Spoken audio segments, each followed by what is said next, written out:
Welcome in, welcome in. Man, I don't know what's up with the YouTube feed, but I might have to end it. It's just not stabilizing. It's like all over the place. I tested other stuff and it's fine, so I think it's a YouTube issue. I don't know exactly how to fix it. I'm gonna let it go for another 10 minutes.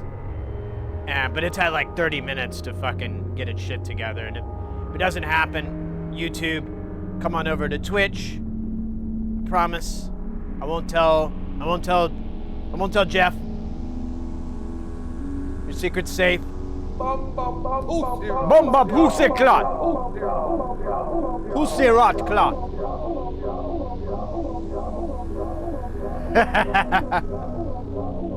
Mr. X. Welcome in, mate. Good to see ya.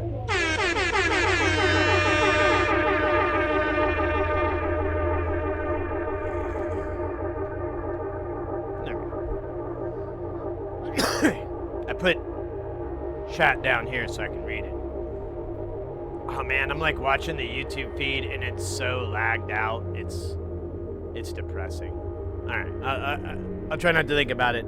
Positive energy will fix the connection.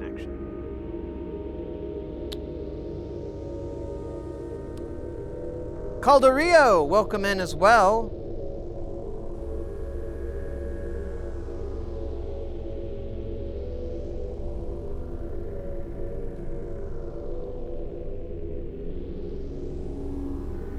Chaser over on YouTube, welcome in.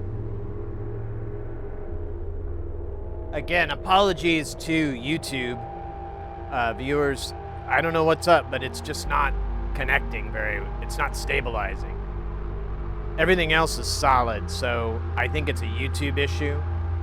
I tried restarting OBS. I've tried restarting the plugin that feeds out to it.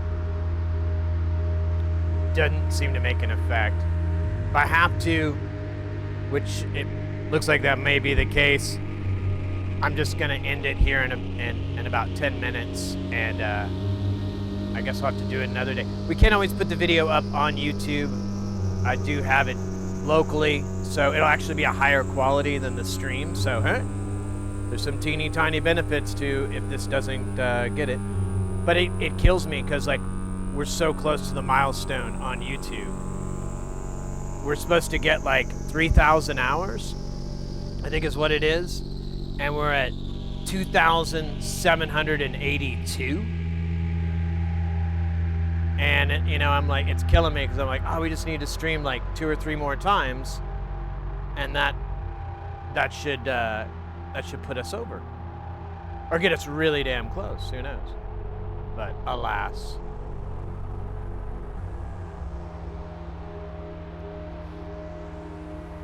How you guys doing? I was up really late. I kind of screwed up. Well, I don't know if I screwed up. I committed to something and then I realized like, shit, this was a bad idea. So it's a little bit of a surprise for our Patreon viewers, but I did, I put a video together with, of a build, and I did this with the joystick over here. I did the video and then I edited it for Patreon viewers and then I put it up, and it's kind of a long format. And then about a week or so later, I uploaded this super sped up, you know, time-lapsey looking YouTube video, you know, for YouTube. And so I recorded that last night. I do have some good news. So, you know how on the stream, when I'm soldering and stuff, and like, it's like, you kind of, I'm sure you guys are, it's from your point of view. I know introspectively it is mine. You feel like me starting and stopping and getting off on tangents and finding like some shiny keys to stare at actually slows down the making of a module. Like the streaming process slows that down. And I always thought that because I was like, oh, well, yeah, because, you know, I have to stop and chat and, you know, or think about, you know, blah, blah, blah, blah, blah, a million things. Turns out that's probably only accounting for like 5%. No, this build I did, it took 8 hours, maybe 7.5. I took a nap in the middle of it because I ran out of drive space. So I had to copy these files over to the server, and it was like 500 gigs. And I'm like, and I only have 100, I only have a 10G. So I was like, all right, an hour. Let me take a little nap. So, anyways. You look robotic. I'm sorry, Chaser.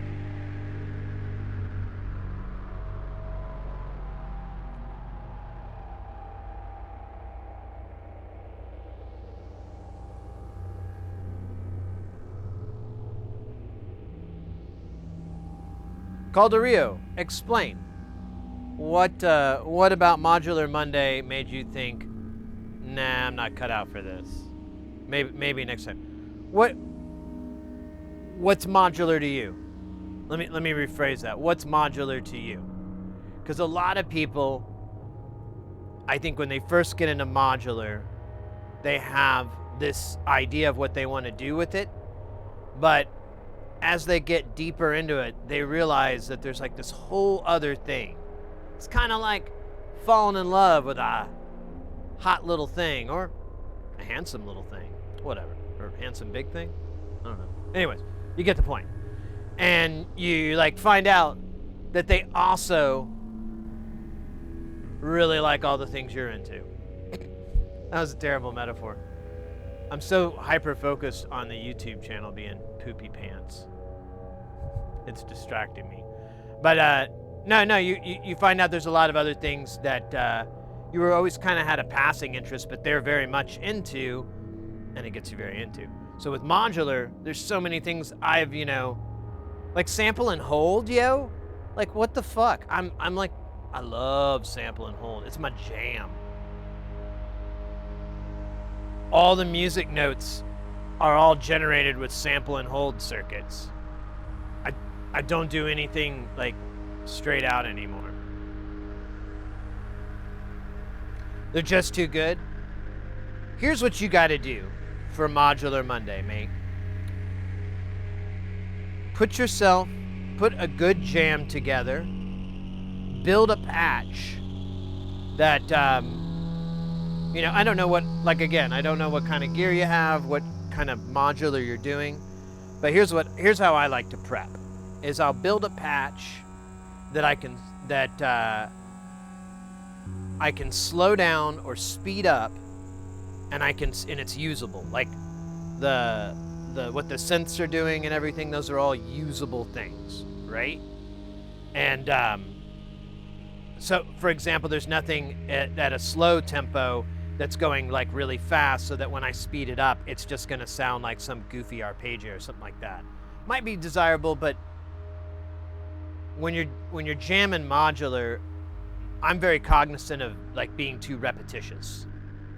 So, which I'm doing a terrible job of right now, right? So, so get that. Try to get, however you're doing your beats. If assuming you're wanting to do some dancey, techno-y kind of stuff.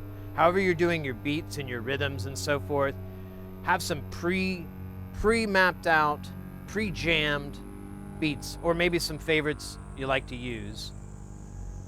Pair that up with your patch, and then you should have a good hour-ish or so worth of material from just having a few different beats and transitioning in and out, changing things in and out, like a DJ, just kind of like going through, not really creating, you know, one piece of music, maybe even bringing it back around. You know, you start off here, you go down this whole freaking journey. I'm realizing it's the other way around. But you're going down this whole kind of fucking rabbit hole, and then you can change this, put this here, put that, and then you can bring you right back to the beginning.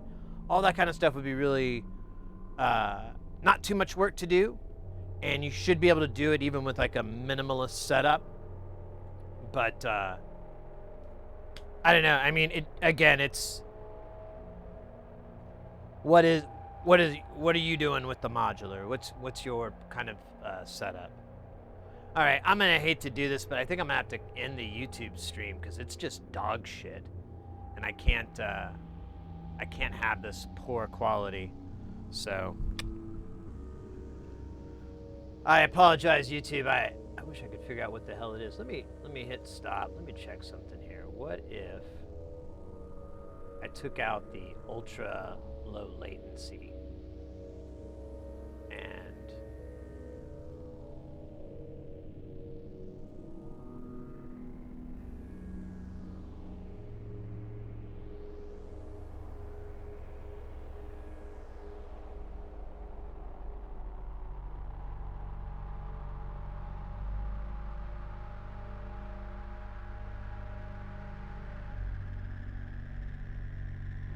man, it takes a really long time for that to stop.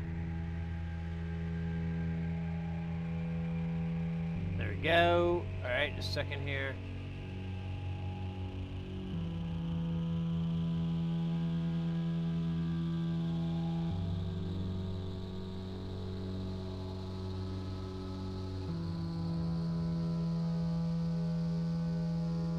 Have to wait for it to give up. I think I do. Damn it. So annoying.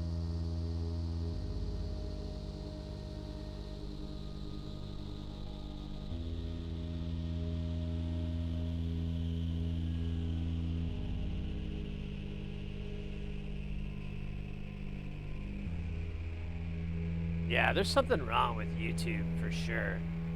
Because it's like everything's taken a million years.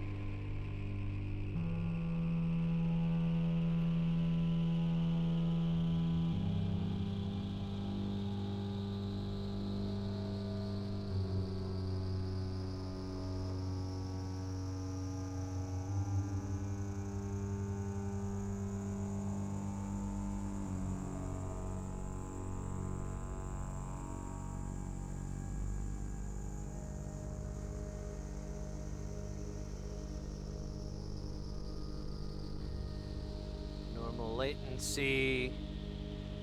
All right.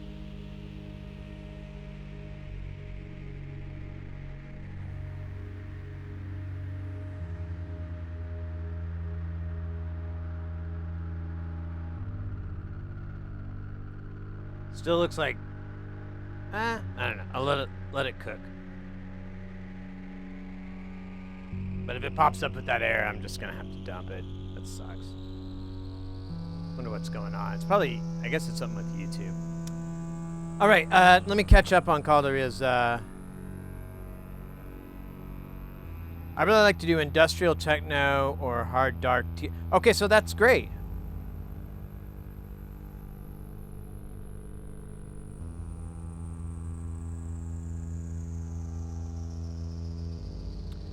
All right, Calderio, here's where you can have your cake and eat it too. This is a thing I like to do in Jamtown. We'll do it at least once today for sure. But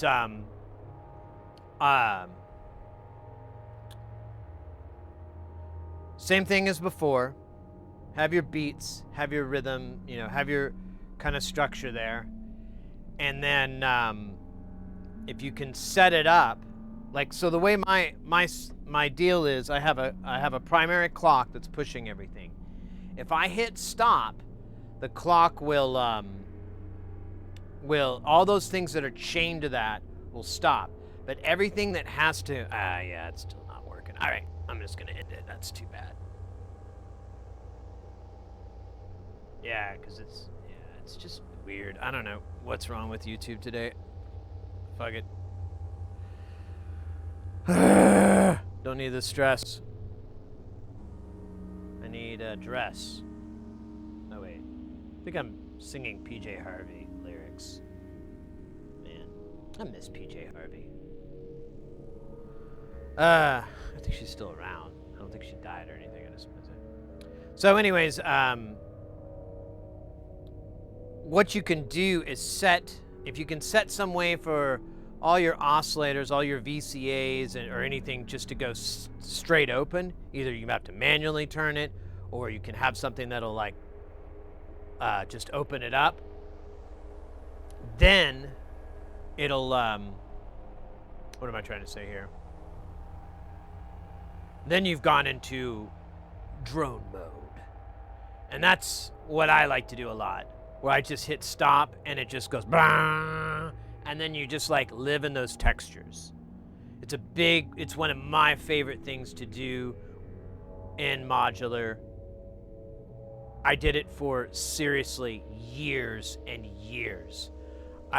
Here's a good story. I had this buddy of mine who's a pretty prolific musician, very talented artist, and we talked about doing a project together, and he was like, okay, well, if you want to do it, we have to move fast because I have all these things and I don't, if you're going to do it, let's do it. Let's not talk about it. And I was like, cool, man. Well, I'm going to be in LA for work. Let's chat. And so we go and we go to get some food. Some of the, he exposes me to Korean barbecue, which is still one of the awesomest things. And we're chilling, and I'm like, all right, man, I've got something to confess. And he's like, oh. I go, it's about the music thing. And he's like, what? And I was like, I don't think I really have anything for you. And he's like, oh, really? I go, yeah. All I really have is like hours of drone recording. And his face was my favorite. He went from like going like, I'll take it. He was like, I'll take it. And I go, well, it's a lot. I'll take it. That's fine. I can skip around. Yeah, it's true. That's what I do. I just kind of like, ooh, let's back that one up a little bit. He's like, yeah, I'll take it. So I had all these hours of it, and I sent it to him. And I had other stuff too. There was some, I was like, oh, here's kind of like some beats and stuff. Everything was stemmed out. So I was like, you can just take what you want out of these things. It doesn't matter. And then I thought he was going to shoot me something back, and then I do. Instead, he just like, one day I was on the road, and he sent this, I don't remember how he sent it to me. I think it was through like a Bandcamp thing that you could preview. And it was this song, and I recognized the sound like immediately. I was like, oh yeah, that's drone number 4 or something stupid like that. I don't know what I called it. And yeah, it's a great album. It's a really cool album. I don't remember what we called it, but the artist is named Hex Wolves, and I think it was Hex Wolves versus Sid Heresy, I think is how we build it. I haven't really thought about that record in a while. I'm trying to think if I don't even know where it is anymore. I haven't looked at it before. It was called, the album's called, or was it called Simple Heresy, I think? Or at least there's a song called Simple Heresy. Let me see here.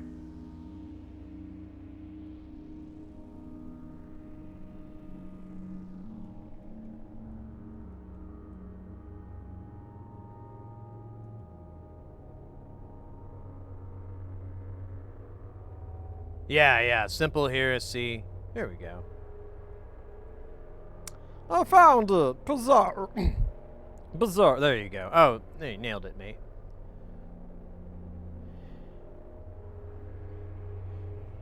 Now that, if you, Calderillo, if you like dark industrial techno, you'll also like that artist and the label and everything they're associated with. It's LA based music, and that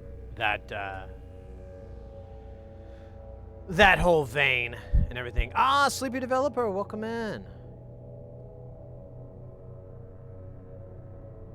No, I stayed up super late last night. I was working on a video, and I wasn't even halfway through the build, and I'm like, I should have gone to bed like 2 hours ago. Crap. I ended up going to bed at 6:30 in the morning. Wild shit. I only got like 4 hours of sleep, but I did get a espresso maker yesterday, and I got one in the chamber and everything. It's ready to go. I just got to heat it up.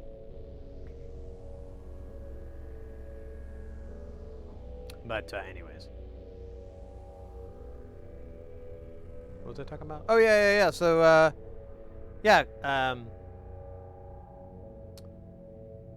if you just like making drones, honestly, mate, just keep doing that. You could maybe integrate it into Modular Monday, but you know, you might be, you know what you could do though? If you did the drones and you just put beats on it, you know, like a 4 on the floor kind of beat, you're golden, baby. You can have your cake and eat it too. Still got that butt wiggle rhythm for all the butt wigglers, and at the same time you still got your deep textures in which to ride the sine wave. Surf it. Glide upon its sinusoidal succulence. Oh my god, I think I'm yelling. My watch just told me I'm in a loud environment, and I'm the only one here. That's embarrassing. I have been told I'm very loud. I've actually been told that my entire life. Even as a young man. They said, Sid is very loud. Is there any way to put a muffler on your child? Have you thought about like a 4-barrel muffler for your son? He's so fucking loud. In the future, they're gonna make a watch that has like a little like decibel meter, and it's gonna go off when he's talking. Do you comprehend how fucked up that is? Oh, let me pull this back up. Just realized that's low because I fucking changed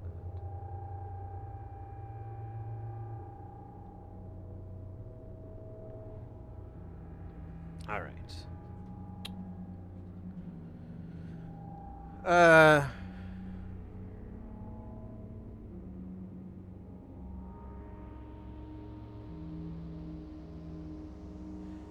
The difference than a year ago, I myself thought that the sound lacked a lot, so everything gets better. So here's another thing too, Gallery. If you're into the drone, and this isn't like an original idea, I've had it kind of, it's something that's kind of been formulated, but my favorite thing to do with Modular for a very long time when I was first building it, and you know, I didn't have like, I probably had like, I probably just had the frac rack, in fact. I think it was back then when I was just when I just had frac, and that's easily half as much as what we have here, probably quarter or maybe a third. And you know, when I was doing a lot of the droning and so forth, I felt like, you know, part of it was sound design, part is just kind of working with sound designing, and then the other is this whole thing I love about Modular that I love to cite is it's very much like a Zen garden.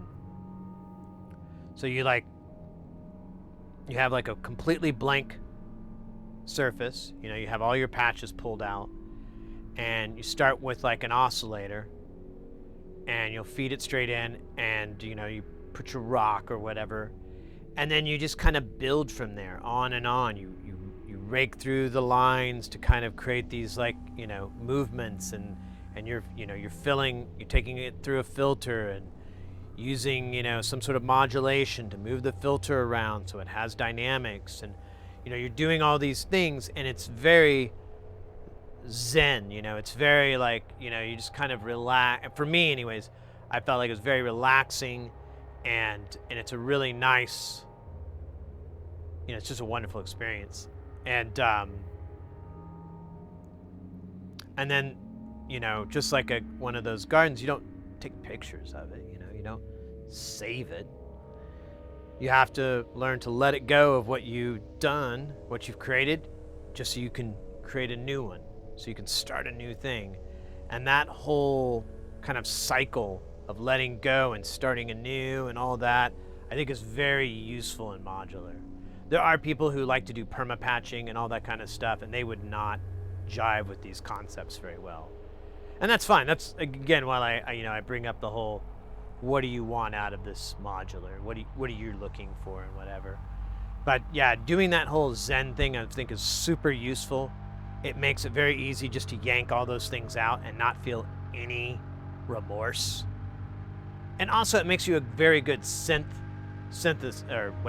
engineer. I don't know what the fucking term is. Synthesizer guy? Yeah, it's gender-based, isn't it? Synth master? Synth doctor? Nah, it's medical. You have to go to school. Whatever. Makes you better at synthesis because you have to repeat that action. You have to memorize that action. You can't just rely on copy-paste or saved preset. You have to replicate that. Each time you replicate that, there's always the chance that you could come up with something slightly better, a different variance. Every time you're doing that, you're only doing yourself a favor by experimenting, and so on and so forth. So it's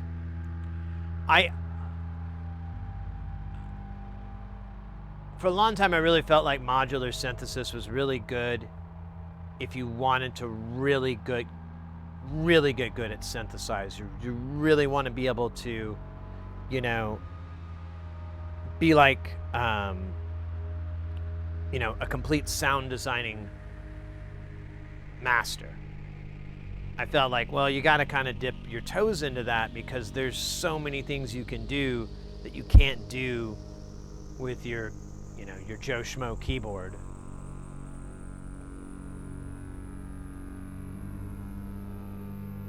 Carpenter.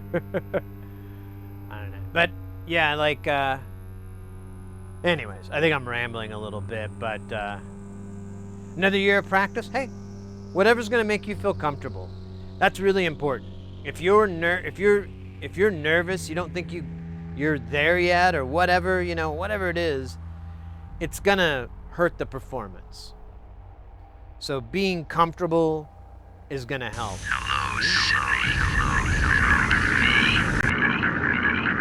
Lady Pamela.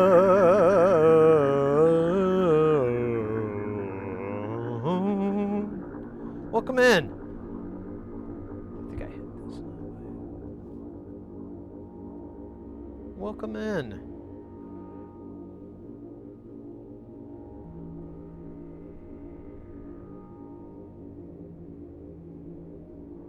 I mentioned that. Yeah, I'm sure. I bring it up a lot because I just, and it's not original. Like, it comes from something else, but I have no idea. But yeah. Just spend time with it. Get comfy with it. It gives you more time to. I don't know if a year is necessarily. I don't know, you better than me, but I don't know if a whole year is necessary. But you can also spend time streaming, trying out ideas, putting stuff up out there in the interwebs. There's the good old Golden Shrimp Guild. They're always out there to help if you need some feedback. And I'm talking about the constructive kind. Not the wee. That was dumb.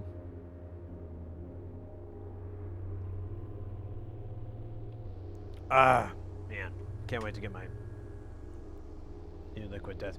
I bought these from like Walmart, these liquid deaths, and they taste terrible. I think they're like bad or something. They just don't have much carbonation. I'm like, how the fuck did that happen? Who's decarbonating these? And how can we stop them?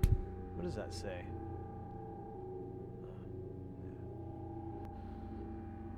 But, oh, really cool news. I finally started work on that project that I talked so damn much about. I did, I went and got this, I found it, I did a lot of shopping, and I'd been doing it for about a week, but I finally settled on, there was a guitar pack I could get. I can't remember the name of the stupid company, but, they had a special, so I got, a guitar that, incidentally, it's a Schecter Hellraiser 9. I have a Damien 8 from Schecter, so I was like, oh cool, it'll kind of sound a bit similar. That's good. You know, different but similar. And then I can't remember what the other guitar is. More like an Epiphone kind of looking 6-string, and then a 5-string Stingray, which, I mean, you couldn't make me happier. Couldn't make me happier with a Stingray, but a 5-string, which I didn't even know that was a thing. Now now I've got something I gotta find. I got those packs. I had this old drum kit, and I started writing like the other night, and exactly. Well, it's Donnie Benet that got me back into the Stingray. Flea, is famous for playing one, but I kind of was like, forgot about it as I kind of got bored with Red Hot, and then Donnie came into my life, and he was talking about his Stingray, and I'm like, oh yeah, those are fucking great. I forgot. Buddy had one a long time ago. That was a really sweet bass to play on.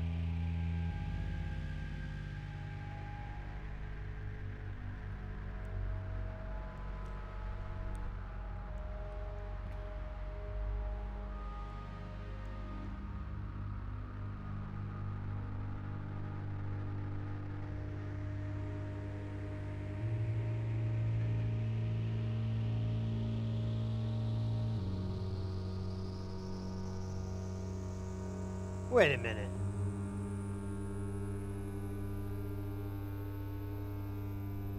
The Uncle Joe Show?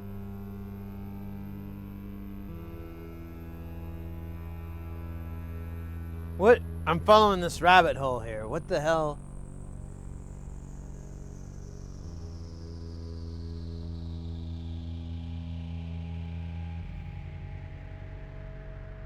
I think it's just coincidence.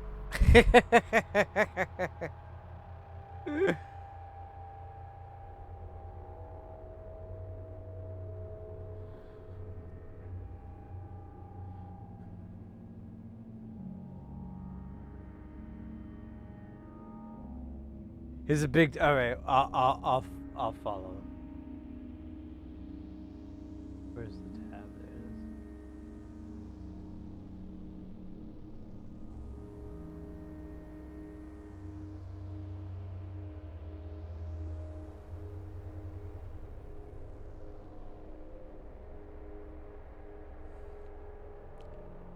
Oh, so that really is Donnie. Okay. Well, we're big Donnie fans here, obviously. We like to get down and dirty in the D zone. I mean, got this nice piece right here. I can't do a very good Donnie Benet impression. You'd think that wouldn't be very difficult, but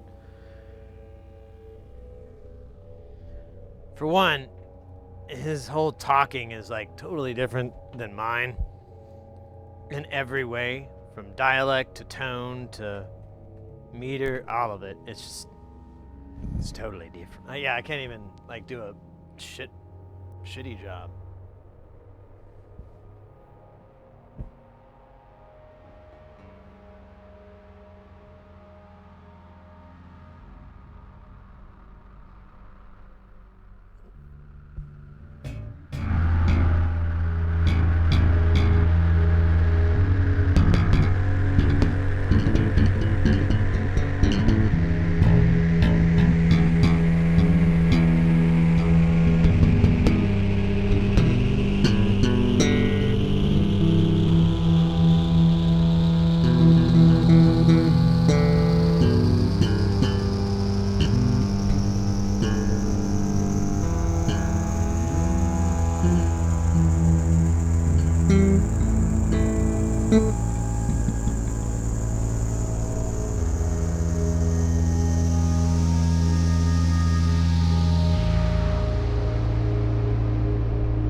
It's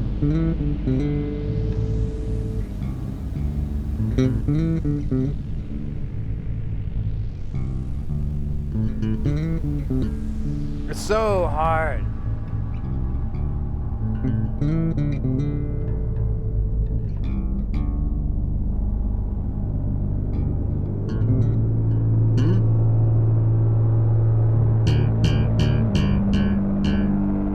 Why is that low?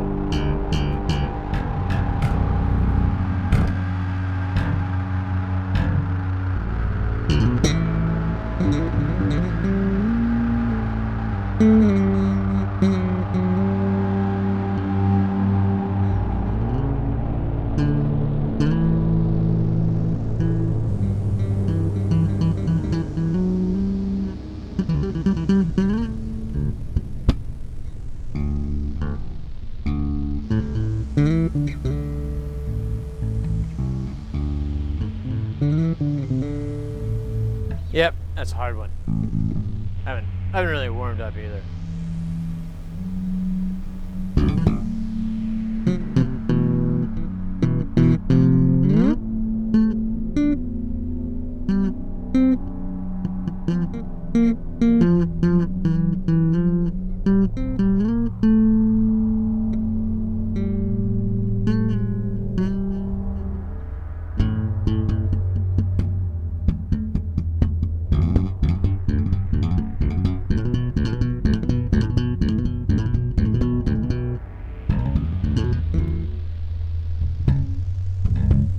Got these like exercises.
Has like a swing almost to it.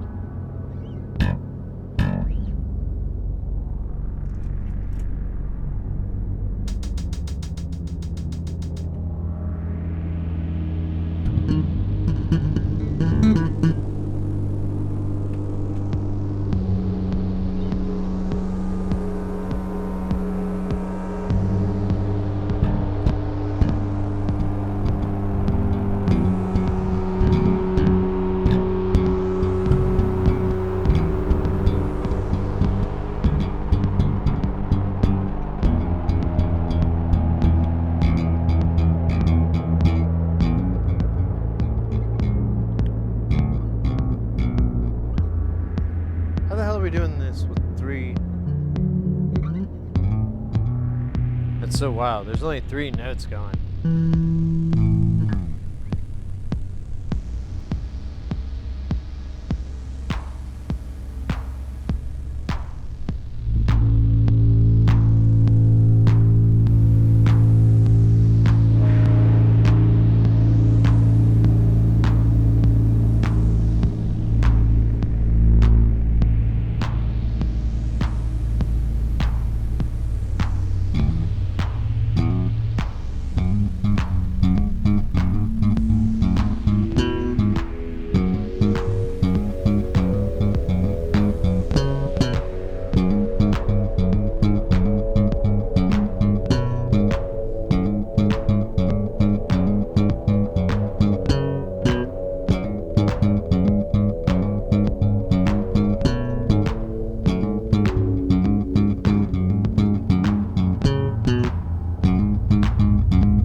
like a...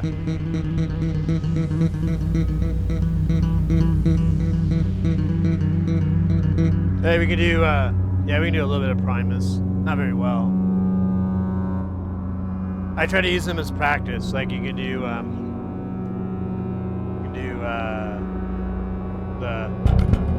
Here, let me turn this down. This guy's gonna kill me. Which one are you? Really? Impressive.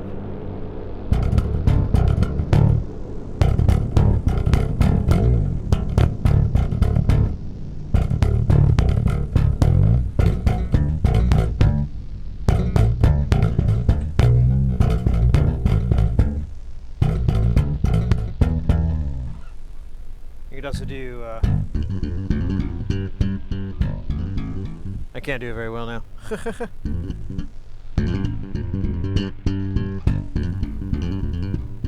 Yeah. Sometimes.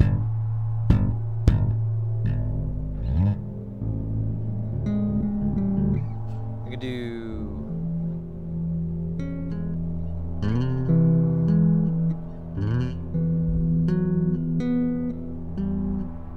How do I do that? I forgot how...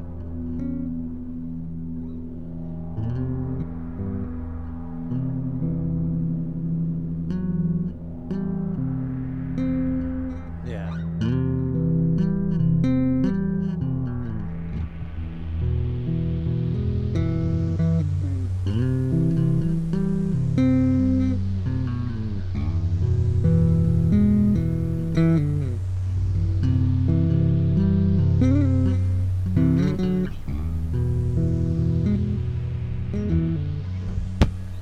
I have the other part, but it's boring. Because you're just doing these dumb chords on a bass. It sounds like ass. But you can do the...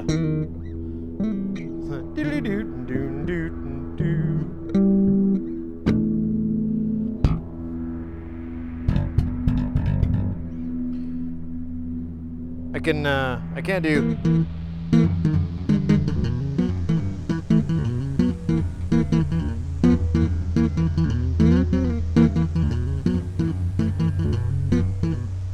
super hard. Like, all his bass lines are ridiculously difficult, but they're really, I feel like they're really good things to try to learn how to play, because they basically take a particular technique and just take it to this really difficult degree. So it's like, oh, you know, if you can do blue collar tweakers, then your thumb is a registered weapon, because it could probably take out a sniper from like 1,000 yards if it can hit. If you can hit like...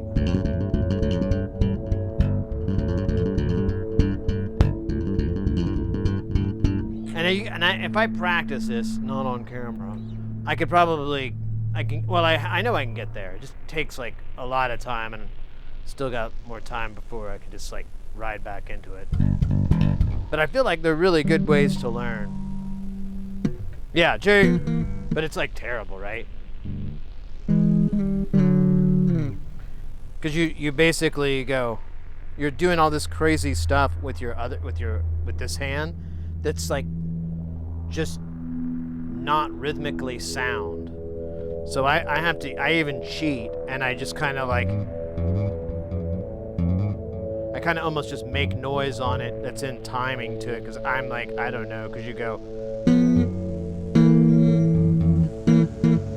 there he is.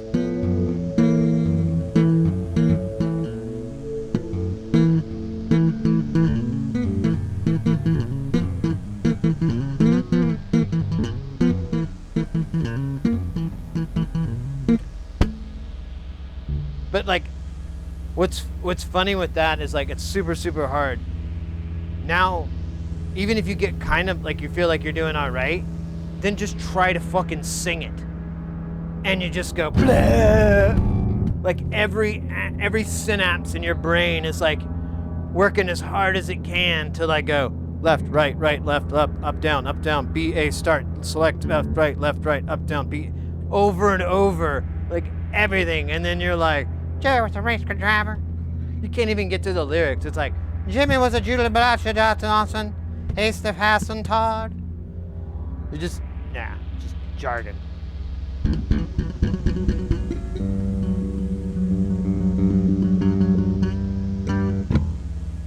Anyways, that is the bass. Invented by Lord Basemore in 1700.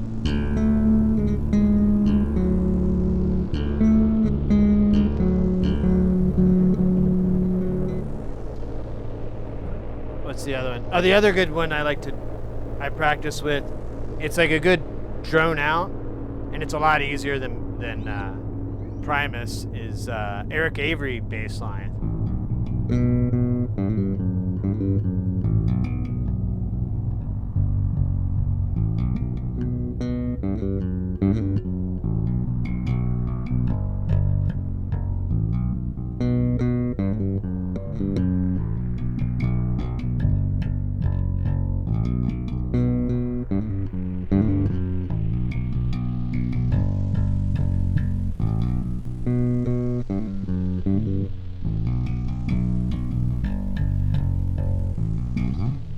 You can also do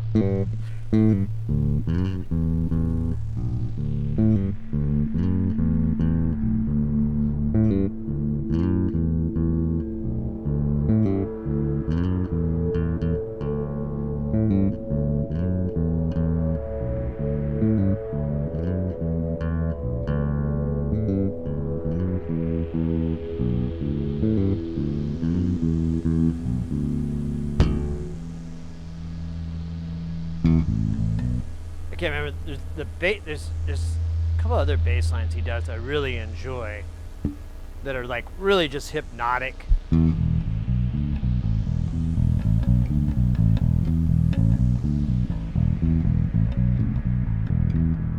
And I love to play those, just like we were talking earlier about droning. It's just fun to sometimes get some of those bass lines and just start thinking about girls and waves and cool brews. I don't know, whatever. You just kind of zone out, but you're still like.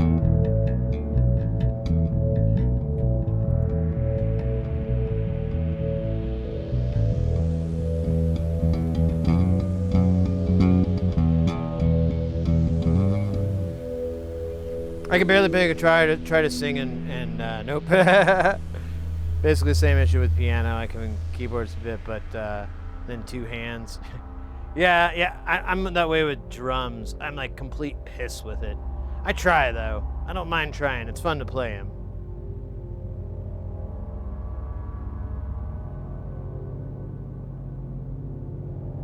No, man, no Iron Maiden. I need to give that a shot though.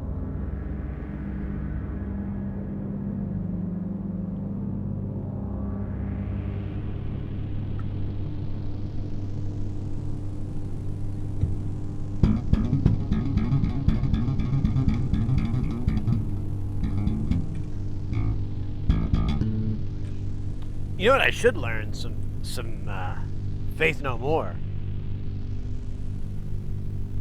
Well, Billy Gould has some really good bass lines, and I love his bass tone.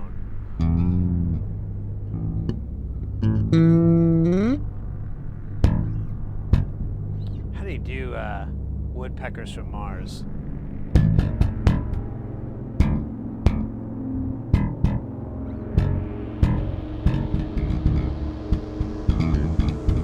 Man, I can't even remember that one.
I got gent rhythms.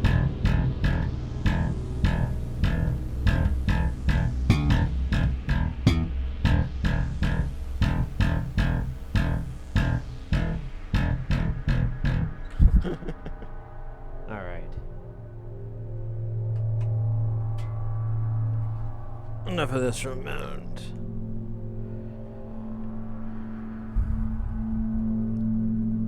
But I was able to get, I think I got off topic from this. I was able to get my, I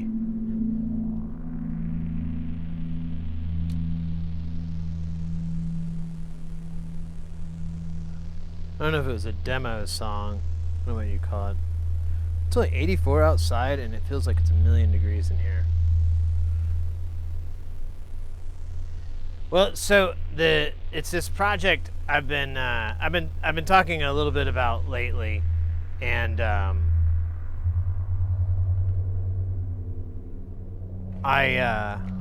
went and saw a bunch of metal bands over like the weekend before last. Dude, nice. Isn't that sweet?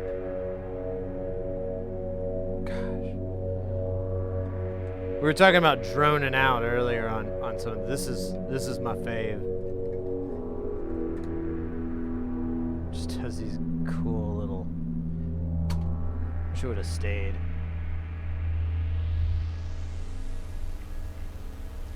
So I was watching this band.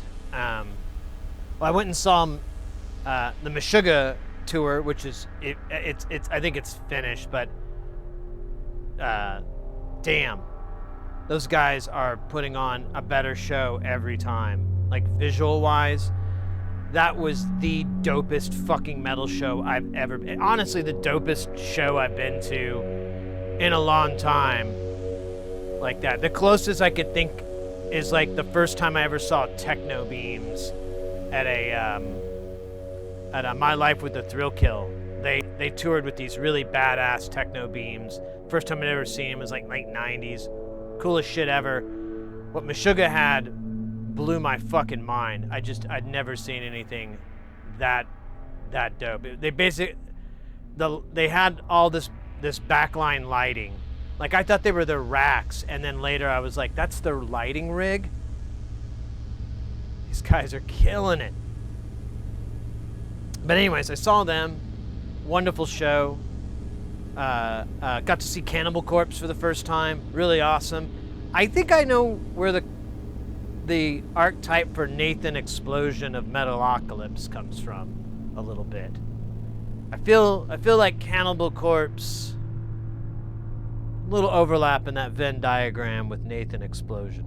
Just a little bit similarities. Good similarities though. Anyways. And then the next night, it was like a Monday night, and I went and saw this band I just recently discovered called Imperial Triumphant. They're like a trio. It's very doomy metal. They're supposed to be spooky and everything. They wear these masks and they have these cowls, and but they infuse a lot of jazz into their music. So that's like my favorite shit in the world. I love jazz. And if you can put that into metal, I'm fucking there. I'm there. I got a hat on. I wore the hat for you because I know you like it when I wear the hat. I'm there. And so I went and saw them, and they were phenomenal. It was really cool to see them with they basically just do these really over-exaggerated movements, like big bows and stuff like that. It was really cool. They were awesome. Just so good, so much goodness. And I came to this epiphany while I was in the middle of that concert. I was thinking about it, and I was like, you know, I've had this music project in my head for like nearly 20 years, maybe more, I don't know. Maybe it is 20, I don't want to do the math. And I've had this whole idea for it. I've kind of developed it over that time and whatnot, but it's the the idea's been the same, and I'm like, well, I need to get good at the guitar to do this. And so I got an 8-string guitar and started learning and getting good. And then I'm like, oh man, I got to cover my basses. I got to get good at the bass. So I get a really nice bass, and I'm like playing and I'm getting good. But the reality is, I'm not like I don't have the kind of free time I did when I was a teenager, where outside of school I just played. And then once I was able to get a car and girls, then my playing time went down. But still, solid hours daily. I don't get anything like that as a grown-ass man. So, but I'm like, well, you just gotta be patient, Sid. Time to develop. I've got all these recordings of riffs and, ideas and all this stuff. And then I'm in the show, and it dawns on me, why the fuck am I approaching it this way? That's a stupid fucking way. So part of this, the metal thing is it's going to implement a lot of gent elements, with the low guitars and everything. But it's going to, I did a lot, like, when I first moved here in like early 2000s, I was obsessed with string arrangements. I did a whole album of breakcore string stuff. I loved writing string arrangements, my favorite thing to do. And I was like, wouldn't it be cool to apply string arrangement thinking to guitars? Why not have 2 baritone guitars and then 2 standard 6 strings? Oh, well, let's do 8-string for the baritones, or 8 or 9. Let's go really gent, low, grindy, grun, and then we'll have the bass guitar be the contrabass side, and I'm like watching this band, and I'm like, why am I? The tech's here, everything's here to do very, very good, legitimate guitar replication, just like I did string replication. I didn't learn how to play. I didn't wait to get good at the cello and the violin and No, I knew what it should sound like, and programmed it. And I'm like, why am I not doing this with guitars? And so, like, after I got home from the gig, I started thinking more about it, and I streamed the next day, and I talked about it on stream, and I was like, yeah, I have to get some software guitars, and I've seen some ads for really cool ones that for what I'm wanting to do, and I should just start writing now. There's nothing stopping it. So it's got the 4 guitars and a bass, and then you have or maybe that format may change a little bit, but and then you have like a traditional drums, but I'd really like to implement breakcore into a lot of this. So I'm trying to figure out exactly how I want to do that. And then I also want to make sure synths are in there some way, but I don't really want to do it the way that you would typically do it, where you just put like pads or something kind of textural over it.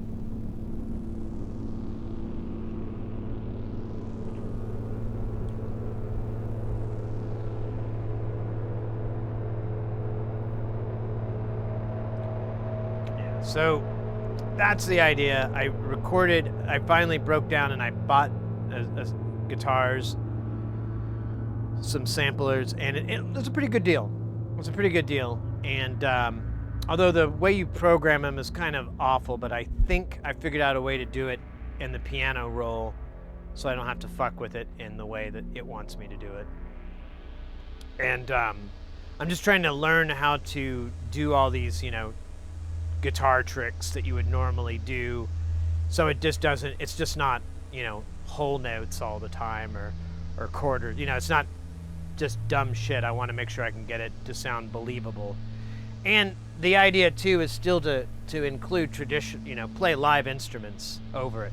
Like, it'll just be easier to play a solo or a lead part or something like that, or certain things, it'd just be easier to play live than to, you know, write those dots out. And it might even sound a little better because there's a, you know, you have that juxtaposition of the kind of quantitized, you know, perfection, and then you have a little bit of humanization on the other side. But yeah, I'm super excited about it. I worked on it a bunch on Sunday, and I did a little bit of messing around with it yesterday. I was trying not to. I'm like, you have to do all these other things. And then I ended up staying up till 6:30 in the morning making a video on a build. Good stuff. Good stuff. All right. Well, I'm gonna have a seat.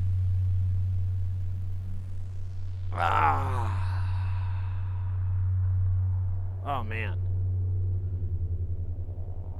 Hold on. Back's cracking like I got bubble wrap in there. I think I do. Oh shoot. The bubble wrap. So I need to put, I have another rack rail in here. I think I'm gonna have to put it over on this side. Although it might actually, I don't know. I need to get some more rails. We actually have a surplus of modules. Here, look at this. Look on the, you see? These are all, here, can I get that lower? No. These are all extra modules that don't have any room. There's some more over here.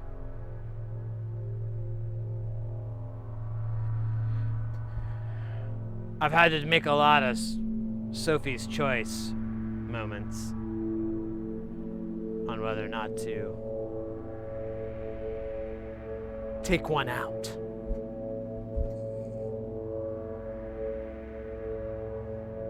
Someday I'm gonna watch that movie, Sophie's Choice. I hear it's got like a really cool car chase scene.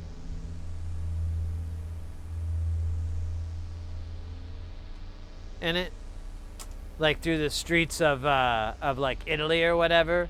They're in like these little Mini Coopers or something, and Sophie's like, "Step on the gas, I got this," and then like they go like right over a bridge or some shit. It was cool. Sophie chose some really great turns, I think is that. And maybe I'm thinking of Sophie's Choice too. That was a good one.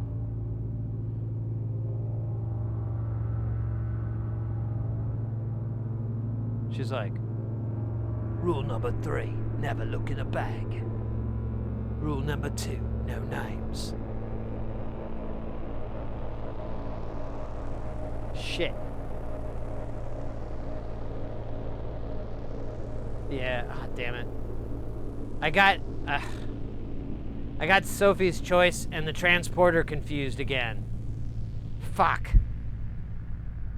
I always get those movies confused. I don't know why.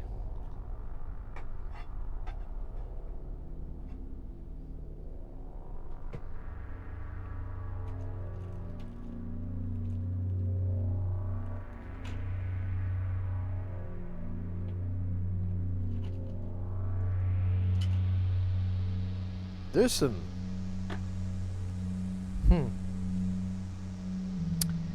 mystery items.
to the big room. We got our verb.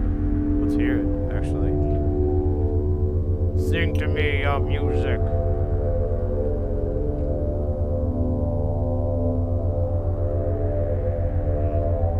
Dude, all these are full?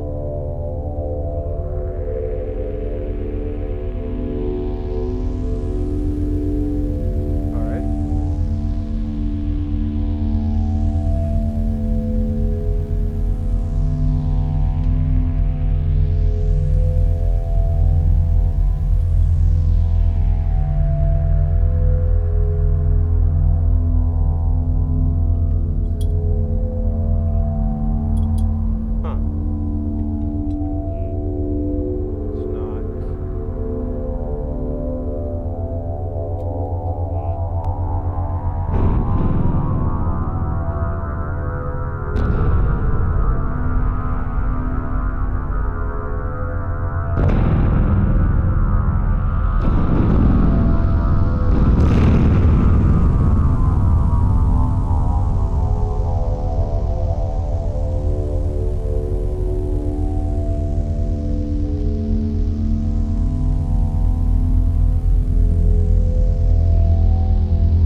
recommend, mate. These aren't too bad. I've had them for a really long time. They're the first generation. They're super old.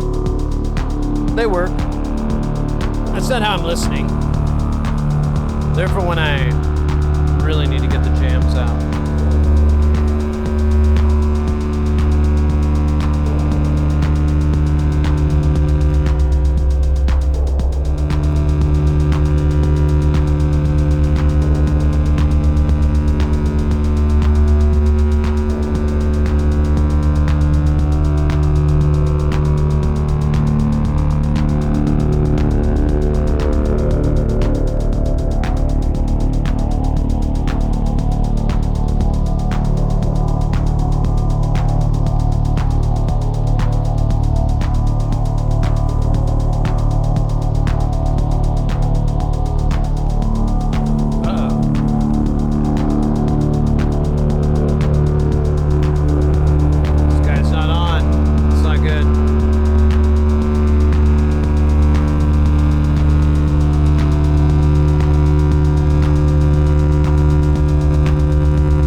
sucks.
like it. When there's a whole bunch of, oh, Mr. X. I hope I didn't catch that too late.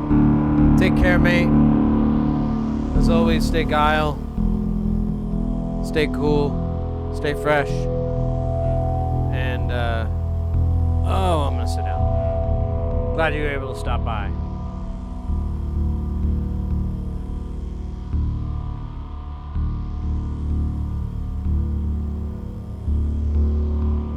Pseudo, should I care for room to woofer size limit?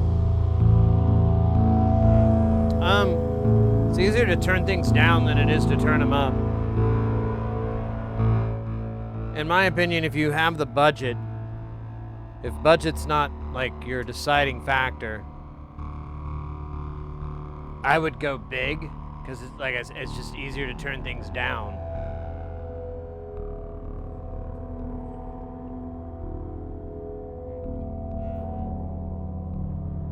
But if you need that extra oomph,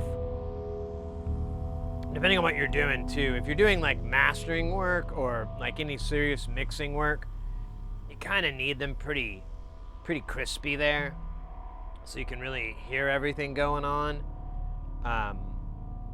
Depending on how confined your area is, that may not be so great. So, like if you're gonna be like a couple of feet away from them, it may not be so great. You may be better off with a smaller format, because you're dealing with phase coherence of the drivers. And so if, you know, let me see, let me switch this over. Where's the camera that I want? There it is.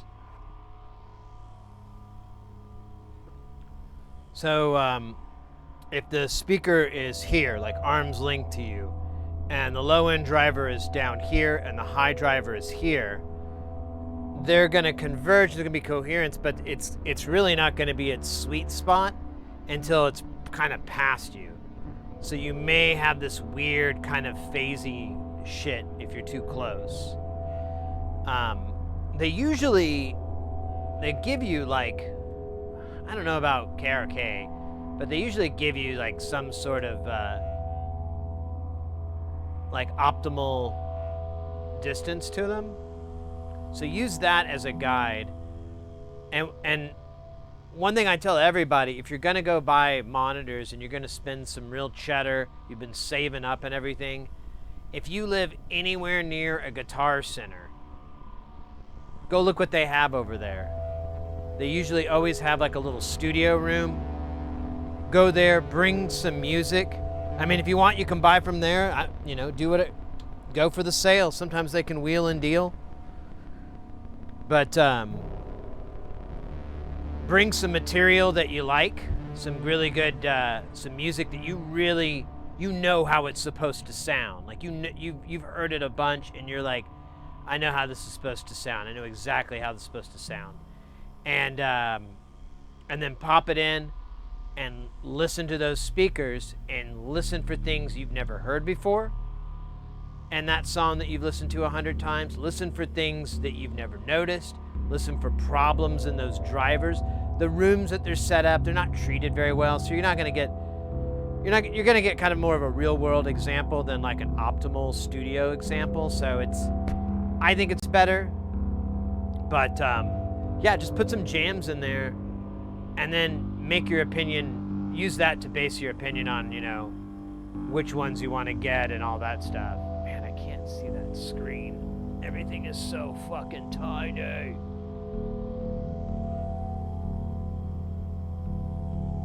Oh, yeah.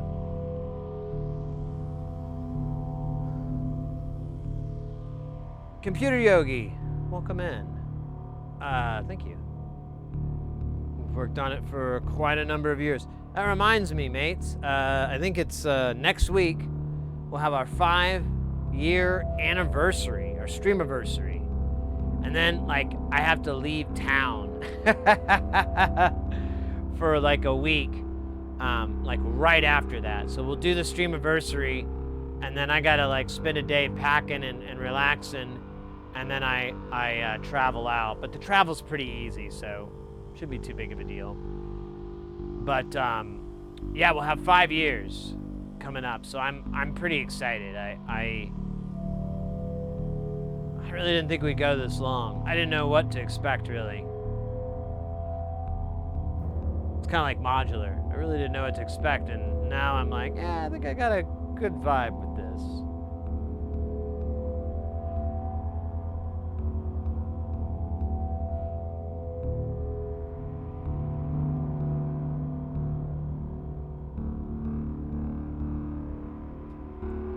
Yeah, it just kind of, really, if you're just looking for good speakers to work on music with, and you're not doing any like crazy mastering, mixing, or, you know, really important audio calls, you're just trying to get your shit on paper, yeah, just get whatever you want. Get whatever sounds good. Don't worry about it. You can't really screw it up. People do argue that KRKs color your sound quite a bit, and they do. But, don't, you know, go somewhere else to get the shit mixed better, I guess. I don't know. I like them. I don't think they're that bad at all. I have these other reference monitors a buddy of mine gave me a while back, and they have like a very muted high end. And I don't really care for it that much, but it's good for watching movies and stuff like that. Any plans for the anniversary? Well, we'll definitely be doing a marathon stream for the anniversary.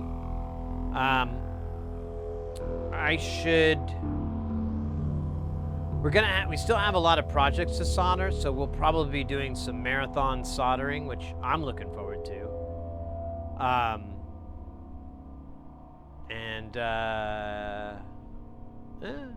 don't know. Don't have anything too wild. Anniversaries for things like this are turning out to be just like anniversaries in real life. You know, the beginning it's very novel, and as time goes on, you're like, yeah, I'm a year older. Who cares?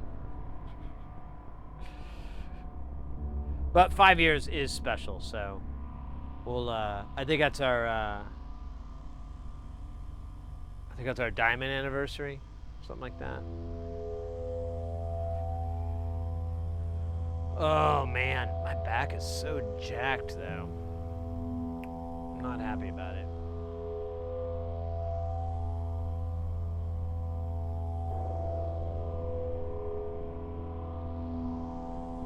I'm liking the sounds this guy's making. I was thinking about it, I'm like, we should do some droney drones. Whoa. Crazy, hold up. Calculating, accessing, processing.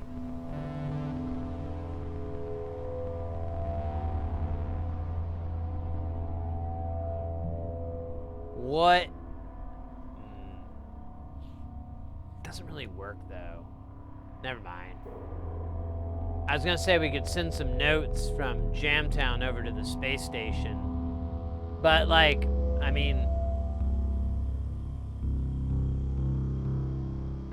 to what end? You could hook a synth up to electrodes and stimulate your back. Just don't electrocute yourself. Oh, you just reminded me of something very fascinating. We'll do again on the stream. So someone dared me to do this one time, and I'm a sucker for a good dare. Let me see, where's a good one here? We could probably, let me see, yeah, we'll just do this one. So, someone was like, one time they were in the channel and they're like, hey, can you electrocute yourself with this? And I was like, nah, it's low voltage. It's not really gonna do that. And to prove it, I plugged the cable in and took the tip and put it to my tongue.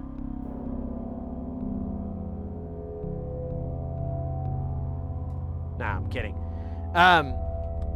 It's like a really weak 9 volt. Like you can feel the pulse on your tongue.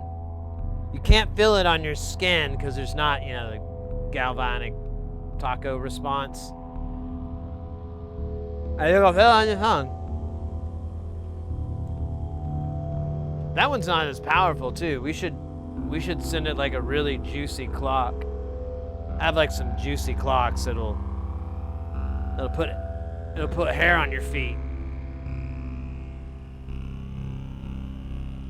The galvanic taco response is fascinating. Really one of nature's most elegant designs, really.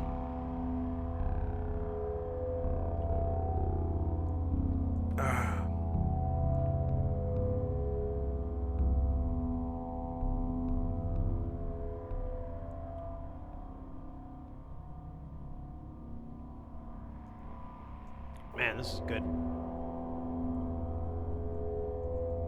Actually, really digging on this rude boy. I wish I could figure out where some of the sounds are coming from, though. To be honest, I don't know where some of. I keep grabbing the knob and I twist it. It doesn't do no nothing. So I'm not exactly sure where all these sounds are coming from.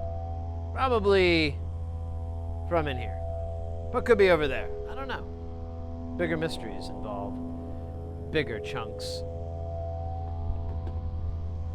of concrete. Oh my gosh, let me pull this in. I can't read anymore.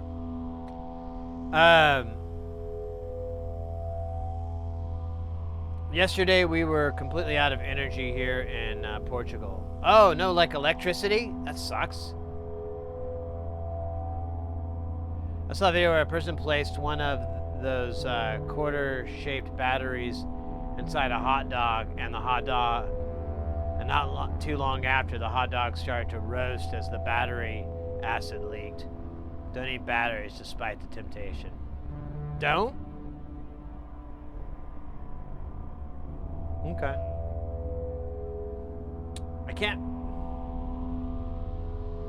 I can't make you that promise, though. Okay? Don't take it the wrong way. Don't be upset about it. Just, I know who we're dealing with. I know how the old temptation wheel rolls, if you know what I'm talking about. And when it comes to eating batteries, well, that's just one that's hard to break. I'll just put it that way. It's really tricky.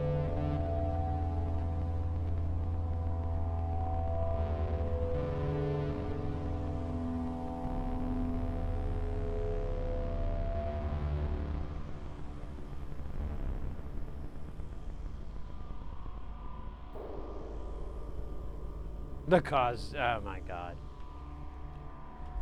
Well, is it, well, it's summer months. It's starting to come up in the summertime over there in that part of the world too. So is the weather, was it the worst time, or I don't even know what the weather is like. It's probably pretty nice along the coast.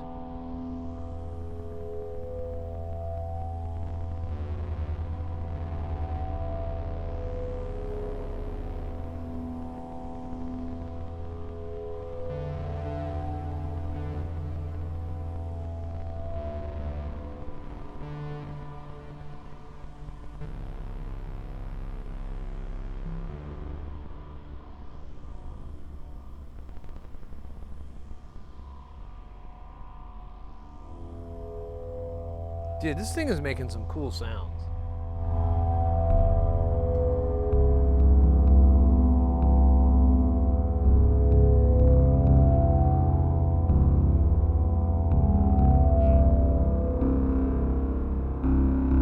It's a sad song about a pirate losing his virginity to another pirate.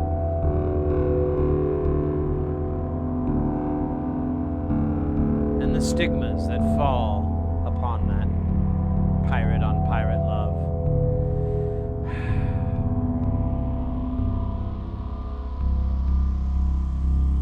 So yeah, I was thinking, yeah, the weather, it's got to be getting hot over there.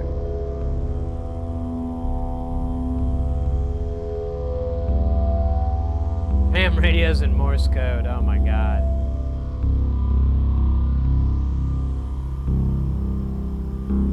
Yeah, I was thinking, as soon as more you go inland, it's got to get warmer.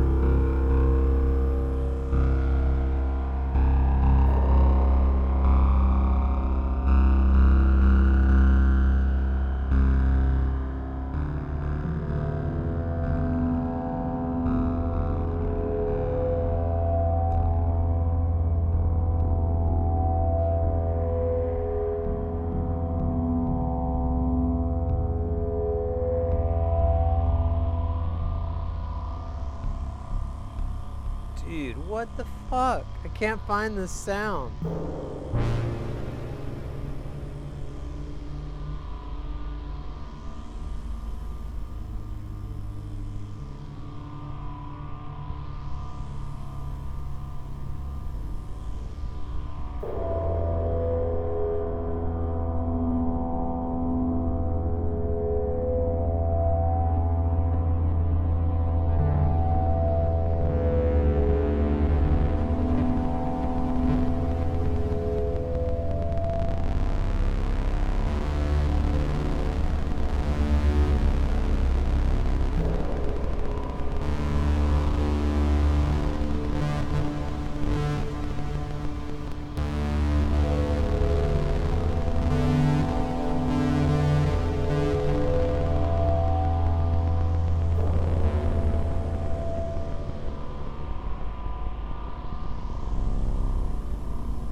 This is really good.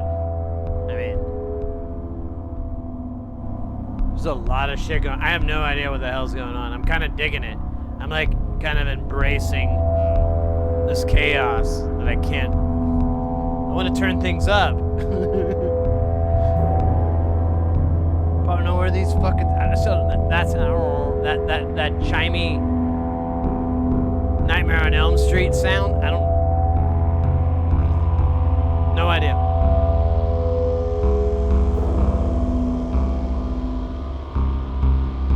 And the moment I go to hunt for it, it goes away. I believe it is sentient.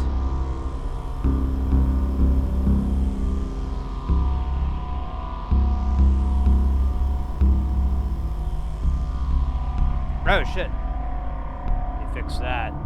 Just realized stream elements.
Forming dirt. I was getting this whole sun vibe, right? If you're familiar with the ambient metal band Sun, I feel like we're channeling them.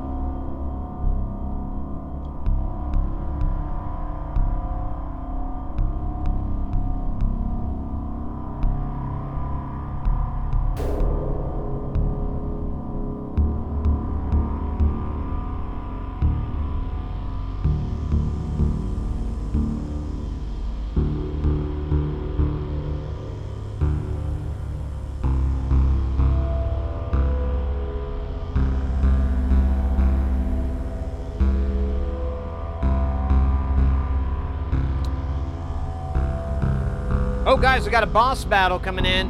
Exclamation point, warrior, priest, mage, ranger, druid, bard, necromancer. Get into the game of games. It's a boss battle to which you battle the bosses. I don't know how to... It's a turn-based type thing. You know, like an RPG.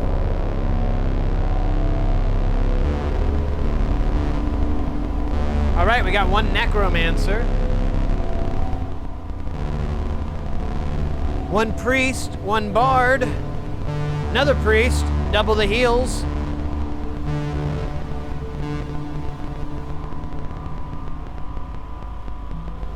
Mueller. Anyone? That's right.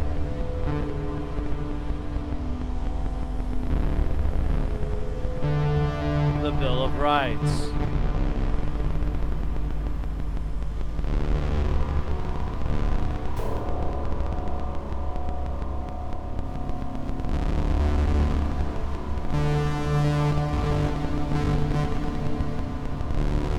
Hey, Ekin coming in with the warrior. I'll drop in as a ranger.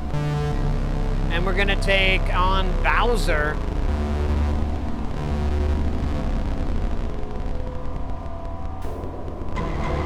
Whoa! An anonymous user gifted a tier 1 sub to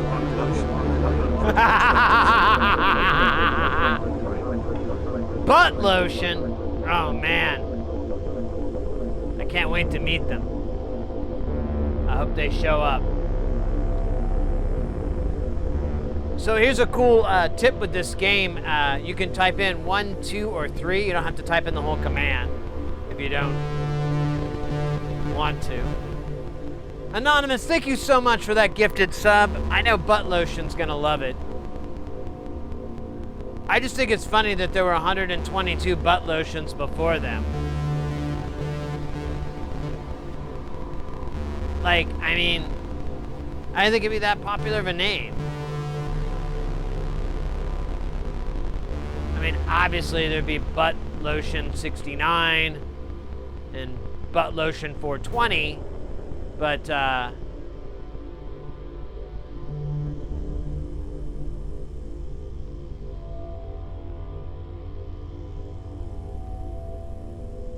so there is an exception here. You see where it's 1 and has a target, so you do... An anonymous user gifted a tier 1 sub to Butt Lotion 44. 44?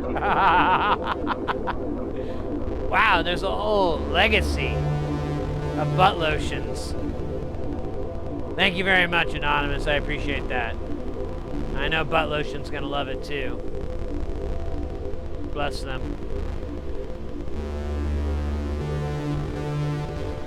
So wait, is Butt Lotion Preparation H? I guess that's more for the stingies.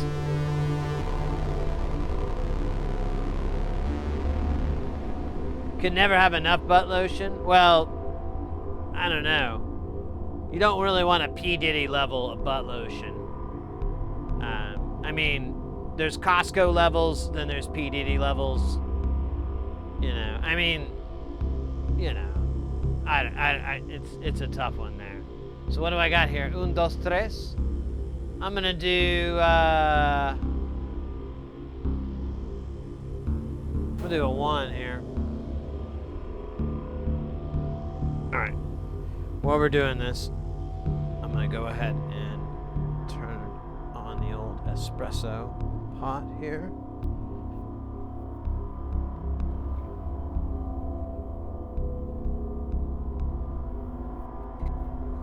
Because my water is cached.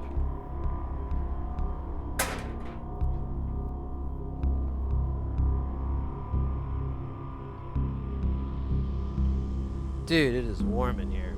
I might have to turn the air conditioning on, even though it's not even that hot. Wait, where's the little thermometer? There she is. Yeah, it's definitely 88 Fahrenheit per hour. 31.2, Marty. It's too hot, Marty.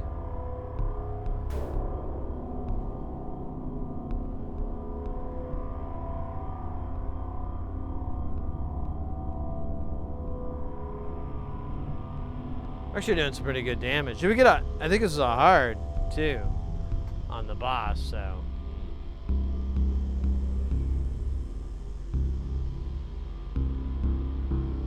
The rectal lotion. Man, every time I go to the doctor for my physical, they lay that out, you know? They put a little deal out with the gloves and the lubricant. And then like a special container for all the rings. Thank God. And I don't know what it is, but every year I somehow seem to escape it. I think it's my really clever method of not going. It's been working great so far.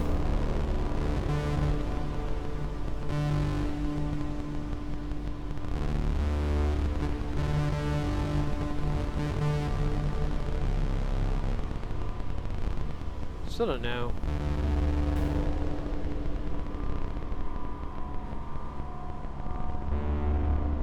It always fucking washes away every time I... That's the good look. Yeah, I bet. Let's do 2. Alright. Let me go check on the espresso. I'm gonna turn the AC on to cool this rude boy down.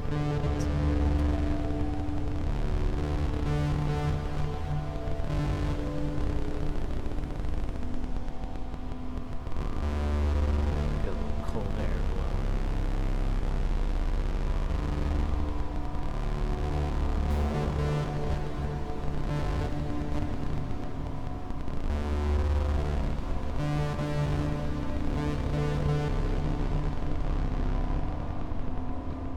Yeah, it's like 50 degrees warmer in here.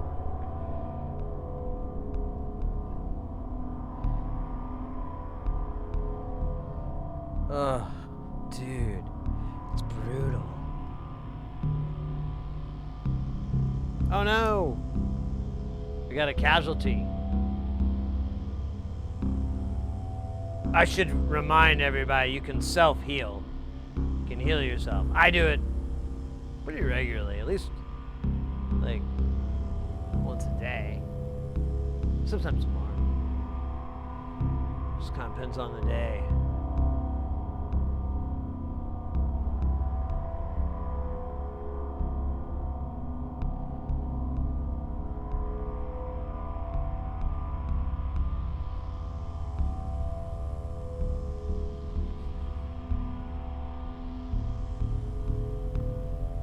Booyah! Booyah! Oh man, the Hadoukens there.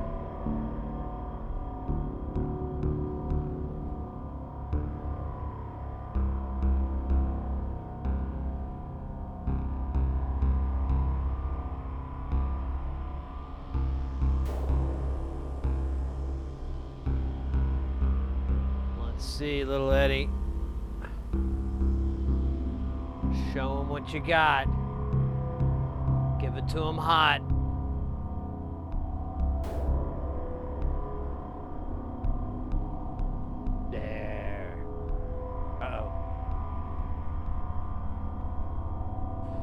Oh, the target would be... Yeah, I will. Alright, let's do 3. So there's just specific... there's certain commands where you have to list the target, and it's always a teammate.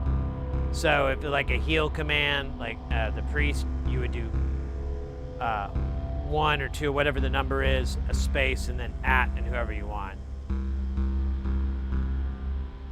He's pretty low, but he can do a lot of damage in this mode too, so gonna have to weigh it out. Oh god, the AC is blowing cold. Cool air. Man, my coffee thing is... It's taking forever.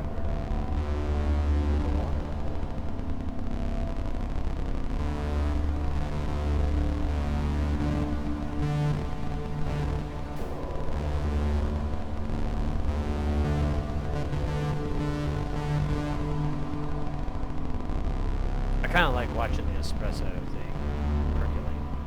It's cool.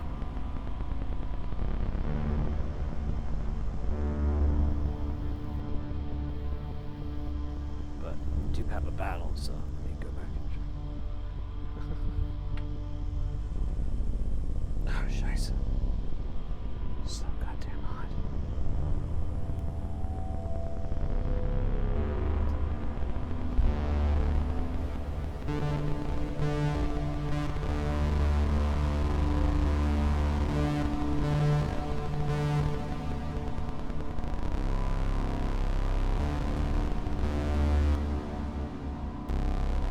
Found it. Oh.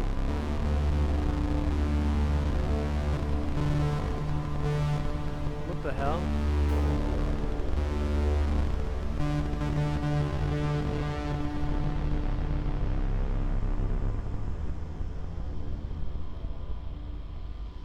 There's like 2.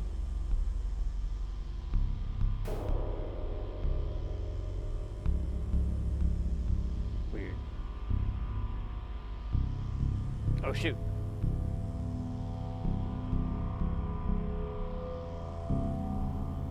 Alright. Coffee should be ready. There, I hear it. Doing its little perk noises. Ah, there we go.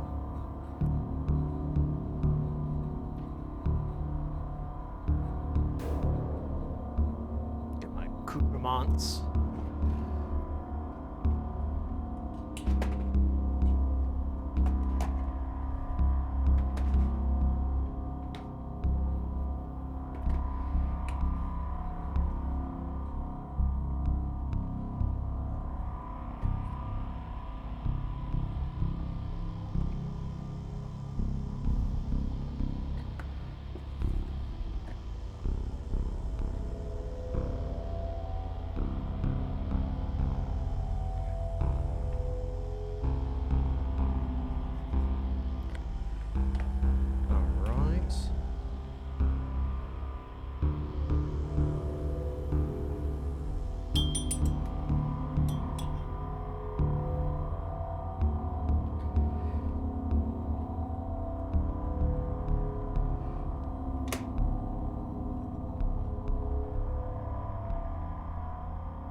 Almost feel like one more to the cream. There we go. Right.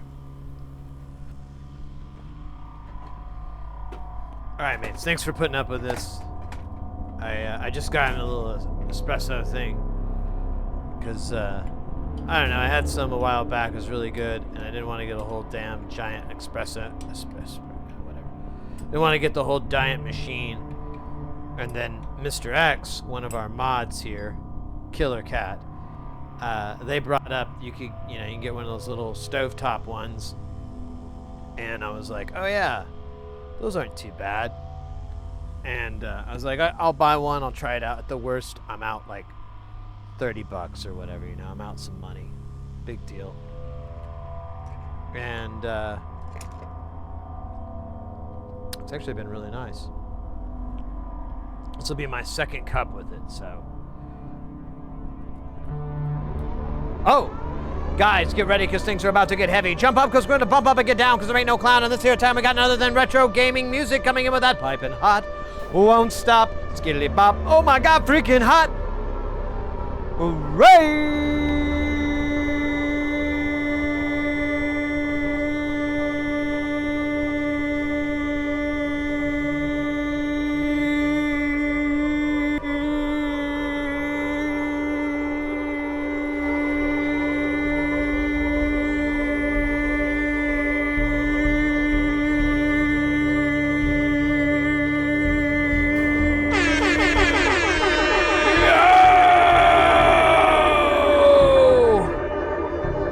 Oh my goodness, oh my god, guys.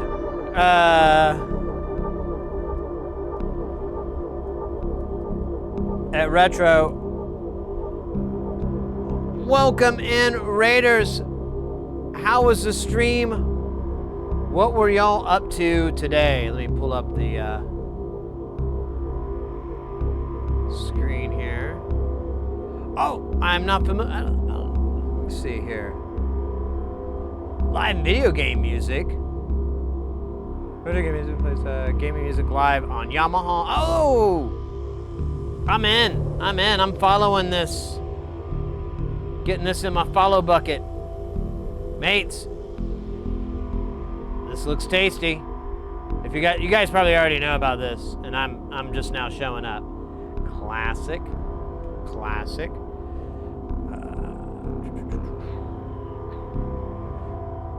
Been good playing video game music on my keyboard, Commodore Amiga. Oh, there we go. Commodore Amiga theme this month, but playing all sorts of game music. Awesome. Hey, thank you for the follow as well. Welcome in, Raiders. So we are an electronic stream. We do music 1 week out of the month. You just got us on one of our music days. Lucky you. We're actually electronics. We build this, so this is all, well, it's a long story, but nearly all of this is DIY. So, and we'll build it on stream. We got a nice little microscope and stuff so we can see what's going on. And our whole goal is to get people into this hobby if they want to, or at least help them out with soldering, getting them into the skill of doing soldering, because it's pretty fun and not terribly difficult to break into. Not too expensive, not too wild. A lot of times it's pretty wild, and it's really fun making your own shit. We've got Spacestation as well over here. Let me give you another shot. It'll be a little bit. Where's the There we go. So there's we also have Space Station over here. This is a new system that we built about, we started back in July of last year. Hey, Proton, welcome in. You're guilty of that? Oh, I should have known. Gaming music, chiptune stuff. Let's go. But yeah, we got Space Station over here. We just built this thing. We just finished it off like in January, February. It's a little bit unique. Obviously, it has all white panels, but it also is all from one designer. Like, this stuff is all from different companies and makers. There's even 2 different formats in here. But that one is one.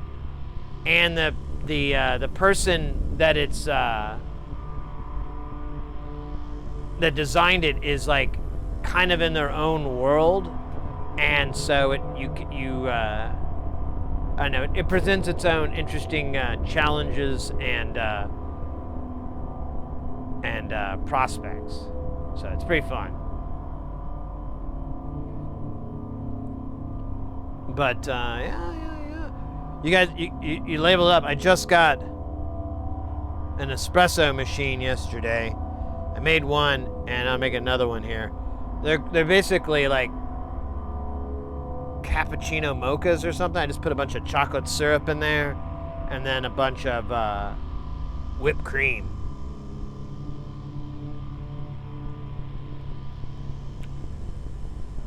Pretty good.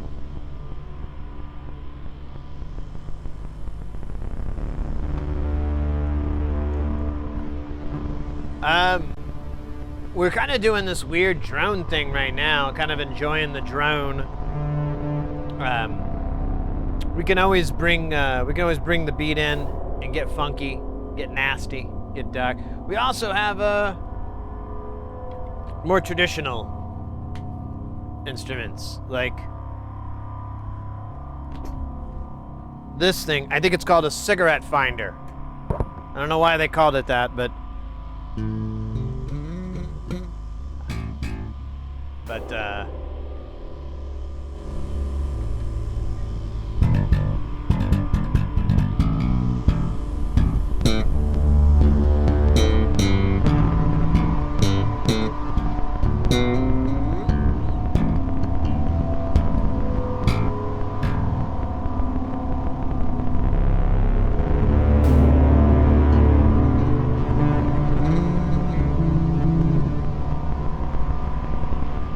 I think I got chocolate syrup all over my cup.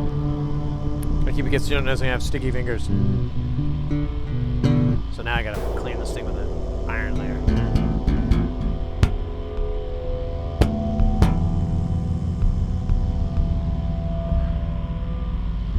I was sleeping on my couch, had the stream on, dreamt I was playing the guitar. I don't even know how to.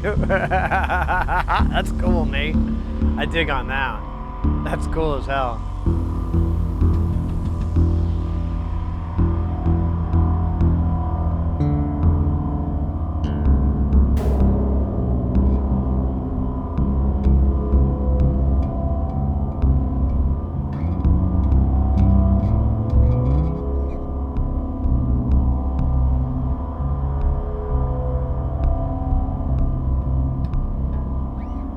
Feels like I'm slightly out.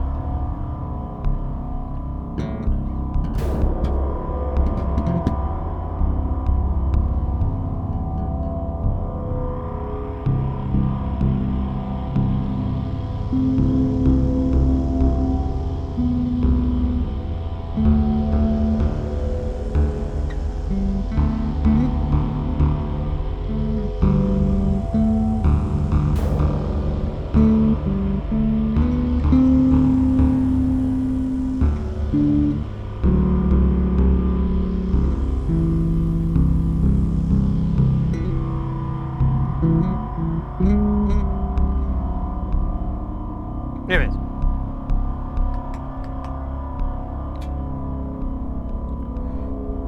That is what we do here. If you have any questions, you're curious about anything that we're doing, what's it, how's it work, even if it's a question you think that gets asked all the time, I actually prefer those questions because I have an answer in the hole. It's when people come in and they ask the question, where do my dogs go after they die? Why do good things happen to bad people? And bad things happen to good people.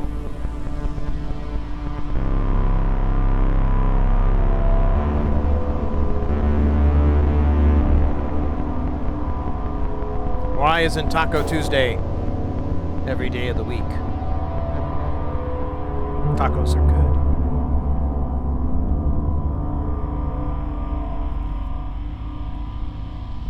There we go. I felt like I was hitting that red too much.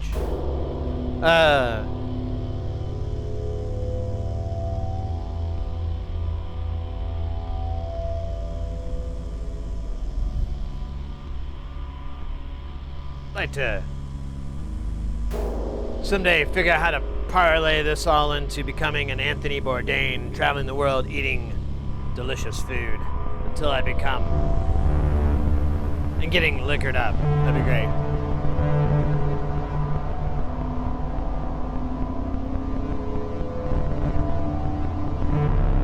Where are you from?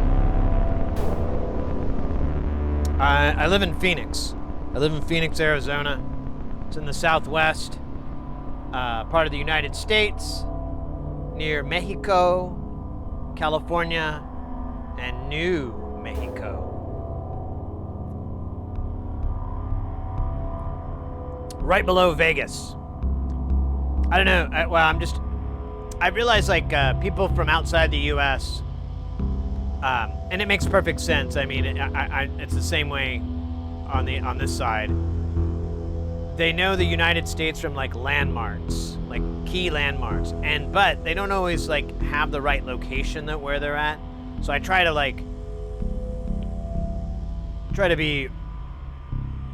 list a lot. So you got a good shot at going, yeah. I live in the desert. It's really, really hot here where I live. I like it though.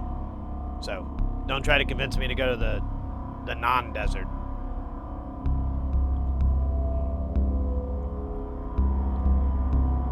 How to make the perfect barbecue sauce without human blood.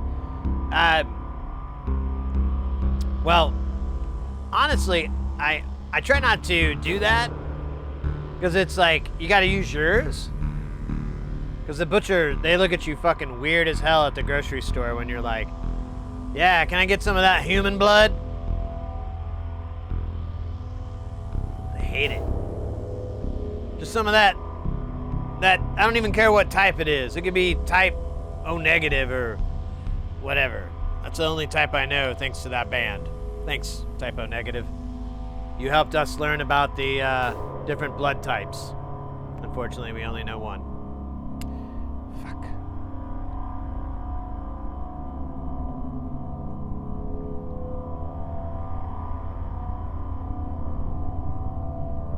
Been West Virginia, Florida, Ohio, Michigan, Kentucky, California, Mississippi.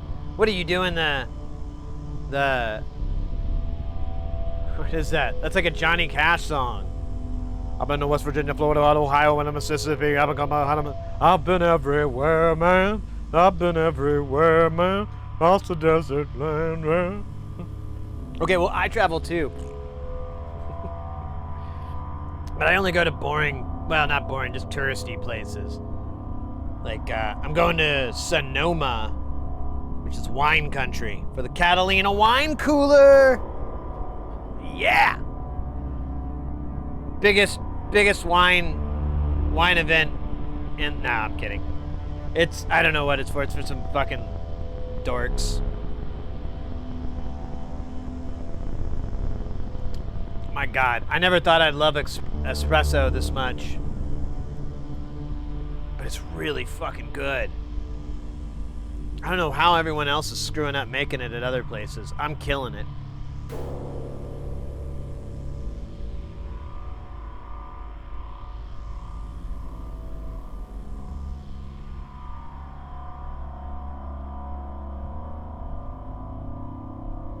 Oh, you're in Sweden. Oh, so you've come over to the States from there. Okay, that's a little more impressive. I haven't been out of the country that much.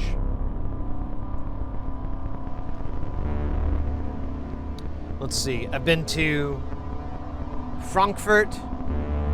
I lived in Malta for a little while.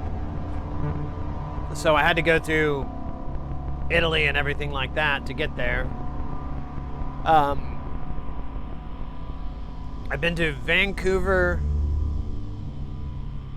Canada. I've been to Canada and Vancouver, Toronto, and Montreal. What's that place called? It has like the rainforest. Not the Amazon. It's Central America. God damn it. It's a really cool place. Costa Rica. I've been to Costa Rica. and that's kind of it. I took like a cruise, but I don't really count those places because that's kind of bullshit. I mean, someone just pulled our hand around. If I'm gonna go visit someplace, I get to like, you know, creep around and look for trouble.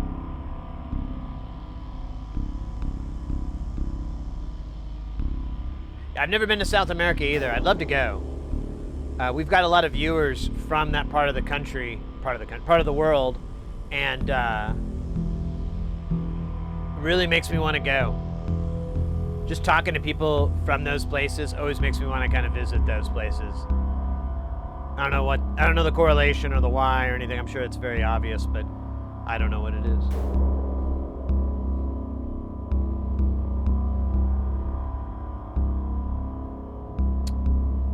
Costa Rica was really awesome. I went there a long time ago, right before I moved to Phoenix back in 2002. Dude.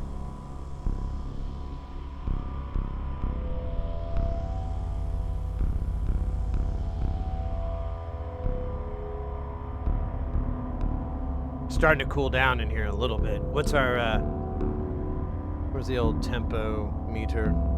I just had it. Dude, oh. No!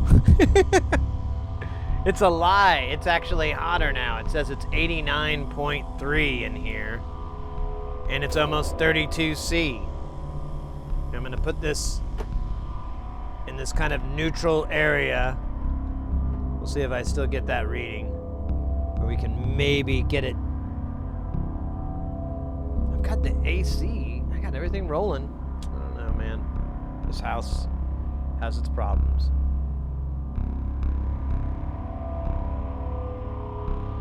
I thought Costa Rica was in South America. It's in Central America. Near Nicaragua and Cuba and a lot of those places. I'm trying to think of I'm not very good at geography, but I remember I went there a long time ago to visit a friend who was she was a student, and so she was doing the, you know, the host family living abroad thing. I don't know what you call it. And she had a family that lived in, is it San Juan is the capital? Yeah, I think it's San Juan. I apologize to Costa Rica if I'm fucking up these facts. But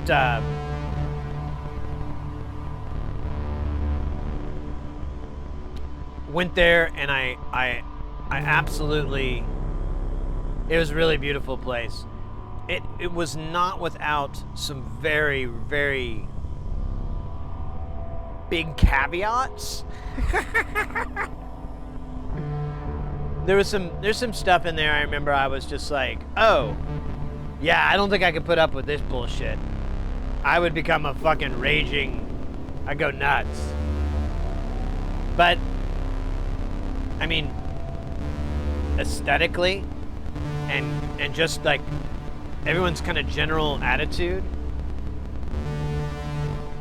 very island vibe kind of thing. Like if you've ever been to an island place, everyone's very, you know, very chill, very laid back. You know, if it happens, it happens. If it doesn't, it'll happen tomorrow. You know, that kind of attitude. Well, if I can't get it today, I'll get it tomorrow, whatever.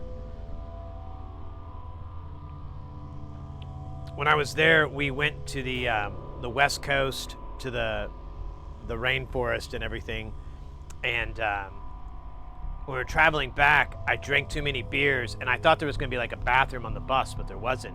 So we had the bus just pull over, and I ran to go to the bathroom, and they just left us. And I was like, shit, where the fuck are we? So we're kind of in the middle of this place. We just kind of walk, and we run into this hotel that's right on the beach. And we see like a stroller and stuff. And kind of long story short, there's an American there. And I speculate some of this, but he was just kind of, it all kind of would fit together, and it wouldn't surprise me at all if he was some guy that was a big surfer dude. Maybe he even had a little money, you know, came from a little bit of cash, and he, you know, he comes down to Costa Rica. He falls in love with the beaches because they are some of the most beautiful beaches I've ever seen. And he decides I'm gonna live here, and he buys like this little hotel on the beach, and you know, meets a local, has some kids, 'cause that's what the stroller and everything was. Because it was funny, my friend, she spoke Spanish, and so they were talking to each other in Spanish, and then she said something like, are you American? And he was like, yeah. And he starts talking in English, and I chime in. I mean, even though I was there for like a week, and I was starting, you know, when you're in kind of immersion and you've got someone talking to you, you know, speaking the language, you start to kind of soak up what's going on. You kind of at least get the gist, the vibe. And so when he brought it in, I thought it was hilarious. He was trying to give us directions, and he forgot the word for sidewalk, like the English word. He was like, and then you take and then he just said it in Spanish to her, and she's like, the sidewalk. Right, sidewalk. That's because I guess it was, you know, just totally different words, and didn't literally translate or anything like that, I guess. I don't know. I thought it was funny. But anyways, I don't know why we got on that tangent. Yeah, I do. I always do.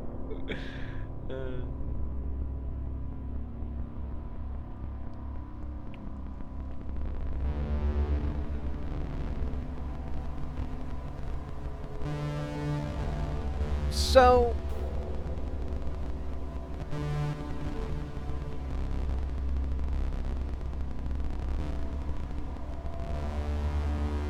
you're like in the drone. I think I saw that.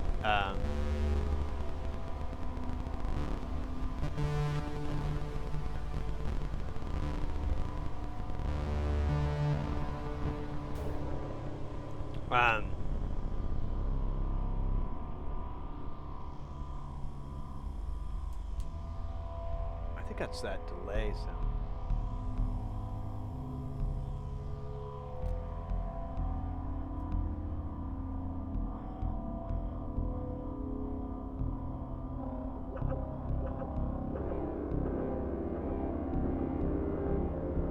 We should modulate these.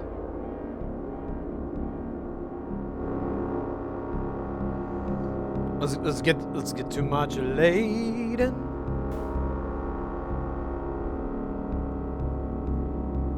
Oh yeah, I should explain, since you're a musician, Retro, I should explain how this thing works, because it'll make a little bit more sense. So the way Eurorack and Modular and all that stuff is it uses, you know, as opposed to like MIDI, it uses a voltage. Oh wait, I think we have an ad about to roll. I'll do a dab while we're on the ad. I'll wait until the ad kicks in. I'll keep rolling. So there's a voltage that it uses to do the range. So like MIDI. Oh, there we go. Now we got the commercial. Although I've noticed some Europeans don't really have to deal with the ads as much as US viewers. So I don't know, Retro. You may not be watching an ad for a fucking car or a regular car, but mostly cars that you can have sex with. Or in. I remember fucking cars came to me for an endorsement, and I was like, all right, I'll support your cars, because I really like what you guys stand for here, especially the swearing. I'm really into that, but you gotta give me like as payment, I want a ranch filled with camels. And they declined. They're jerks, man. It generates money, I guess.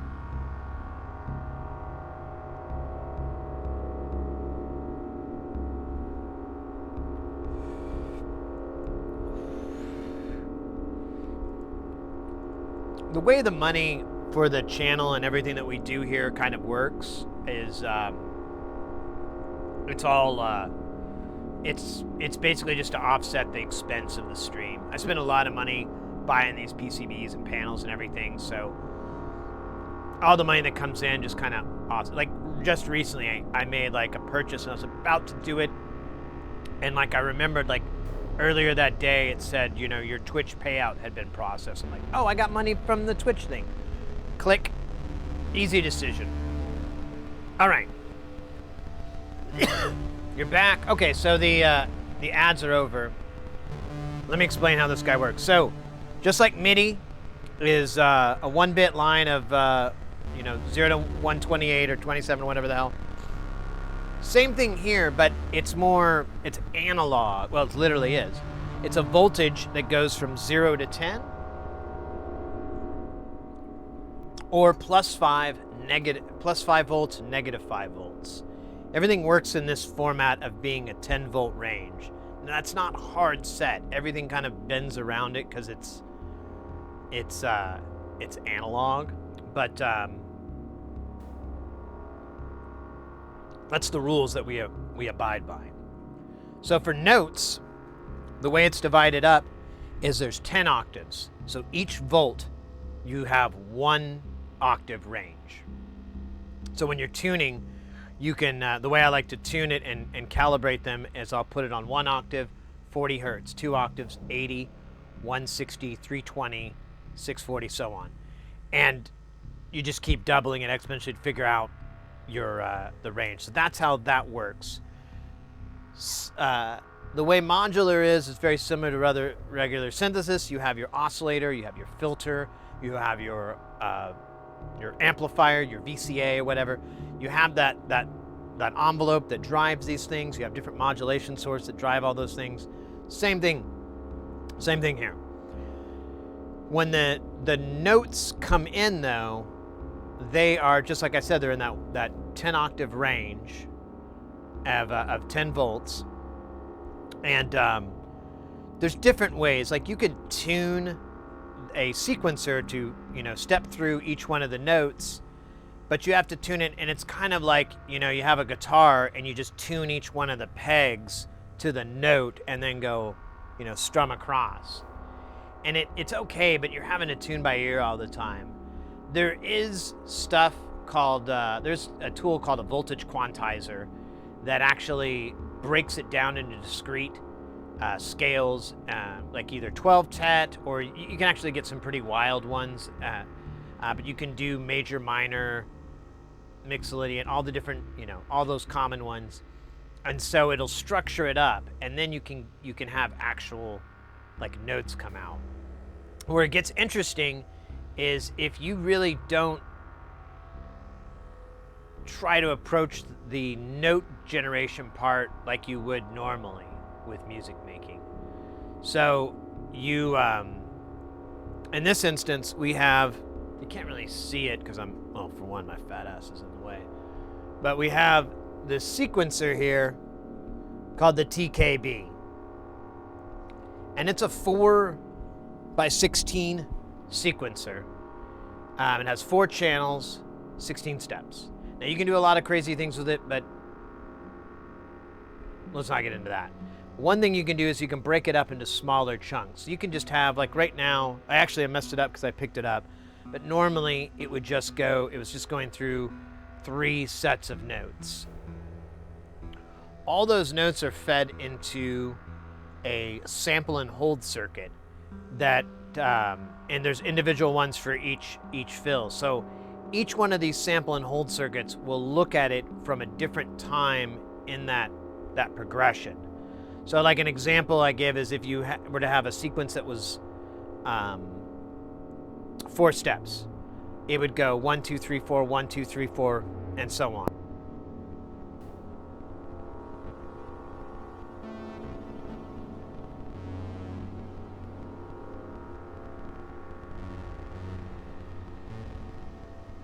Stupid battery. So you'd have your sequencer go 1, 2, 3, 4, 1, 2, 3, 4. Now with the sample and hold,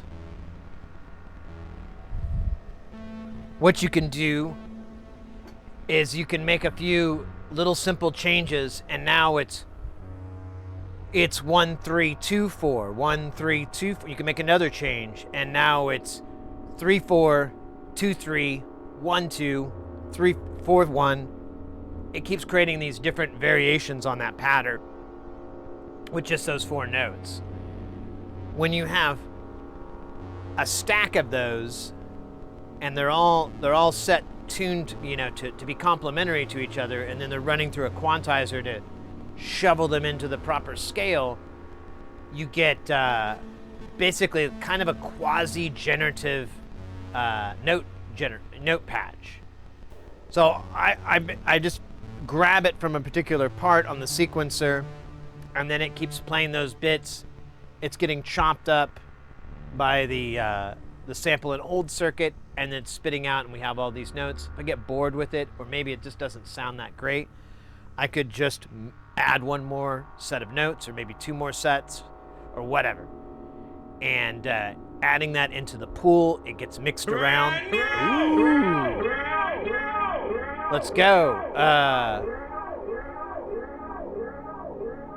Try to be dope. Thank you for the follow. That took me way longer than it should have to read. But yeah, it just kind of mixes in with the note pool. What's good and bad, or whatever, it depends on your point of view, is that's fun with this is like, it's really hard to get the same things back. You can kind of get it, but you're not, because there's so many things that aren't reset linked. I mean, you could do it. We could totally build a reset link. This has that ability to where if you hit reset or stop, everything jumps back to 1, and it starts from there and moves across, and you would have consistency. But yeah, nah, we're good.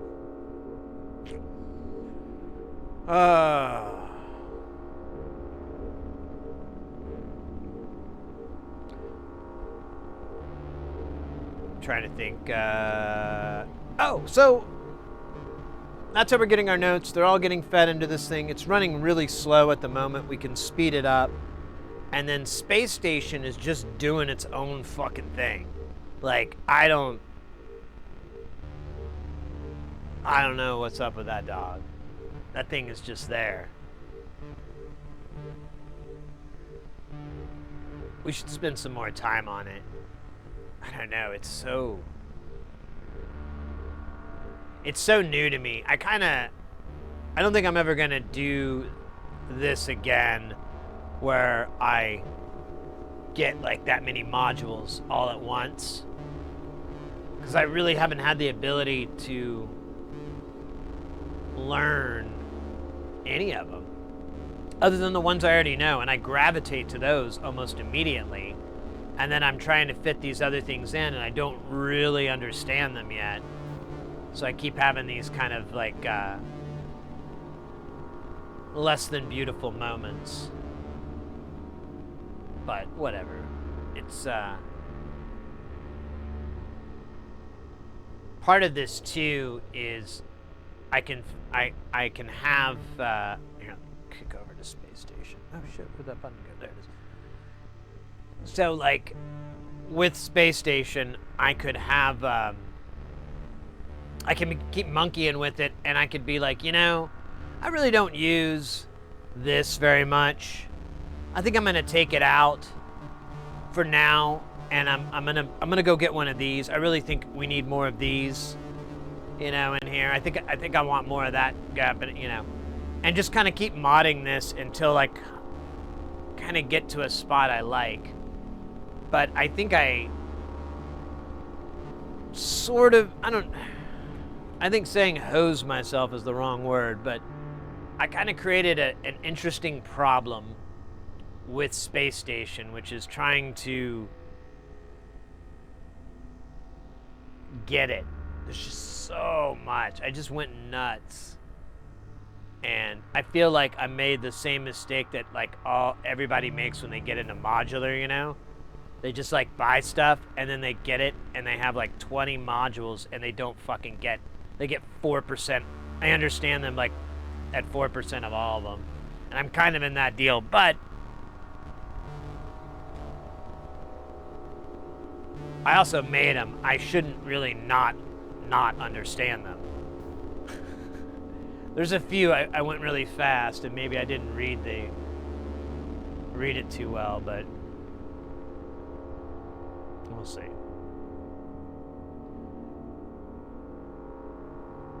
But beyond that, we've got a lot of audio generators here, like oscillators. We have a lot of filters. I don't know how many filters we have.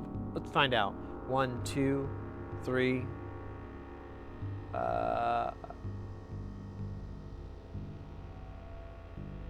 4, 5, 6, 7, 8, 9. Is there a 10th one? Do they have 9? Oh wait, 10. This is a filter.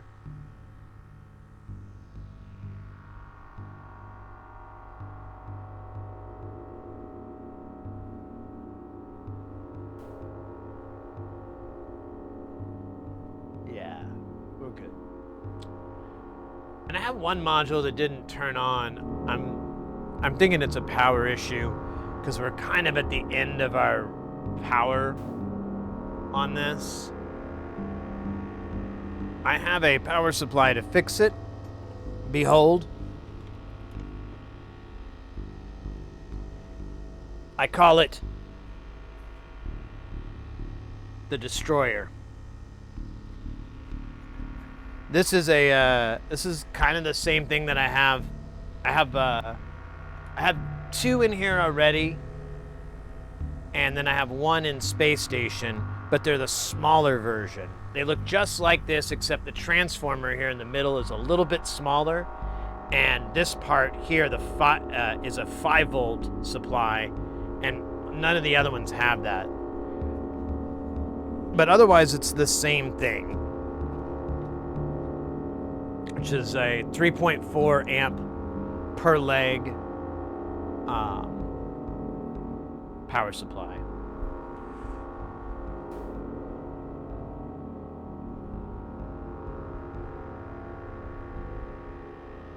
I definitely have too many modules. That's an adequate understanding. Yeah, I just need to spend time. Just got to spend time. I really should just, like, I keep saying this, and I feel like a butthole. I'm not doing it. Like, on my own time, just get, zooted up. Get the jaw powers at full power, and just spend time, like, really, hunked over the old space station, like, really doing my time learning it. That's all. I just need to do that. It's just like anything. You got to RTFM. Fortunately, there's nothing to read. Pseudo, I will eventually start with semi-modular.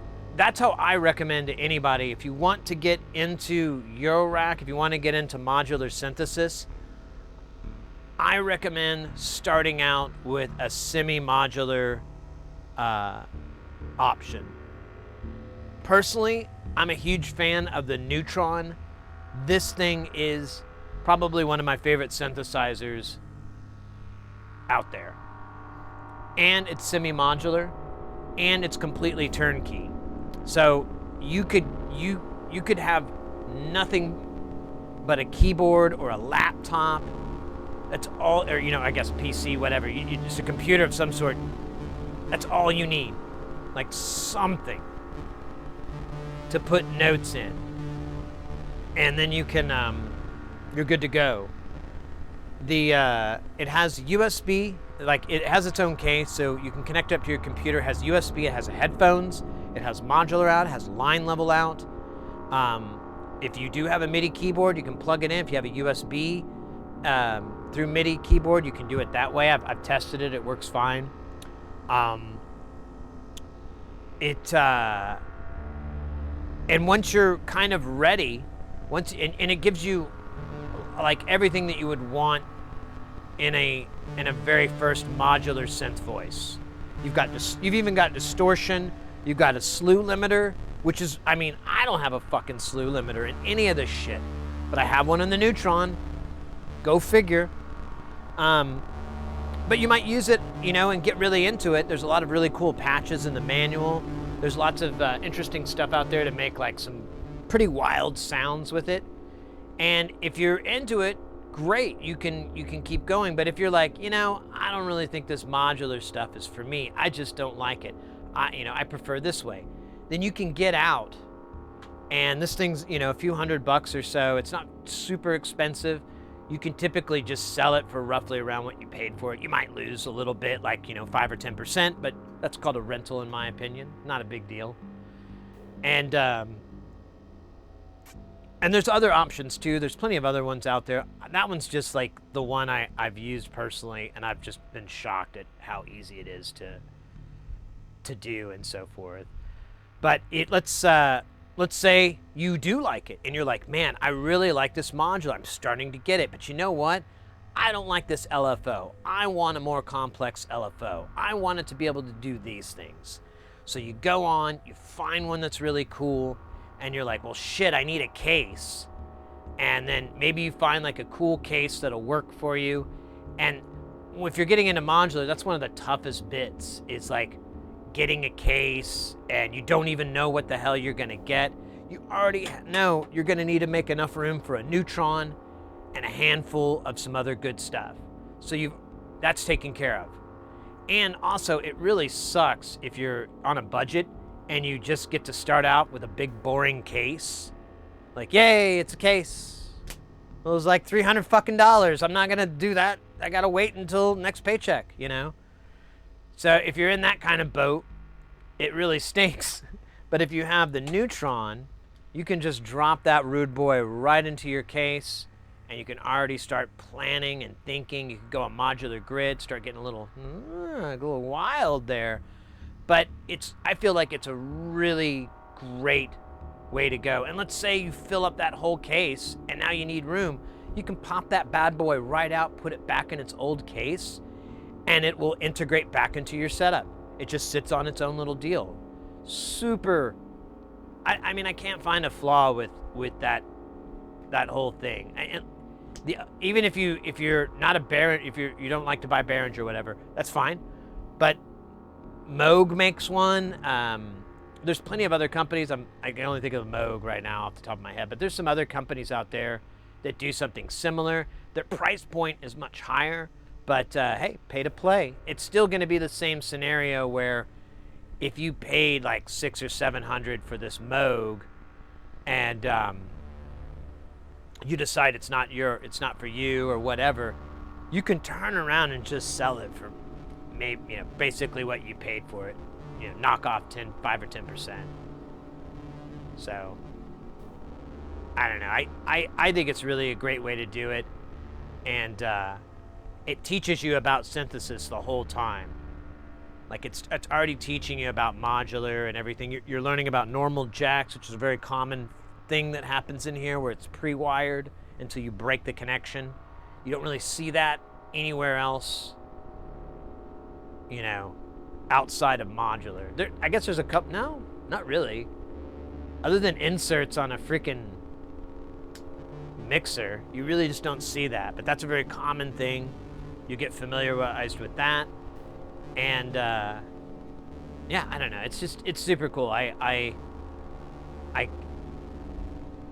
highly endorse it. I think that I think the coffee's kind of getting to me.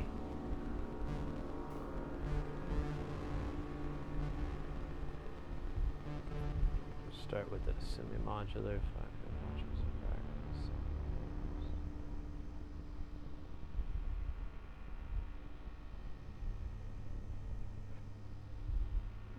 Hey, Proton, I actually do. I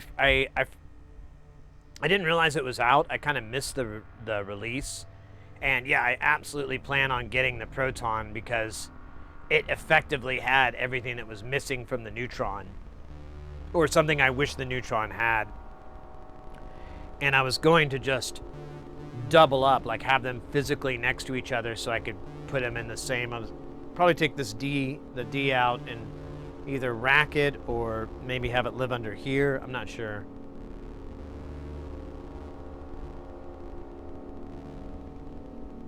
Oh yeah, the dread boxes are cool.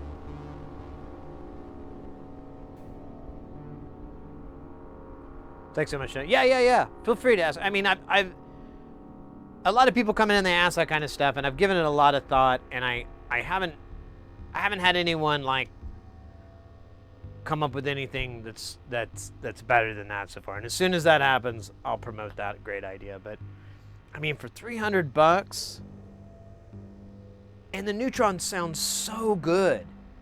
The oscillators in this thing are delicious. They have so much beef. The filter is phenomenal. It's one of my favorite filters out there, and it's an original design. If I'm remembering correctly, I watched a deal when they were reviewing it, and it was one of the engineers from Midas had come up with this filter architecture.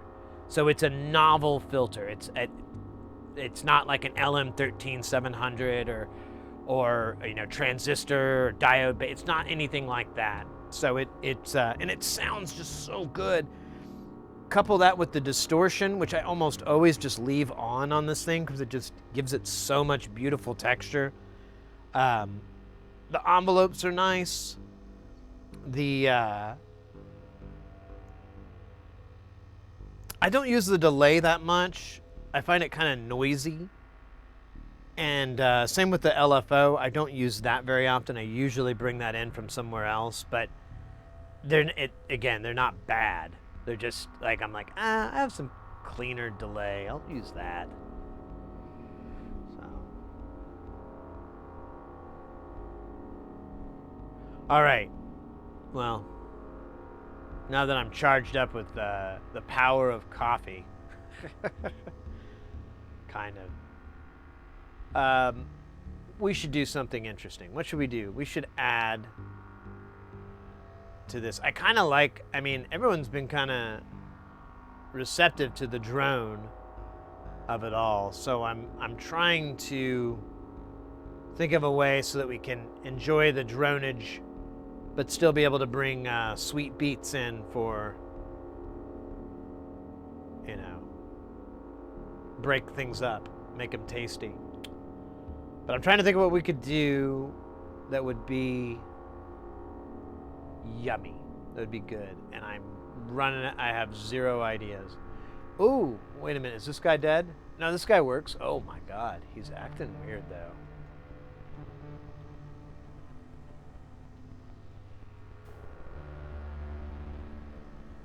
Alright, I think it works. The screen looks really dim for some reason. That has a bunch of oscillators in it, so we could use that. Maybe. Actually, maybe we should make something more with Spacestation.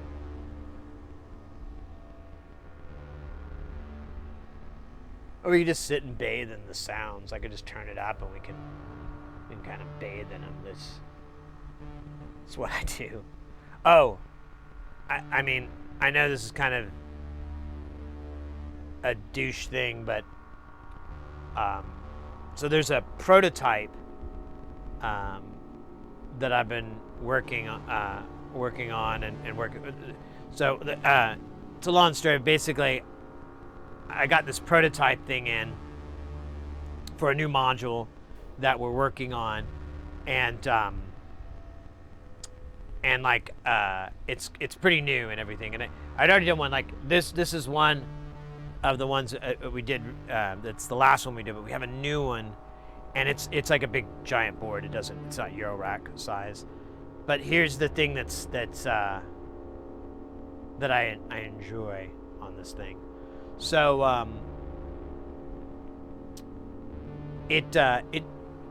long story short, it's a very versatile distortion. Like it has some really cool filtering effects in it, but at its core, it's a distortion. So I fed it. Where is it? Let me see. Is it this? Where is this guy going? I fed it. Well.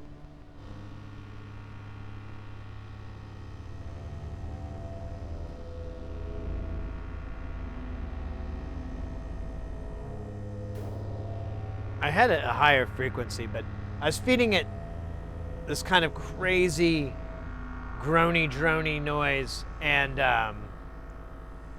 like playing with all the parameters, testing them out. We actually found some issues with it that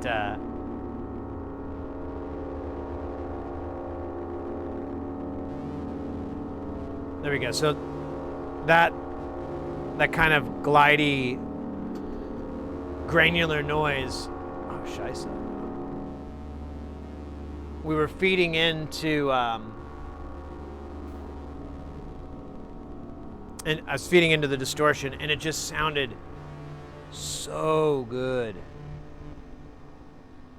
Like it was just, I just kind of lived in it for a while. I had headphones on, and I have these kind of big beefy over the ear headphones for that kind of stuff. Because these are good, but they're not. I miss out on a lot of the bass because I don't have these cut for my ears, so they don't go down there very deep. But those, you have pretty good range, and I just kind of blast them and just like live in it, and oh man, it's so good, so good.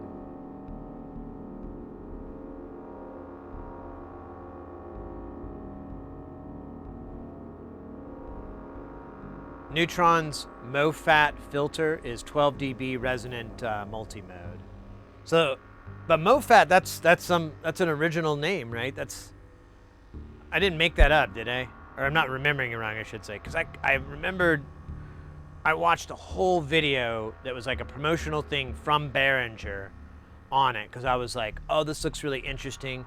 My buddy was selling it to me. Oh, that's even funnier too. You guys want to know something funny? So, you wouldn't know, this person's he's a very accomplished metal musician, and he's done a bunch of stuff for years and years and years, but he also secretly has like a synth thing and a synth collection. And I was posting that I was writing patches for this person's synth, and he's like, oh dude, I want to get one of those. And he shot me a photo, and he had like all these fucking like synths in this room. I was like, dude. And he's like, hey, do you want to buy the Neutron? I don't like it. And I was like, sure, man. And then when I got it, it was the original firmware, which doesn't have any cool functions, and none of the cool things were turned on. So as soon as I got it, I updated the firmware, got all the cool features. Never told him about it. I just think it's funny that I keep, and this is a reoccurring theme. There's just like something with metal musicians. They get into synths. I don't know why. And that dude's a goofy dude, so I wouldn't get it either. What's your go-to headphones? For listening to music and like really enjoying it, I like over-the-ear headphones, like that. I have. Oh man, all the caps fell up. My work headphones are these Sony 7506s, these MDR 7506s, but those are just real workhorse kind of headphones. They sound fine. I mean, they're not bad. But I'm not a big freak with headphones because I don't like them. Like I like headphones for what they are, which is a giant speaker right next to your skull, and that's what they are. Sometimes they're really tiny speakers almost inside your skull, but it's a speaker that has like very little difference, very little things are going to affect it from here and there. And at the same time, you're kind of getting almost all the dynamics at once. There's not a lot of distance to cut the dynamics down or anything like that. So they have all these issues, and there's really nice headphones, really expensive ones you can get that help, but it's always going to be a speaker this close to your skull, and it's going to have those inherent issues with it, and I don't like it that much. I prefer kind of, it's kind of cheesy, but I like being able to feel the music kind of hit my body and everything like that. I feel like that's, you know, even like, for example, if you were to go and listen to an orchestra play, and you go, if you've ever been to an orchestra, if you've ever been to an acoustic production where there's no amplification whatsoever, and they're playing, you experience that music, and it bounces off your chest, it hits your body and everything, and I kind of like that.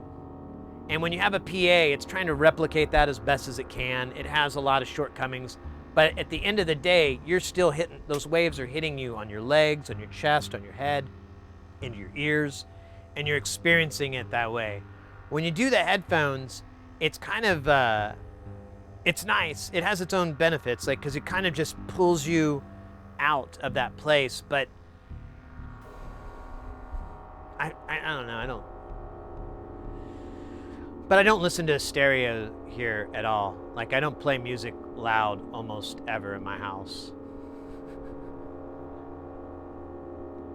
I should mention my day job. So I'm an audio engineer by trade. I do live event stuff. And that's why I don't even bother anymore, because $250,000 PA sounds much better than anything you can get at home. And it's loud. And it's got this, you know, that's tuned. Everything's tuned. You have this proper distance ratio. There's so many good things. And you just don't get that at home. It's not replicatable. Unless you have a giant house or something, I guess. Hey, Mr. Chompers, you want to say hi to everybody? You gonna leave? Oh, you got zapped. Come on, buddy. I'll show everybody how handsome you are. They're very curious. Oh, Chompers, I'm reading here online. Some people don't think you're handsome. Can you believe that? They say, yeah, I'm reading it right here. I bet he's not handsome at all. I bet he's homely. Can you believe that, buddy? They said you were homely. Can I pick you up, little button? Meow. You don't want to get picked up? What if I scratch your face? And then pick you up? Oh, you love it. See? Look how handsome you are. Yes, you are.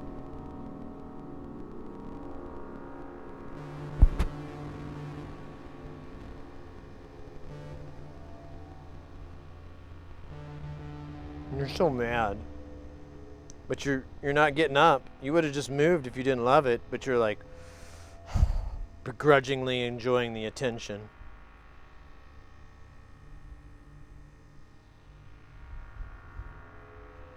You want down? I feel it. Okay. Thank you, handsome. Thank you for your service. It's respectful, you know. He was in the Cat Wars. Back in 2010, wasn't it? Yeah, 2010. Yeah, he was in the Cat Wars. He got dropped into the cat jungle. He said it was hell. Never seen something so jarring in his life. After that, his catnip usage kind of went a little haywire, but thankfully it's okay.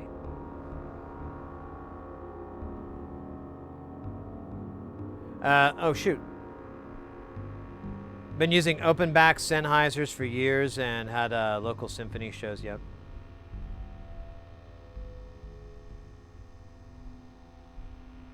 Bit traumatized with, wait, what? With B, cause oh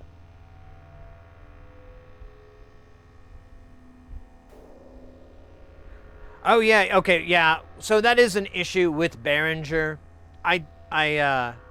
And you really don't run into that with like a Korg or a Roland or anything like that, is, yeah, you do run into a couple of pieces of gear that eat shit. So I have the Model D here, and I have one of the ones that has the temperature drift issue. And I talked to one of the people that was a viewer in the channel, he worked for Behringer's tech support. I guess they had tech support in Vegas, where they lived. And they were explaining to me, oh, well, you know, if you would have, you had like a year, you could contact them and they'll get you the fixed one. It's, you know, it's a known issue, blah, blah, blah. And I really didn't care. I was kind of like, I don't know, man. It's like the only thing that drifts. If I had like 4 things that had that problem, that'd be a whole other deal.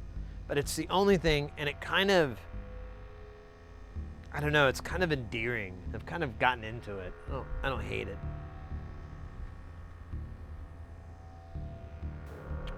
Oh,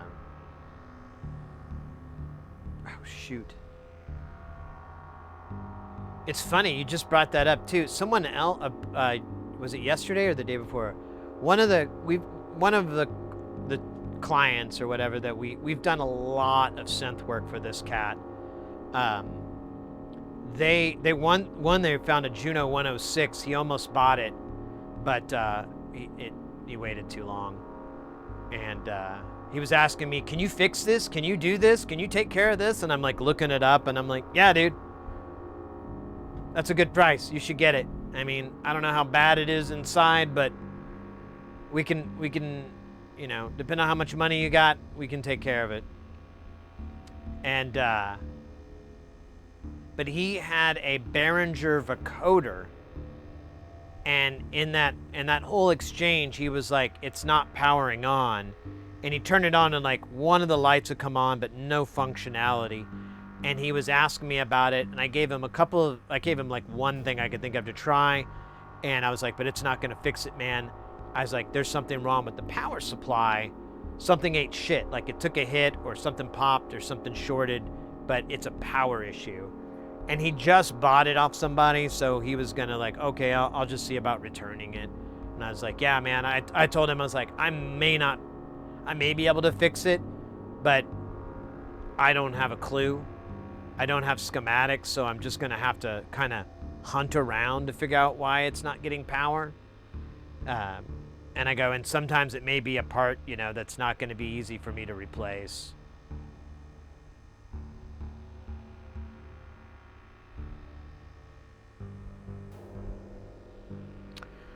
We got this not too long ago. This is like a little Vox tube amp. It's really low. It's get this, it's 1.5 watts at 8 ohms and 2 watts at 16 ohms. Very, very low power. And it's dead. The power transformer inside it is broke. It's not outputting the correct voltage. It's not outputting any voltage. One side kind of puts a little bit out, but it's not what it's supposed to be. And then the other one it's nothing.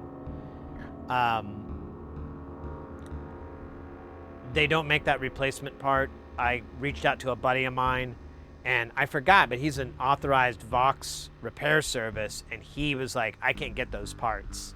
He goes, "They're not available." He's like, "You can get that same thing off of an old Fender Reverb." And they go, and I'm like, "But why would I? That's like gutting a classic car to put the engine inside your Honda Civic." It's just like, dude, just give up.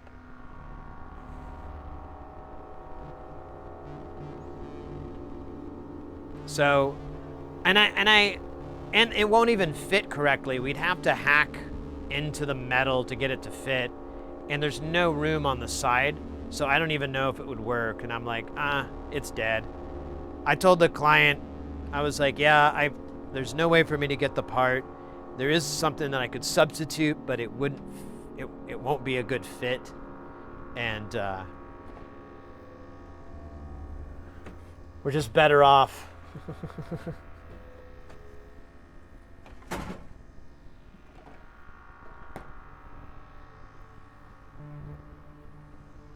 I told them though, if they saw one on eBay that was, where's my cup? Oh shit, I think I put it away. I said if they saw one on eBay and like someone ripped all the tubes out, but they, it's still had the core of it, and they could get it for a good price. So I was like, if you could find one with the transformer intact, I was like, I'll be happy to put that thing in. But I mean, you're just spending more money on an old piece of junk.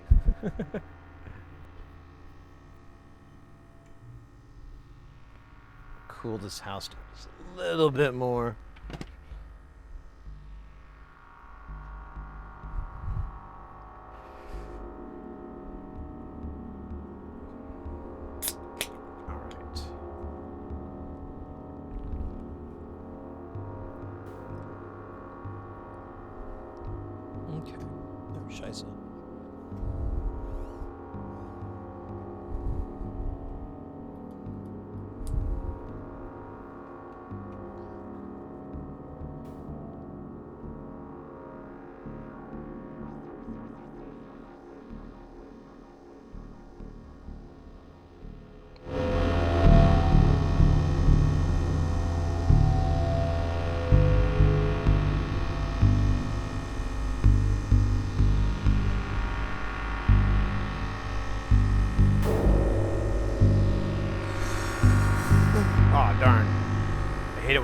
Starts leaking.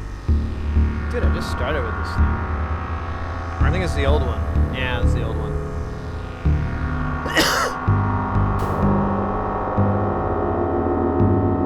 Stand by.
Can't figure out where I put my vape. Super annoying.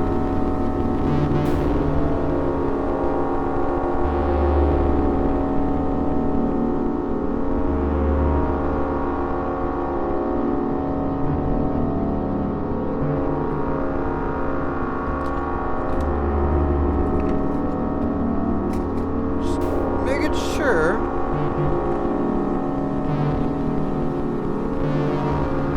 Opened it like yesterday.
see if we can get this kick working. For some reason, this button's not landing right.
find a different source for this.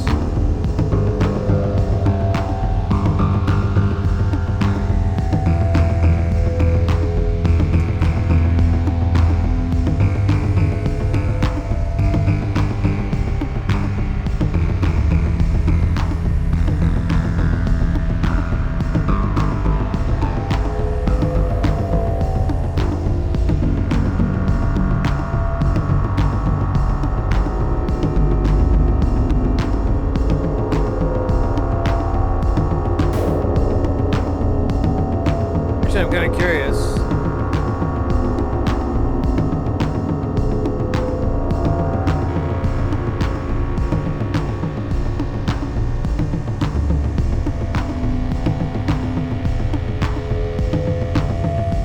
Oh, hey, buddy. My toes.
Always feels like it's never on the right time.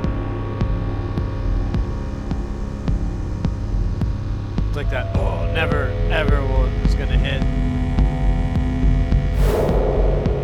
There we go. It's a little attack time. Attack time. Attack time.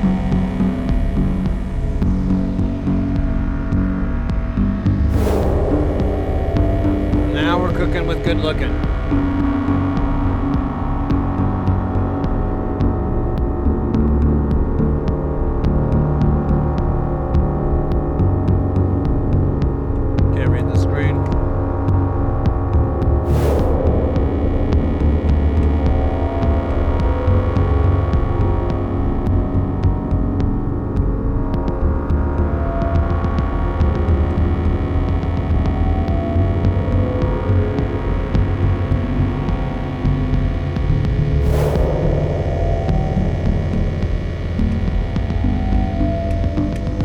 Button's all janky.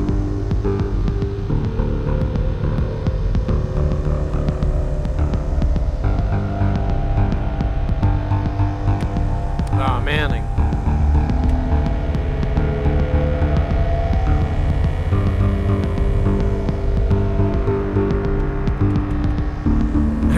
I can't change banks. I don't think that button's working. Yeah, oh, fuck. Alright, well, I got some work to do, I guess.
Happy birthday. Happy birthday. It's a birthday. Let me see that birthday pants. Oh yeah, I forgot.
That's really hard on the old arm. Need to get some of those things to make your forearms bigger. There's some joke that I'm missing. I'm trying to farm it out.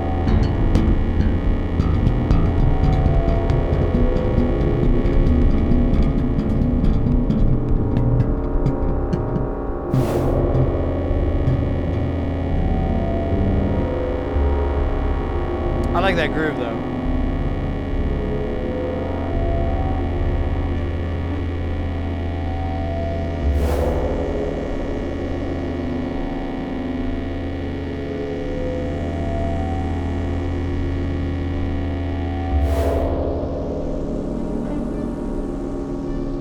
It went away like right when I touched that knob, so I have no idea.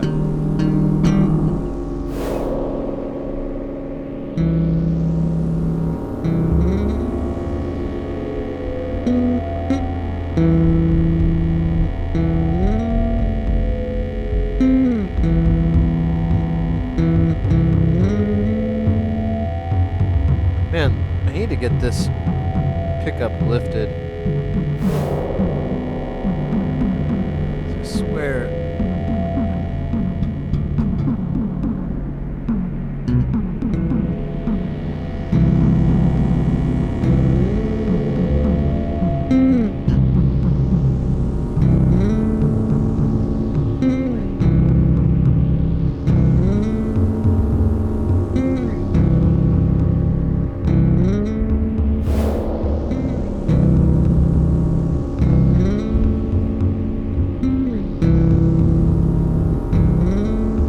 Problematic language goes do do do do do do do do do do do do do do.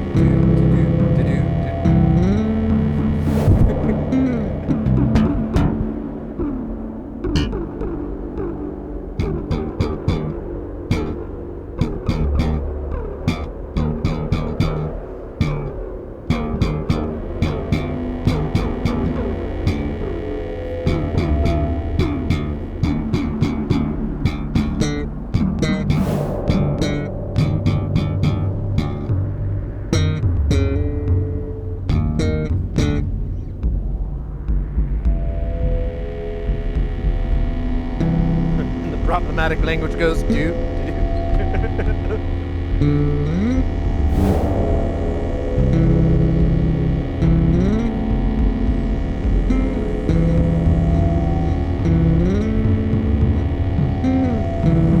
Must have been Mandela and remembering it wrong.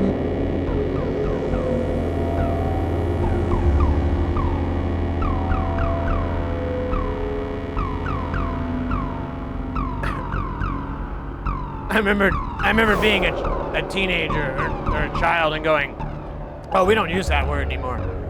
We don't use that. This song is dated.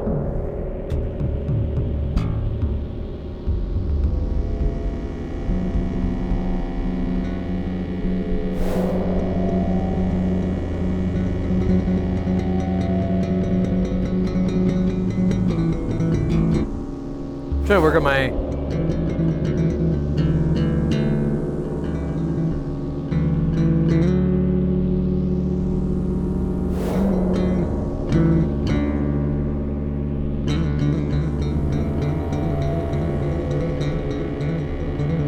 oh my god, that fucking song is a nightmare, right? The Rolling Stones, Brown Sugar. You're like, Jesus Christ! Why would anyone? This is, what the fuck? What is, it doesn't sound like it's against! This is a weird song, guys! This doesn't, why would you write this? I had no idea. I was like, yeah, and now I'm looking at the lyrics and I'm like, fuck! This is not cool, bro. I know what you were trying to do, but Jesus, man. This is so wrong.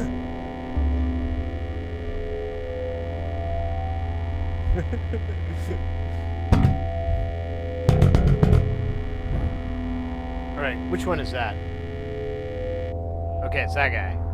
We're gonna leave him out of the mix, and we are going to create a new one.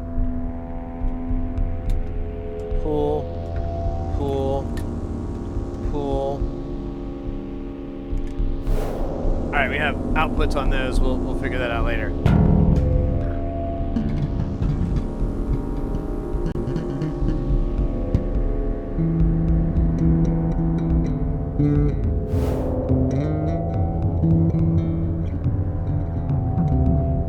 I'm actually a low-key Stones fan. Not like massive or anything. I just grew up with them when I was a kid.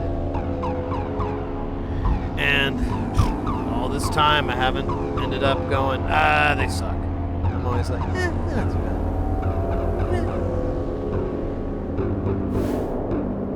bad. They should quit while they're ahead. Well, I guess since Charlie's passed, I don't know.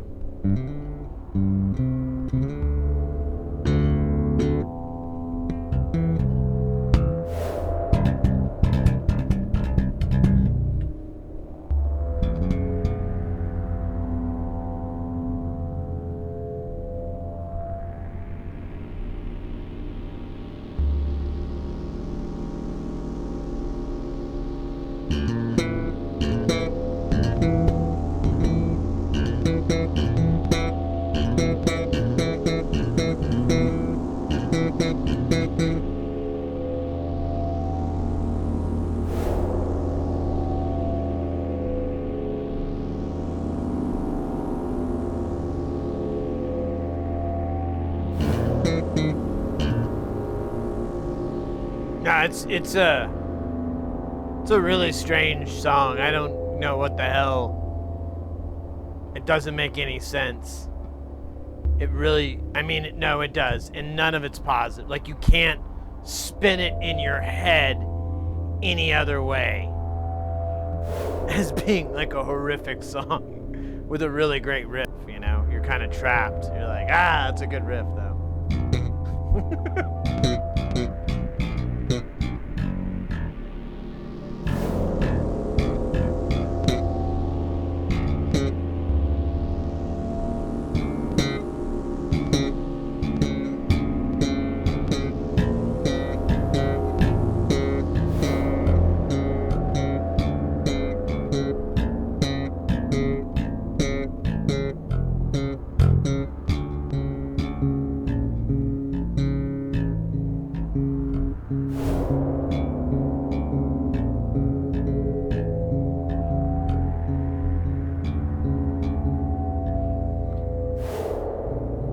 Yeah, I was just thinking that earlier.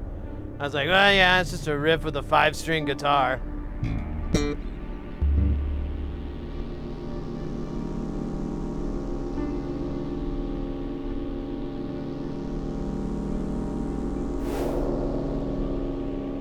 Doesn't Keith Bay like a Tele too? Doesn't he play like a Telecaster, I want to say?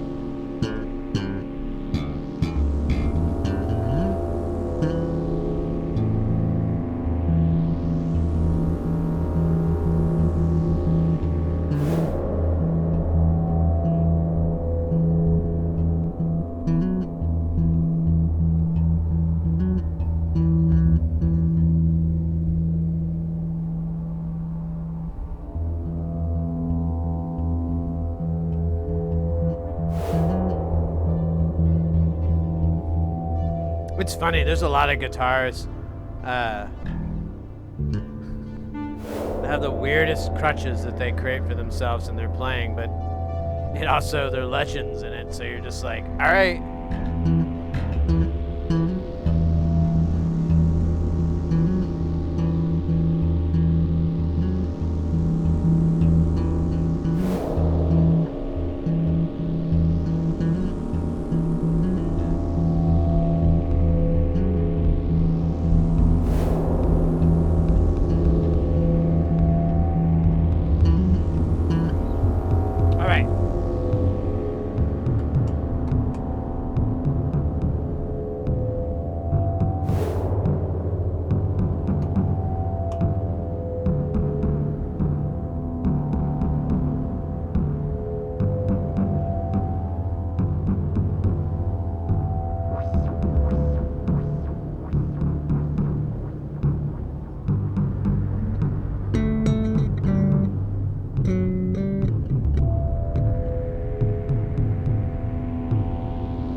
fuck is that?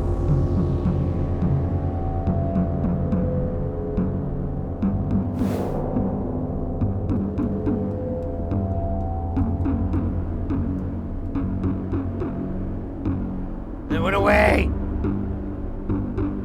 I gotta find this fucking sound.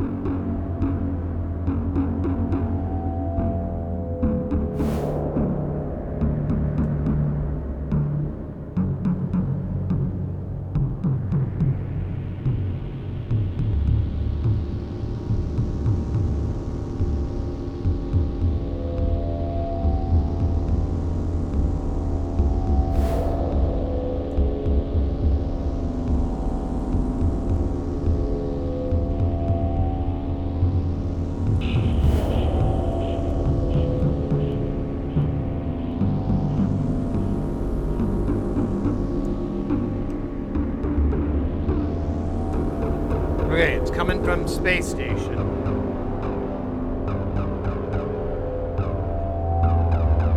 Ah, it is the encephalo adjuster. Adjusting encephalos. What the fuck is going on here? That doesn't make any sense.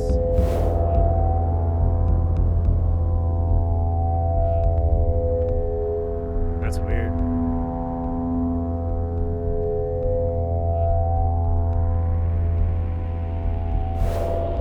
Oh, yeah.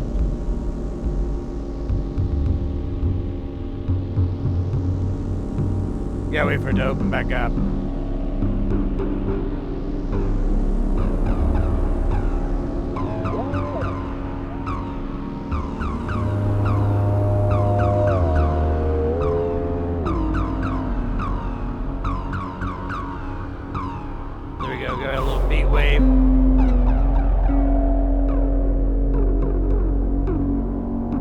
Perfect beat wave. Oh, big beast space phasey mother trucker.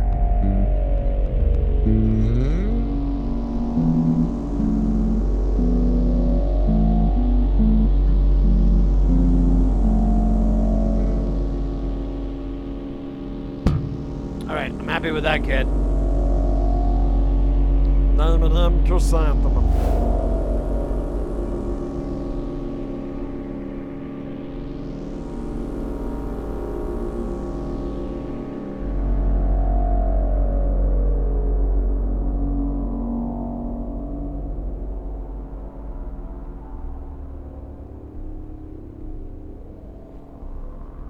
Yeah. Well, it's funny, like, that was originally what I did. I streamed, like, jamming. I had a much simpler, it was almost comical. Because I didn't have, like, a nice camera or anything, or a lot of stuff. So I just had, like, this minimalist setup. And then, like, if you looked behind me, you would see this. But it wasn't on or lit up or anything. Sometimes it was on, but it gave me, I just used it for clock.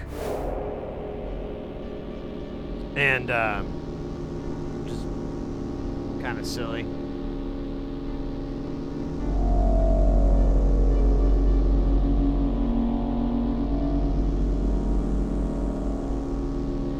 Oops.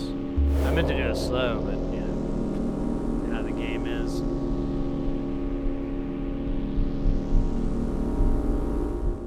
Alright, we'll take a little break here from the big bassy vibes. Your mother and I have something very important to talk to you about. See, comes a time.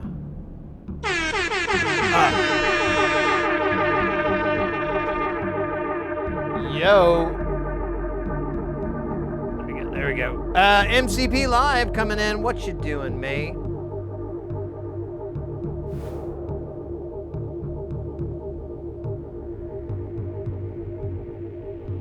You only fired up to as a sign generator?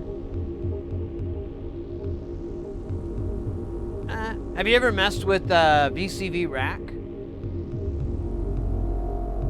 I don't know how big your modular is or how complex the setup is, but VCV might be like a way to kind of infinitely explore stuff without having to drop a bunch of cheddar down.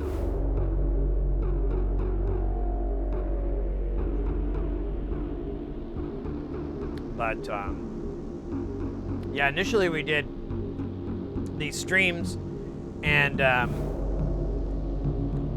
they were, they just like anybody who's just starting out streaming, it was all right. And then I was like, man, I really need a real drum machine. I don't have anything that's that good that I really like. And I was like, well, I have this Nava build. I need to finish that. And I was like, well, why don't I stream that? There was this, I discovered people that were streaming coding. They were doing like game development and software development. And I'm like, well, if there's people that are gonna watch someone writing code, I'm sure there's room for somebody to solder. There's got to be room for somebody doing soldering. If people are watching people code, and even other stuff like artwork and so forth. I'm like, if there's an audience for this, there must be an audience for soldering. So I'll give it a try. At the worst, I get a drum machine out of it. And of course, it's all history now, but that turned out to be way more interesting than doing music.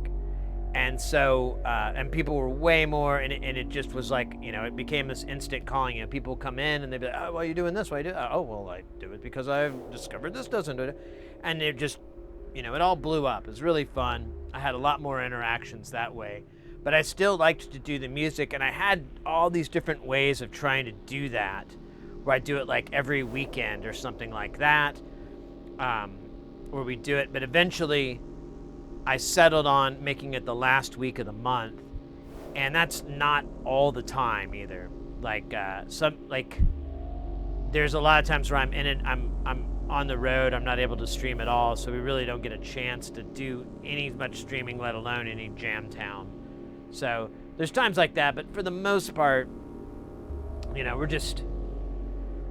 we usually have this schedule 70% of the time. There you go.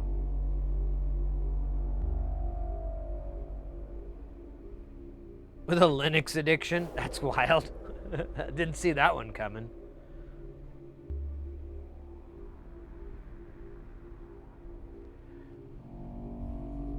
Oh, you should. Yeah. You should definitely get it. It is a rabbit hole, but honestly, depending on, it's one of those kind of nice little hobbies that you can easily scale. It's not like a big thing to get into. Like, what I mean by that is like, if you wanted to build a really simple project, your soldering iron is probably going to be the most expensive part of this whole venture, individually. And you could spend anywhere from like $40, $50, $80, $100. I recommend the $100, it's gone up a little bit, but the $100 and something one from Hacko or Veller. But, there's a lot of room for that. You can get some other brands out there that aren't too bad at all. Whatever the deal is, that's the most expensive part. Then the rest is solder. The solder is going to last forever. It doesn't go bad. It's fine. You want to make sure you get a solder that's going to work for you, but it's like a purchase you'll make once every 5 years at best, maybe even longer. So it's a good investment type thing. That's why I say it's all scales. And even if you do start making a bunch of these things and really get deep into the rabbit hole, as you say, that's not going to hinder you in any way. Same goes for the rest of the materials like flux, all the tools that you would want to have, like tweezers, wire snips, maybe a board clamp, things like that. All these little tools, those all help you for all these other things. So it's always going to be nice to kind of have on hand those items. And yeah, that's all you have to buy. If you really get into it, you can buy some really cool tools out there. There's hot air stations that are really fun. You can actually get those really cheap for like under $50 cheap. There's I mean, depending on what you're interested in too, the sky's the limit. If you're more of, if you're into coding, there's a ton of platforms out there that you can write code for. Has incredible IOs that you can do all kinds of crazy shit with, and you know, the soldering part is just that little bridge that you have to cross, and it's great. Or you can make guitar pedals, you can make synth modules, whatever. It's pretty big rabbit hole. Let's talk about Lakeside stuff. Craft soldering can be everything from a craft to a profession. Good skill to develop. That's what I think. I think it's really something you want to get into if you're interested at all. And you know, you might end up spending around, probably at the worst, $180, $200 for all the tools and everything you'd need to have like a nice little setup to get rolling. If you had nothing. But you might already have some of those tools already. So, you know, like wire snips, things like that. Excuse me, which brands you mentioned? So there's two really good cheap brands that favor hobbyists. Now, there's a bunch of other companies that make soldering irons. I know people are going to get mad at me. I don't bring up JBC, but you know, and stuff like that. But this company specifically makes stuff for the hobbyist level, for the prototype, hobbyist, developer, entry level, and that's Hakko out of Japan, Hakko, and then Veller, which used to be a U.S. company, but I believe now is a German company.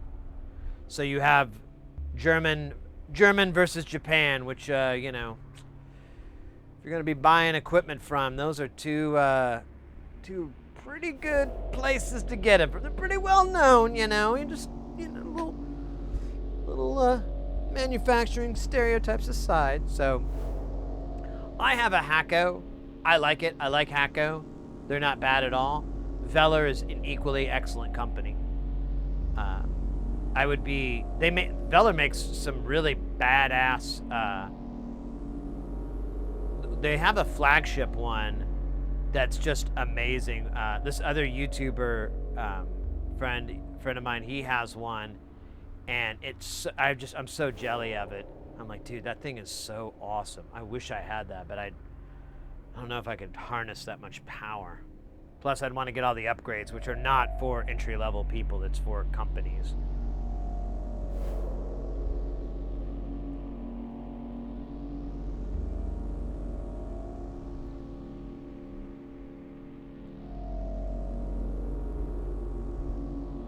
$180 for me around. You have a spreadsheet to track your hobbies. That's a good idea. That's a good way to budget them. Keep track of how things are spending. Yeah, that's a good idea. Instead of just kind of estimating all the time, rounding up and down, whichever one benefits you the best. That's my method. I need to stop, but not today. But yeah, no, I mean, that's the big part of the channel is soldering. I feel like I know more about soldering and then audio and synthesizers, so I can kind of talk to that on stream to a reasonable amount of accuracy and certainty and stuff like that. I try not to talk out my ass too much. But when it comes to synthesizer stuff and so forth, I'm pretty good at that. When it comes to soldering, I feel like I'm very strong at that. And then audio engineering, I'm pretty good at certain aspects of that. Like, we don't even want to get down that rabbit hole. I could go on. If we were at the bench, I'd start pulling out the things to show you my little example.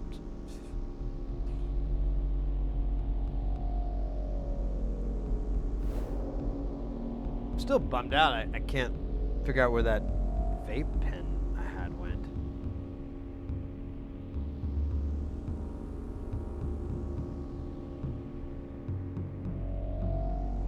I mean, this one's fine for now, but what about later? It's got to be hiding out in Cancun. Oh, let's see. Hey, look at that. We got the temperature down. It's only 86.9 degrees Fahrenheit. And then in non-freedom units, that's 30.5 C. I might have to get a jacket. It's pretty chilly. I don't want to catch my death of cold. I hadn't ever rewired a guitar full cold solder joints until my wife started stained glass. Soldering on that scale taught me how to flow it.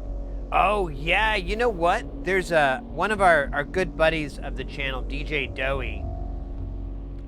They've done some stained glass work, and I never seen it before. And I noticed like, oh, this is just like soldering. You know, you're just flowing that weld, and and you're just kind of relying on the heat and everything transferring to bind the two. I play since a kid. I'm into music, play guitar. Now since, not so much into coding. I only tried soldering once, but I was 10. Haven't tried it again.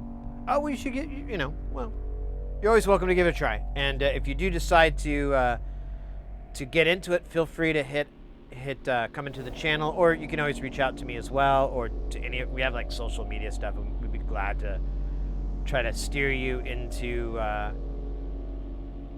direction if you have any questions, or you're curious about, is this better than that? Is this a good way to do that? We'll do a lot of SMD soldering on the channel. We don't do too much through-hole stuff. I'm kind of obsessed with SMD now. I had to do a through-hole last night. That whole thing took like 7 or 8 hours. It took a really long time. I was so tired. I'm tired just thinking about it.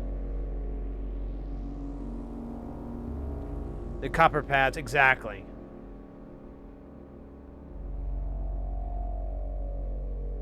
But yeah, I mean, I get it too. Soldering isn't for everybody. But most people that have come in and they've listed like their grievance or their issue with it, it's always been something where I'm like, oh, have you tried this? Have you ever used one of these? Have you ever done this?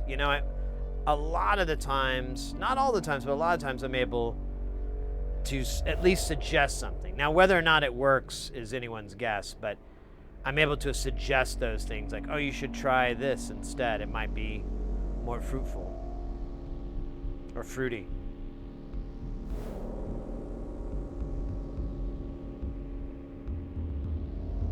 Ooh, just had an idea.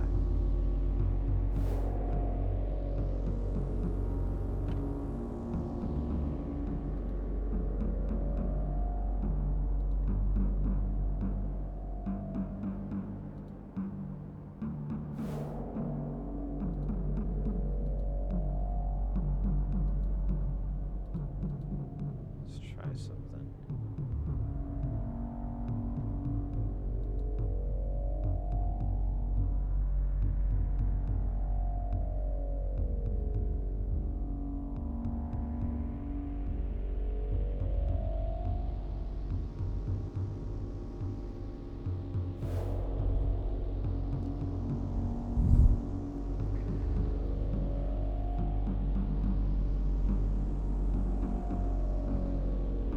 It hurts my brain to mirror the image when I flip the board.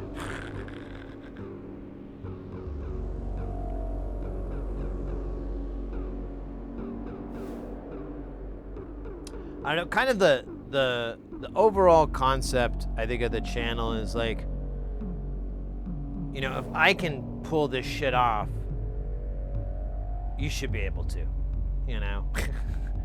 because I don't have any special skills or anything like that. I never went to college, or I don't have any like real formal education or training or anything like that.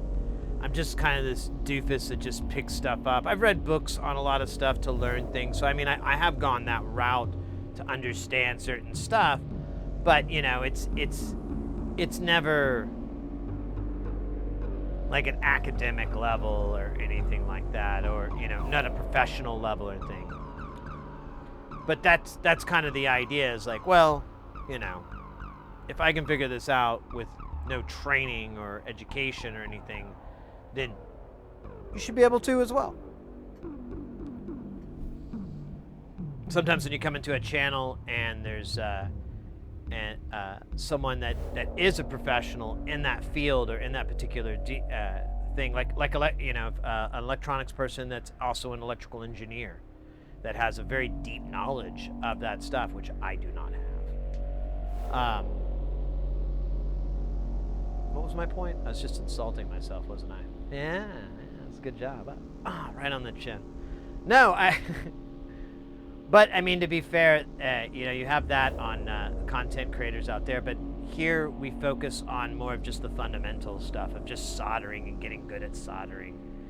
Troubleshooting is still a big part of all this stuff too, and that is a skill that I feel I'm pretty decent at. I have a pretty good that's what I do in my day job.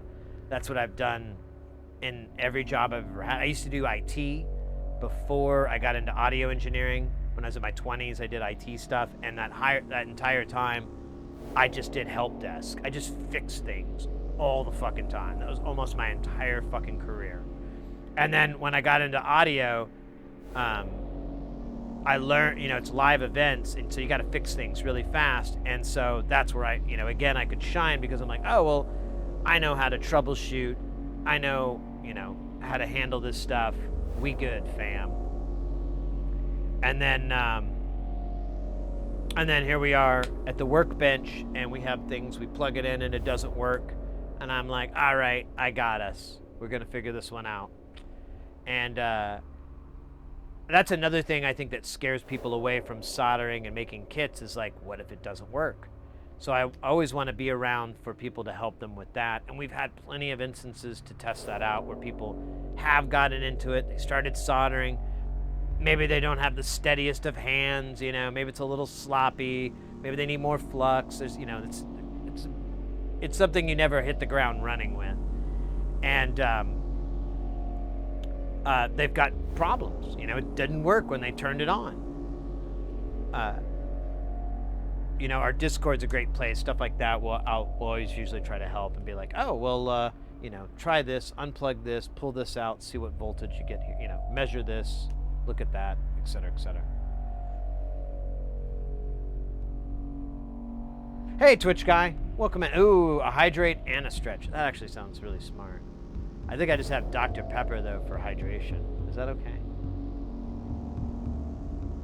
My liquid death, I ran out. I'm supposed to get a delivery tomorrow of it, but, that's when the sun will come out. I betcha.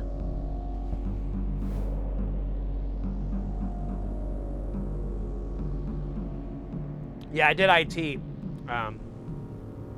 My first job was actually my friend that came and hung out not too long ago. It was last week. He's the one that helped me get a job, and I brought it up to him. I was like, thanks again, dude. I can't thank you enough for helping me get that job.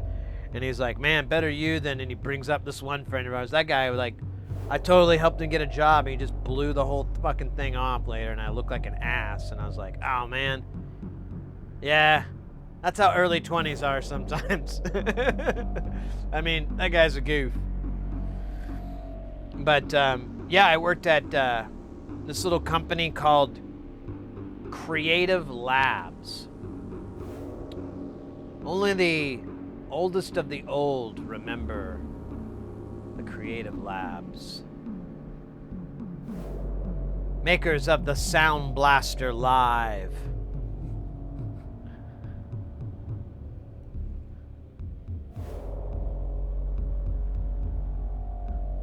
Which is so funny to me. See, let me get the where's the, not activity, there's the, nope, that's not it.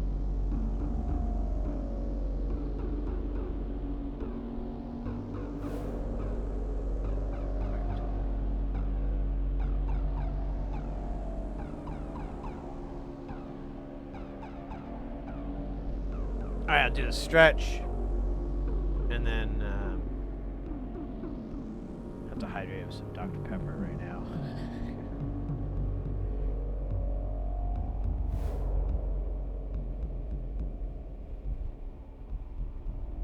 I used to have a Sound Blaster card. I still have an external Sound Blaster.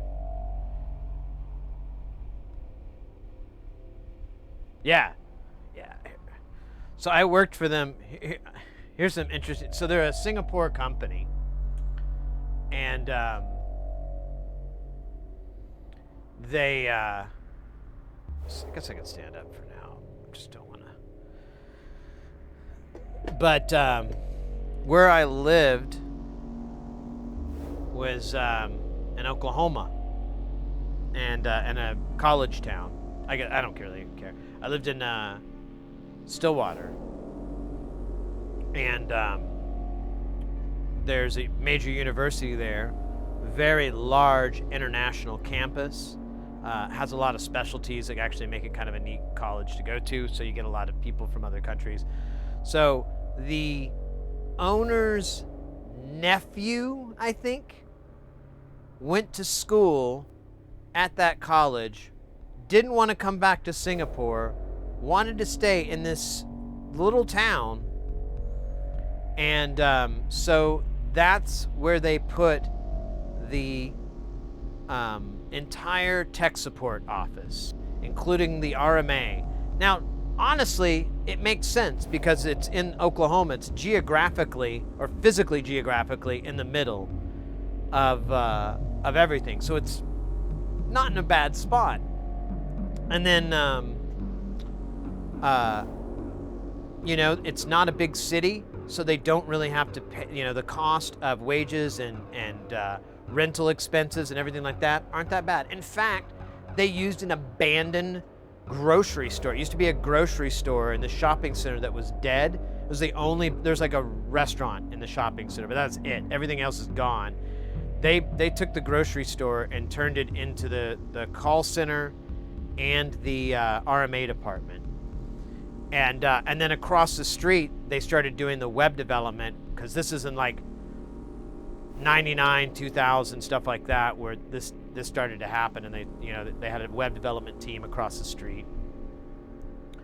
But the story that we were told is like, and it was kind of funny, like the owner, like, or not the owner, but the boss or whatever, the main guy, we never saw him, except you'd like see him like move through, like coming from the not the cafeteria, but like the kitchen, and or whatever. He'd like just be passing through, and he like the story that I was told is he had like all these old like 486s, which was old shit. Like we were on P3s and stuff like that at the time, I think, and he had these 486s, and he was like building these like clusters or something. He was always writing software for them.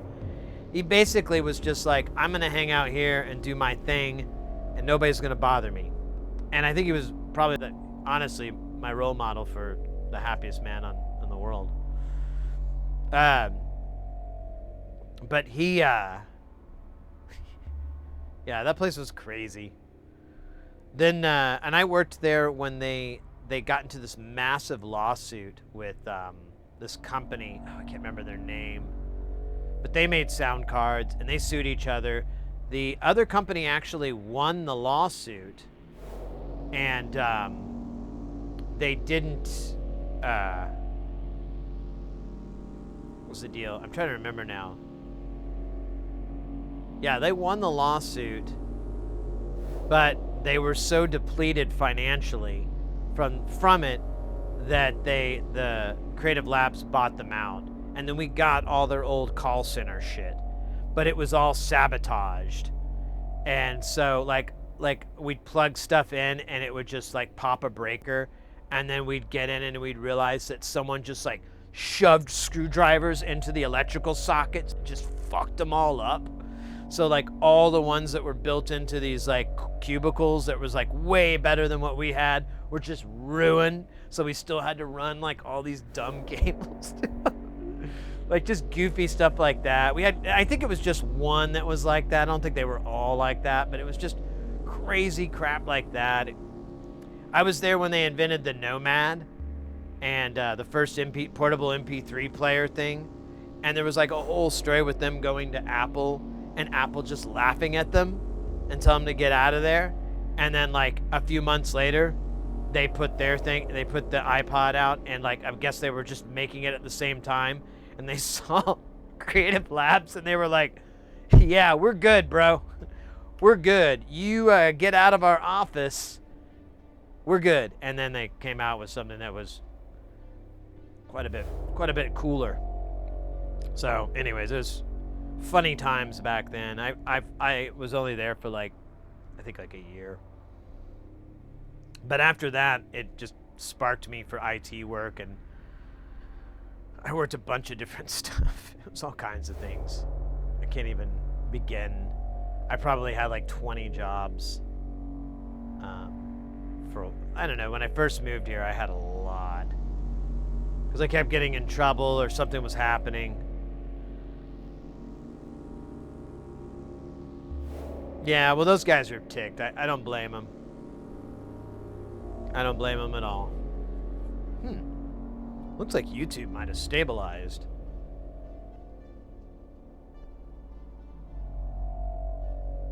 Alright, well. I'm gonna switch it from private to public. And we'll give it a try.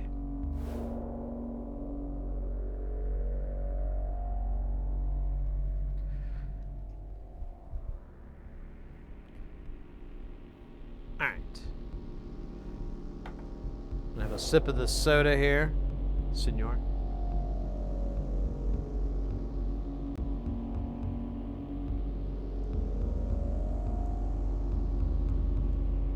Sanaton, welcome in. Party's going good, mate. I stayed up late, a little too late, but I'm alive.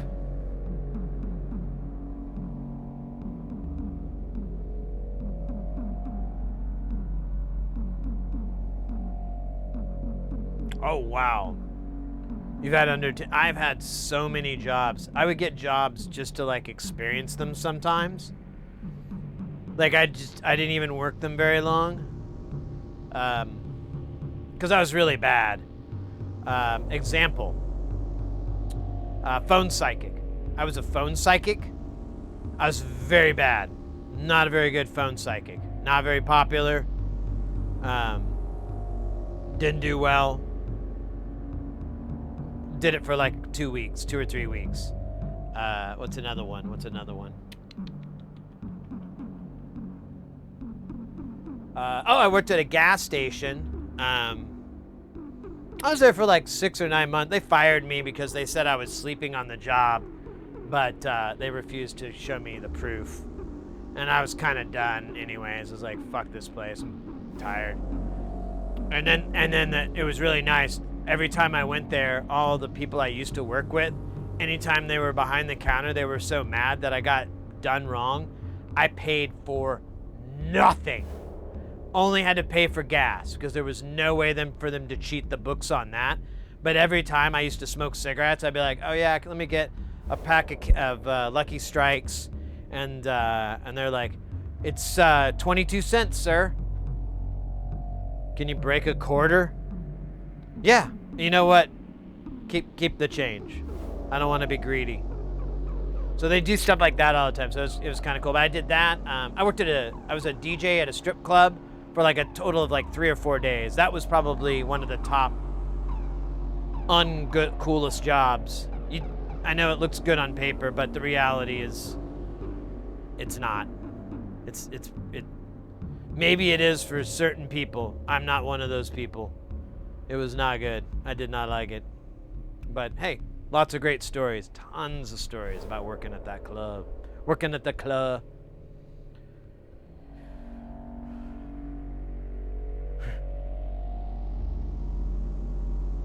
To be eccentric billionaire. Any hints? Oh, I don't know. Do you celebrate May Day? No. I'm not entirely sure what that is. I forgot.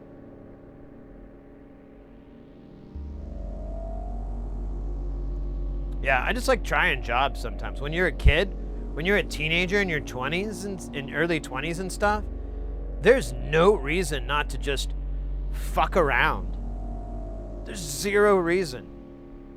It's not gonna mess you up for when you finally find a job that like works for you, you know. But it's funner to be like, oh, I'm gonna try the retail. Retail I don't really like this. You know, I like this part, but I don't like, you know, maybe I'll work over here. You know, I like this, and you keep kind of shuffling and trying different stuff. But, yeah, sometimes it's just fun to try crazy crap to try it. Switch this back over.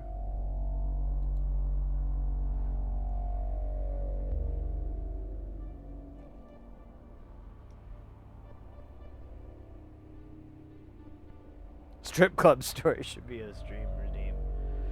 I'll give you one story. This is kind of, well, shit. No, wait, which one should I do?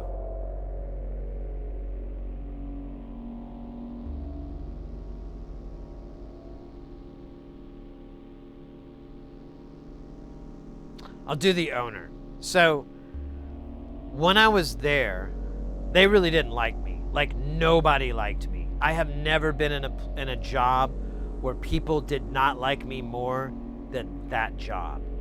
Like, I can't, like, that's so much stuff. Like, how mean they were, how much they fucking hated me there. It was hilarious. But, the owner was this dude, was this black guy, and he, like, would always be in a wife beater. Like, always in, like, an undershirt, like a white undershirt, sleeveless white undershirt, you know, classic wife beater. And he'd always be wearing these, like, pretty casual fucking shorts. Like, not boxer shorts, but, like, not very far away and possibly, you know, he was always very hyper casual dude. And, which was weird, you know, because they had a restaurant, and that was the only reason they could stay open, is because they had food. And I'm like, maybe you shouldn't walk around like that, bro. And then walk back to the kitchen. I don't want to eat anything. You got hairy shoulders, dude. That's crazy. So anyways, and he also had this crazy accent. I think it was like Cajun. It was like maybe Creole or something. I don't know. But, because I could never figure it out. But here is him coming up to me to the DJ booth, which is off to the side of the stage. Hey, boy. Hey, boy. Hey, boy. Hey, boy. Hey, boy. Hey, boy. Come in here, try. Let me tell you something, man. You got to touch something on him.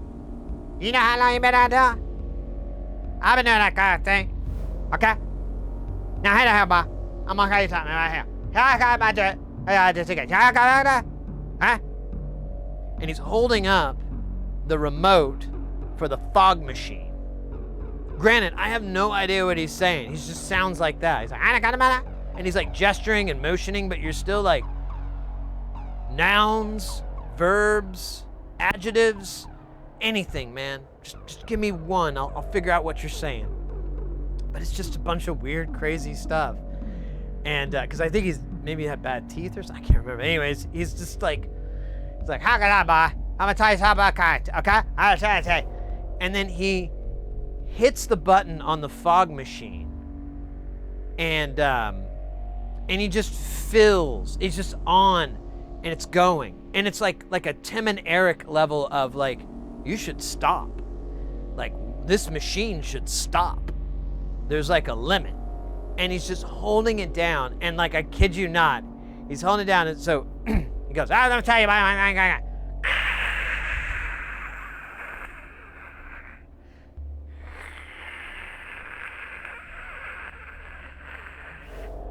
Hey, bye. See what I got. I'll tell you, no, bye. Ha! Now, tell you go by my club. You better go down that, or I'm gonna get you out. Okay? I'm sorry, did you want me to use the fog more? What the hell? I got to talk about. Goddamn motherfucking that damn shit. And then he'd walk off. It was so funny. The guy was like, he was just some sort of cartoon character being. And I thought like, yes, I don't know. I thought he was fucking with me. I had 2 friends that worked there that were dancers, and they were the ones that got me the job. And so I asked them, and they're like, no, dude, we have no idea what the fuck he's saying. Like every now and then we can pick up like 2 or 3 words. But yeah, it's like, they were saying, yeah, it's like a verb or an adjective. And you're like, walking? Walking where? Walking to what? What is he talking about with walking? House? He's talking about walking home? Those 2 words were too far apart. But yeah, I think he fired me after that because I guess he was trying to tell me, in hindsight, I think he was trying to tell me I had to use the fog machine a lot, but he just like filled the place up. You couldn't even see the stage. And there was a dancer at that time when he's doing this, so he's just like yelling over her. What, you know, she's dancing, the music's blasting, and he's just loud as a fucking, bullhorn. He's just talking to me, and I'm like right to the side of the stage. So you just see the boss like going off on me, and then he's like hits the gas, floods the stage, floods the whole room, cackles like a madman, and then like yells at me and then leaves. And I was like, yeah, what a weird world that must have been for the people there.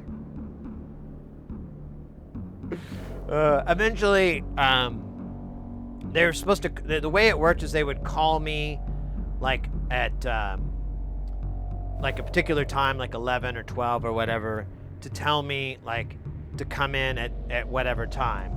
And it was like an on-call-ish kind of thing. Like you told them what days you were available, and then they'd be like, hey, can you come in tonight from 7 to 2?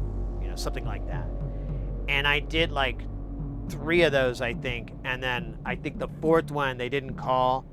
And then the next day they didn't call. And then I didn't want to call them to say, hey, why aren't you calling me? Because I was like, you know what? I don't think we're a good match. I think I'm good. I don't think we're a good match. They're hard to understand. Like, hey, open set. Well, this guy, I think he was definitely older than me. I was like 22 or 23 at the time. But it was just weird. That whole world was weird. I'm glad I didn't get deep into it.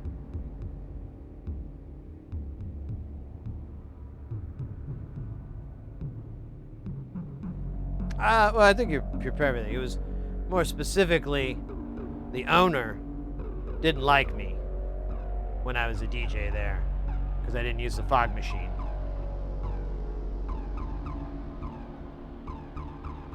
The girls hated me too. Okay, one more. So the girls hated me. They're supposed to tip you at the end of the night. Oh shoot, I got YouTube going too, my bad.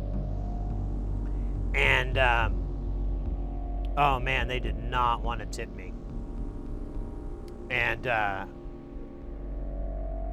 yeah, it was bad. Like, this is back when you still smoked indoors, and like one of them just fucking blew smoke in my face and put their cigarette down and told me to go fuck myself.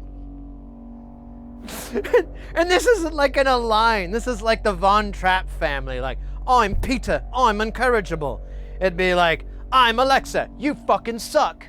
And then she'd like prounce off, but there was no music. It wasn't nearly as cool as the movie. I'm Peter, I'm incorrigible.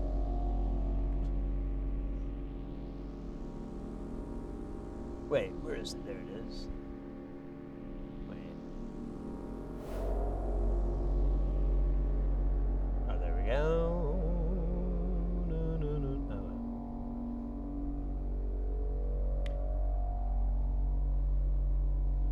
All right, there we go. I got YouTube up. Boitardo, Devin, Trondog over on YouTube. Welcome in, mates. Yeah, I don't know. I decided to turn YouTube on. I just put it to private so it wouldn't broadcast, and I just monitored it, and I'm like, dude, it's been fine. So let's turn it back on. Let's get it on.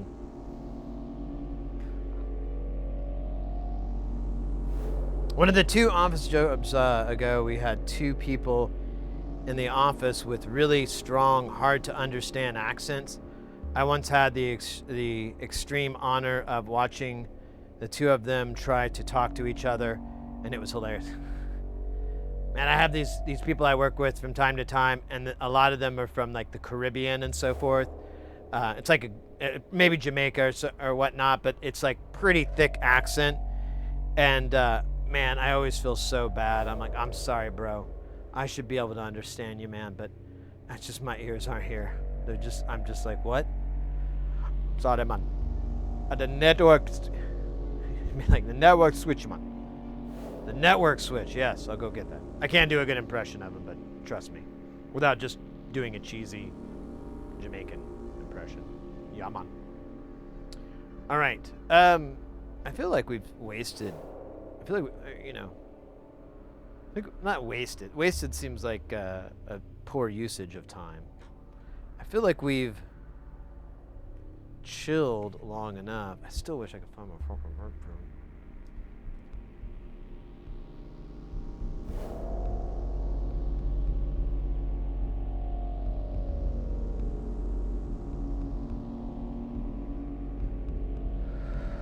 I had it this morning, or at least I thought I did. Maybe it was taken.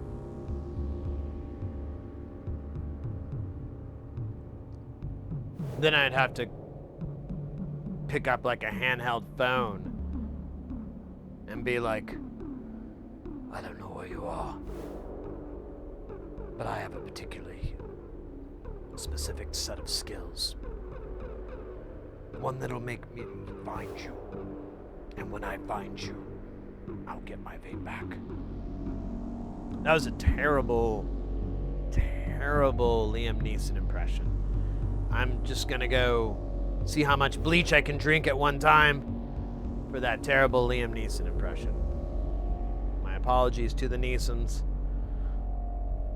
Little Neeson, Big Neeson, Little Susie Neeson. I feel bad.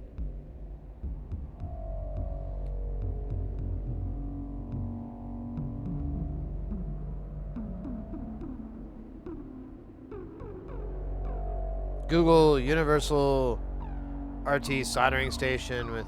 Oh, yeah?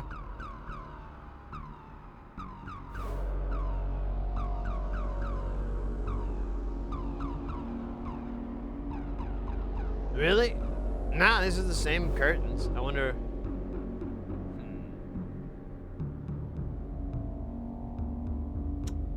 I don't know. I wonder... And how they all kind of look... Nah, they look the same. Let's go to this other camera real quick. It could be a color thing. I may have foobarred the color, because it does look a little different now that I'm staring at it. See, those look a little bit more maroon. These look a little more brown. You know? Could be also the angle. Let's see. Let's try a different angle here.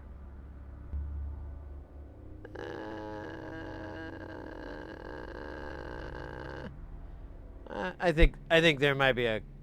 I might have to check the coloring on that. It might be off. I might have hit a button. They're just stupid GoPros, but they're cheap and they have a boatload of functionality. So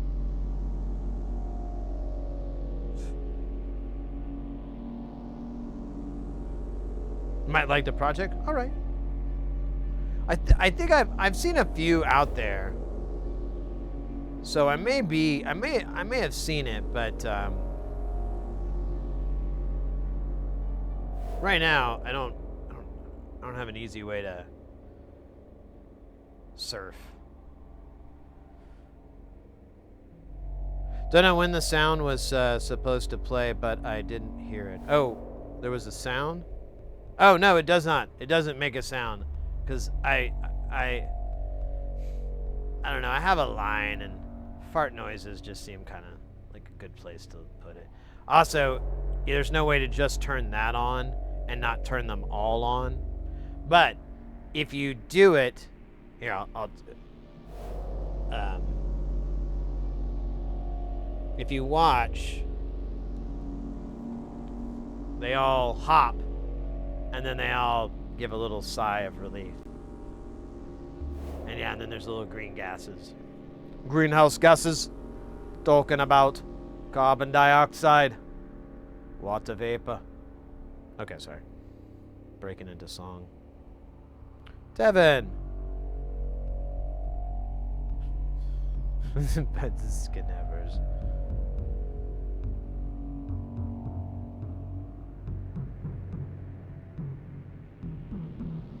Yeah. That's why I was like, oh wait. I bet they're expecting like a noise. No, to my knowledge, I haven't looked lately because they have been updating stream avatars pretty good, pretty solid updates. But last time I checked, there was no way to just turn on certain sound functions. And there's like a bunch of other things that these guys do, and I just not really too into that. Plus, I just really don't feel like hearing fart noises. I don't know. Now, dry heaving noises. Now we're cooking. Now we're cooking. Just some nasty dry heaving noises. Let's get that coming out. With the delay.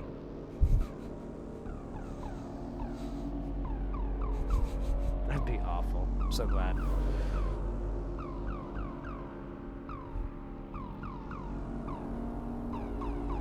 We do have a new one here. Let's do this one.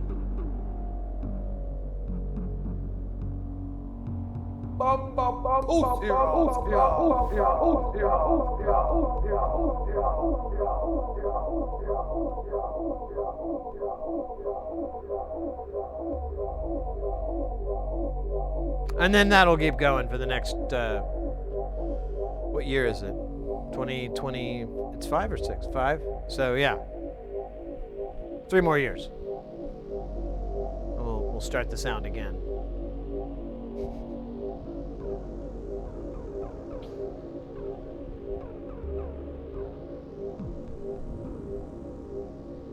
We've been doing a lot of drones. We could really tighten everybody up.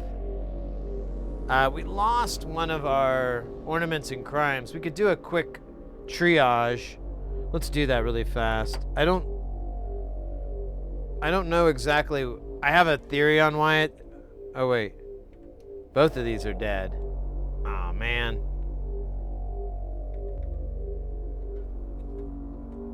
If I unplug this one, that one should come to life. Oops, didn't mean to knock that guy out. Okay, it did not come to life. I think I have to unplug it and plug it back in. I wonder if I plug this guy back in, if he'll come back to life, though.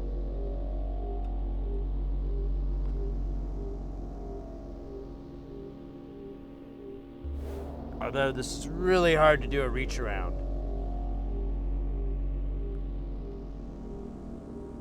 Because I can't see, and I really don't want to short the power supply. Okay. And it's alive. Oh, you know what it is? One is we're at the limits of the power for this power supply, but it's inrush current. So these things didn't boot up, but if I would have turned it off and turned it back on really quick, it would have worked because our inrush current would have been mostly stabilized.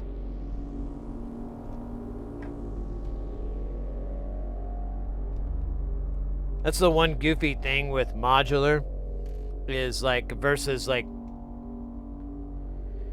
yeah, it's on, but it's not booted up.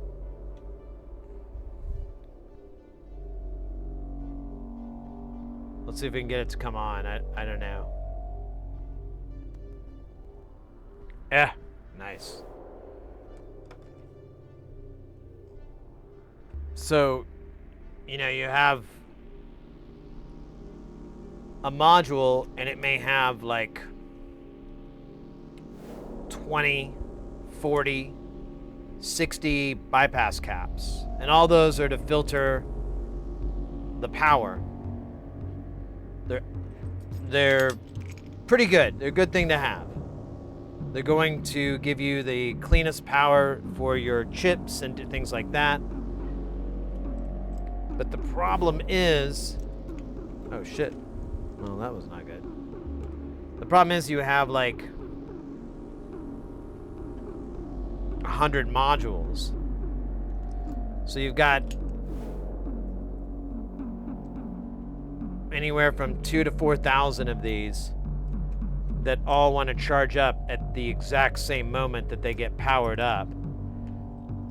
And when that happens, they're the way that it works, or the way it's been explained to me, I know it's kind of anthropomorphizing electronics, but they basically go, hey,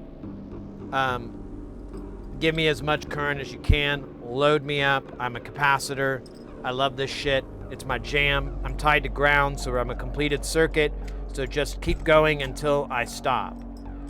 And you have 2,000, 4,000, 5,000 of those all at once.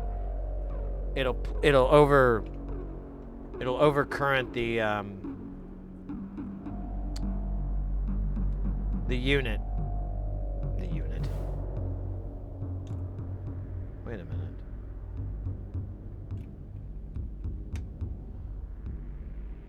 All right, now we've got some unit. But overcurrent, the power supply will read it as an overcurrent, and it'll shut off. There's ways to combat it.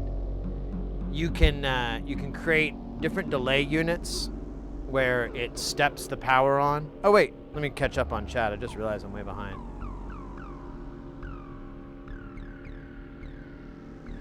No, the system is 12 volts. I don't have any 5-volt rails inside there, and I don't have any modules that pull 5, which is annoying.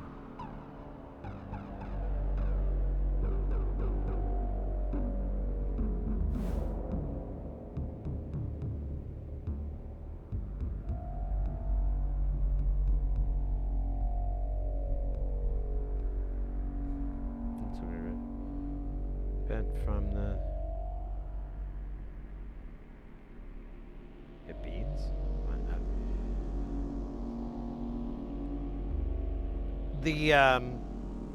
So you can have some sort of delay. You can stagger it on, like if you want to. But since I just have one power supply that's feeding a bunch of stuff, I don't really have like a cool way. The frac rack, which is this older unit that's up on these, and then it's this whole bar right here, that runs on its own power supply. That's the same the Eurorack one has, but it's at 15 volts instead of 12. And then the power supply on that has this delay, and what it does is it just has a little relay with a timing cap deal, so it just flutters, and it does it for like a half a second. Not even a whole second. And when you turn it on, it goes, and it's just charging. It sends like a burst, and then it waits, burst, burst, burst, and then eventually it opens it all the way open, so it doesn't immediately ask for all that current at once. And there's a way to adjust the timing. I have it set at a pretty good timing. Seems to work all right. I haven't had any issues. Although the frac rack stuff isn't super current heavy. In fact, since it's 15 volts, I started thinking about it. I was like, I wonder if its current draw is proportionately lower than the Eurorack. No, the ornament in crime is pulling from the positive 12 volt rail for the 5 volt. There might be a 3 volt too. I can't. No, I think it's just all 5. But yeah, there's no 16 pin connectors in here where I can change a jumper to switch it from 12 to 5. Sure. This is here. So he didn't text me that I gotta.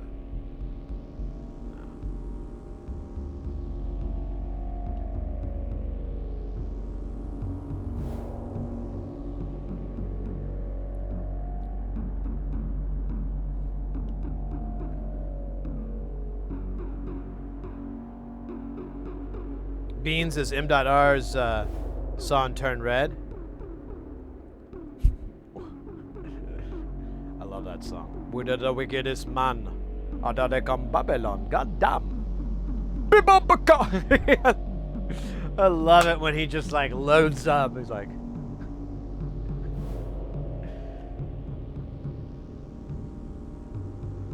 The sexy girl says she wanna give me head. Want me pop pussy. Pussy done back. Yeah, that guy's great. Great for the family. No. He's cool. I actually am pretty big M.R fan. I was thinking about it the other day. I forgot. I need to find out whatever happened to Lady Saw. I remember I was really into her stuff, and now I'm like, man, I haven't seen her at all.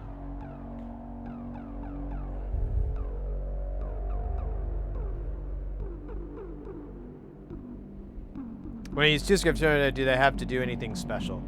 No. The only time that ever matters, Ekin, is if you're using these stacked cables specifically from Modular Attic. If you buy the tip-top ones, it's not an issue, but the Modular Attic ones, the inlet has a floating ground. So if you were to have 2 different units and this was the only cable, and you plugged something into the top and for the connection, basically you didn't use these 2 points to connect it, you had some sort of stack, then you have a floating ground and you would have an issue. But Eurorack, the format, and most modular formats other than stuff like Surge and things that use like the banana jacks, they all have that ground, so that constantly will associate your bias, your center, everything like that. Even if you're going from different power supplies and different units, as long as it's all tied together, you're golden. I mean, right now we have this system's all at 15 volts, the frac rack, and then Eurorack's at 12 volts, but their output format is the same. You just have to change the resistor values and stuff like that whenever you're making it, but that's all it is. It's just a value change. It's not a fundamental change of anything.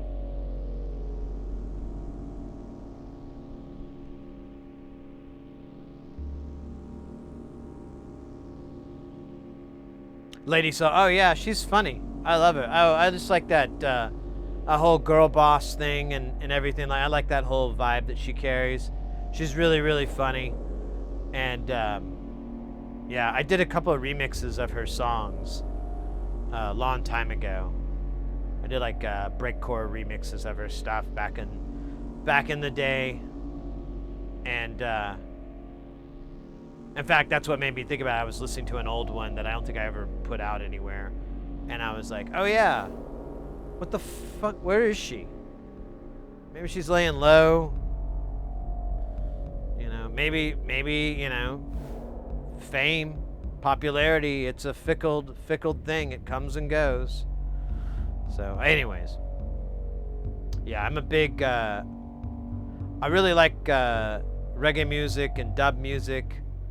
I like dancehall.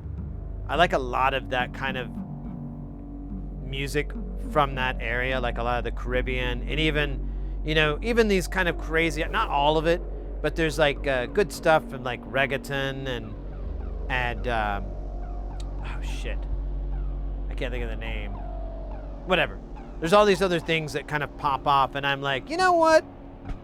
I can take this. Maybe not 5 hours of this shit. I could take it in nice doses. It's my head's. I can't stop this head from moving. This is our litmus test. My head keeps bobbing. My arms kind of move a little bit. Okay. Litmus test is pure. So, I always like that stuff, and kind of wish I could do more of it, but it's kind of. I guess it's not that hard to do it these days, because like stems are so much easier to acquire than they were back then. They weren't even really a thing. You just had the masters, or not even the masters, the original multi-tracks. Like Bern Freeman, ever have one of those days when you just feel rabid? Hey, Will, welcome in. Honestly, my doctor is useless, though I still haven't gotten my orthopedic referral. Oh no! Hey, Hellraiser.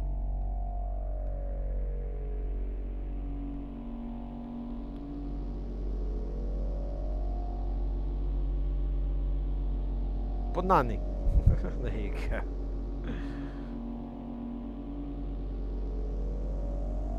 Bigger shirts. Oh, thank you very much. Well, I was talking about this at the beginning of the stream, but our connection to YouTube was so shitty earlier too. But I'll bring it up again. So I pulled the proverbial trigger, and I began working on the project whose name I'll tell you one day when I finally have some stuff. I'll give you the name's stupid anyway, so I feel like I'm just building it up. But I already have a name for it. I've had it for like 20 years, so that's the name it's going to be. I haven't changed my mind. But the I got a package of for guitars. One of them, and that's why I thought of it. One is the Schecter Hellraiser 9, which I have a Damien 8 from Schecter. So very similar, you know, similar company and whatever guitars. So a nice little overlap on that VEN. And then, and it had like I think it was like an Epiphone for a 6-string. And then it had a Stingray that was a 5-string. And they sound great. It sounds really, really good. I'm still working through the software, but I managed to put together like a little goofy fuck around demo song, just not even a song, just some stuff to try different things and sandbox a little bit. And it was very promising. I was super, super happy with it. I'm like, all right, I think we've got some shots. And like the next day I started listening to a lot of my breakcore stuff, because I was like, all right, we need to figure out some sort of way to do the integration. So the idea, for those who don't know what I'm talking about, I've had this idea for a metal project for a really long time. And I had this epiphany when I went to go see a bunch of metal shows that because I've been trying to get good at guitar and bass and so forth. And I'm like, wait, I didn't, when I wrote all that orchestral music, I did a lot of string arrangement stuff. I didn't like wait until I got good at the cello and violin.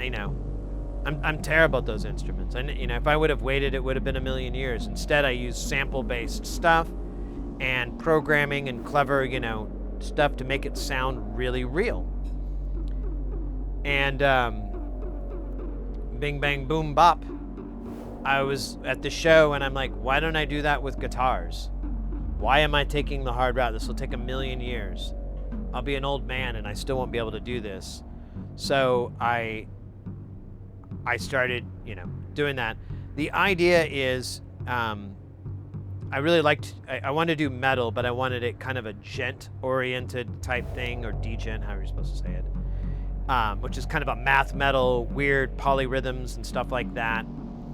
And then and then it would, I did a lot of string arrangements, like I was saying earlier, and I wanted to do that with guitars because that was the original idea. Like, why can't I do guitar arrangements like I do string arrangements, where you have the contrabass, you'd have the bass guitar doing its thing, you have the cello or cellos doing their things, and then you have the viola and the violin.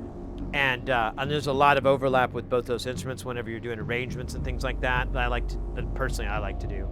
So I'm like, why don't I approach that with guitars and have like 2 baritone guitars and maybe 2 6 strings that, you know, that kind of act on the tops and act, you know, take that role of the viola violin.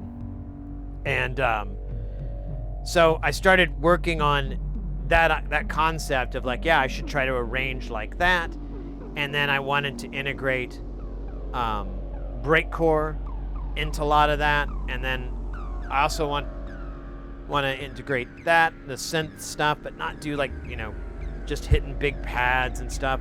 I'd like to try to find a way to get this in there somehow. I have some ideas. It'll just it'll take time and so forth, but I've got it started, and I'm pretty hyped. And like I said, I spent like 4 hours on this little sandbox thing, and it didn't sound wonderful or anything, but I was testing out a lot of stuff, and I'm like, well, you know, it sounds very promising. Like if I spend more time and I tweak these things and I, you know, try to get this to do the, you know, blah, blah, blah, I was like, I think I can come up with something that sounds really, really good. And even if so, I mean, I can always play live guitar with the program guitars to get this nice juxtaposition of program and live, so you know, you humanize it a little bit more. Let me catch up on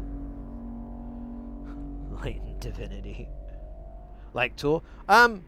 Honestly, Meshuggah was a really big influence. Meshuggah and Tool, though, they, what's his name? The guitarist from Tool, he once said after their tour, they toured together, he's like, I see a lot of them in us, and I see a lot of us in them. And, yeah, Meshuggah was my initial break into gent metal and, you know, doing polyrhythms and stuff like that.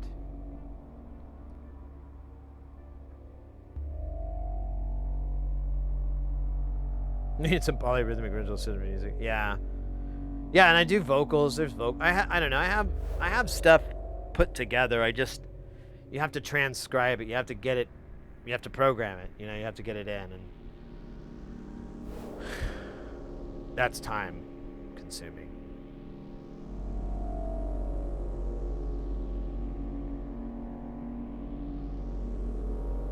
Tool's cool. I personally I never really got into them that much.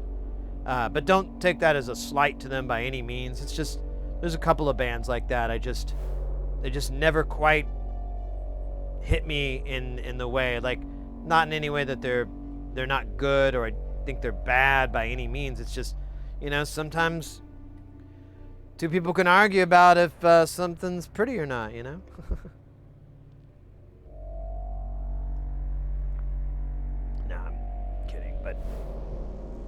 No, they are a cool band, for sure. No doubt about that.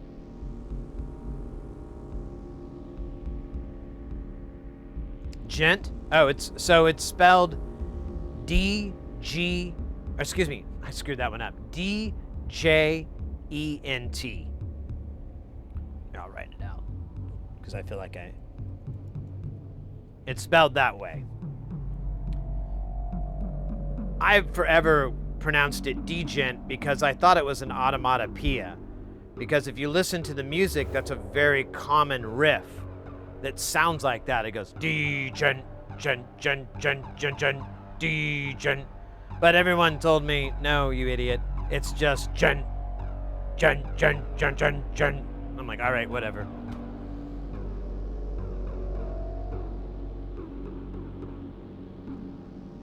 I've got all the instruments lined up and worked out on a smooth transition for the problem. Yeah, the guitar program is pretty good. It has like an amp simulator built in, and then it has like its own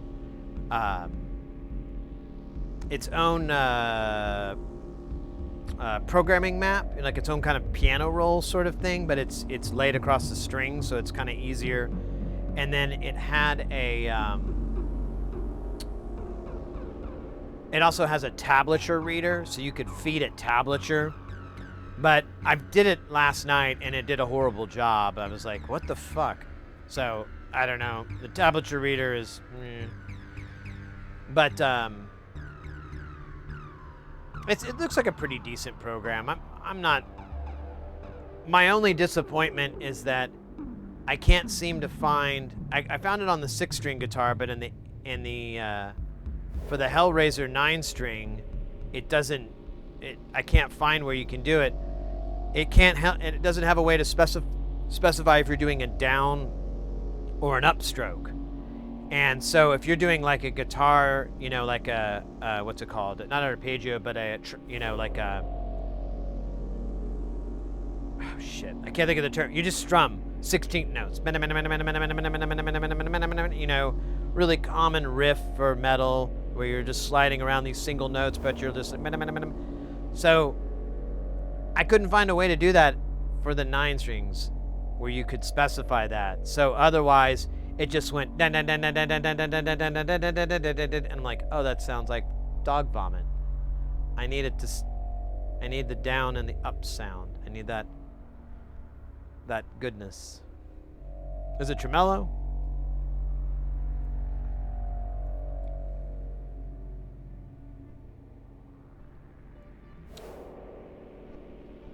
I know that when you practice it, and I never knew about this, but thanks to the internet, I do now, you really, really want to use a metronome and have a constantly playing so you can, because your natural reaction is just speed up and slow down.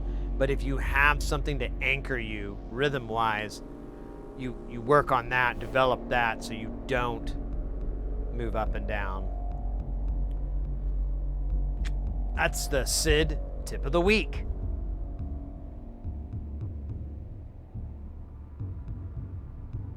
Skinny Puppy, hell yeah.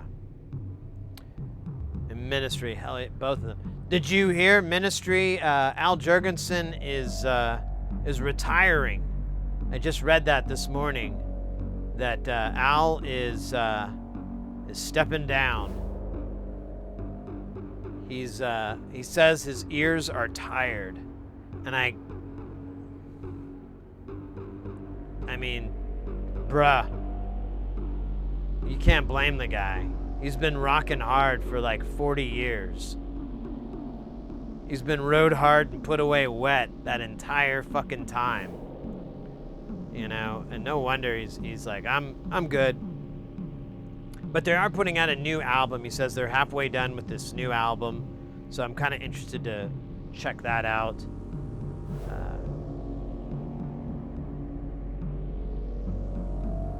Good old Ministry. All right. I'm going to be right back. I got to hit the head real quick. And then we'll get into the jamulation. Does anyone have any preference, any suggestions, any directions, any concepts? I'd be glad to. Like, oh wait, so no, people are arguing about all these things, taste being one of them, but here I understand differently.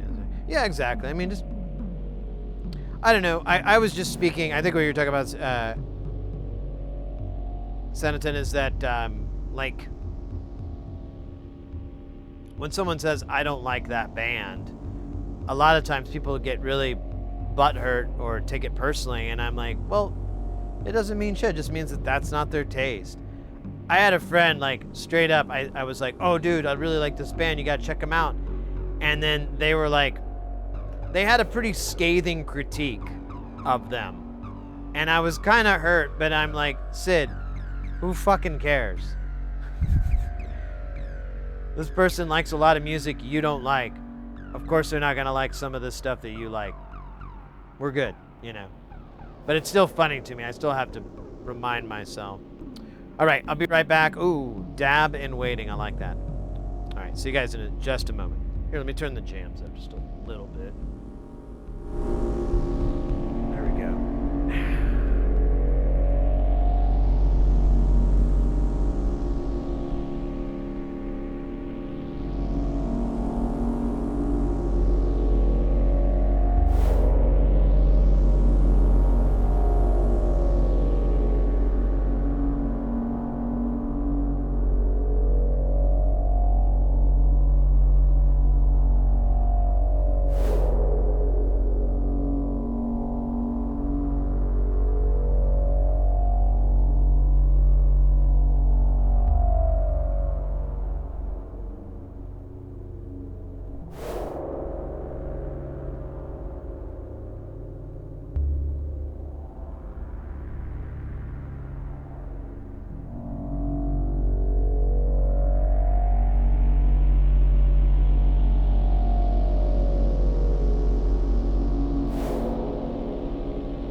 How are we doing on time?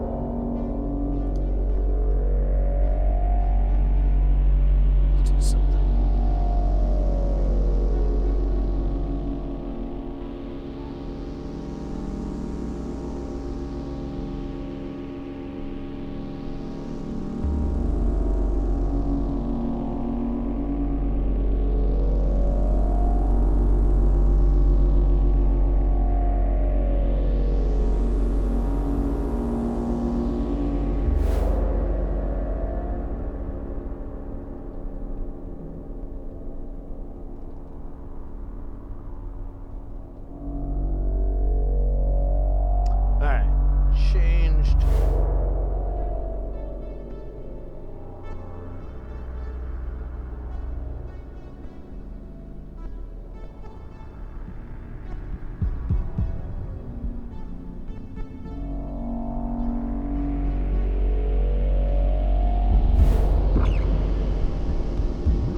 Oh yeah, that reminds me of the dab. Thank you.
key though.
Thinking it's gonna shift. It's always like one extra beat. It's slightly annoying.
You tricked me.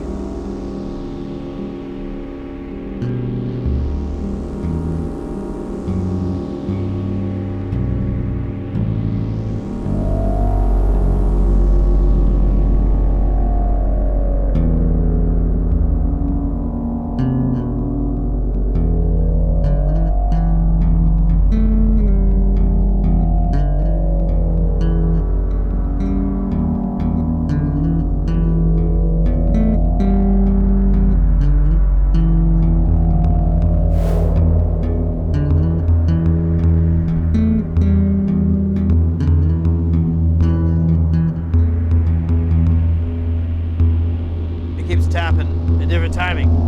Why do you keep messing me up? I need the ride, baby. I want to ride. There we go.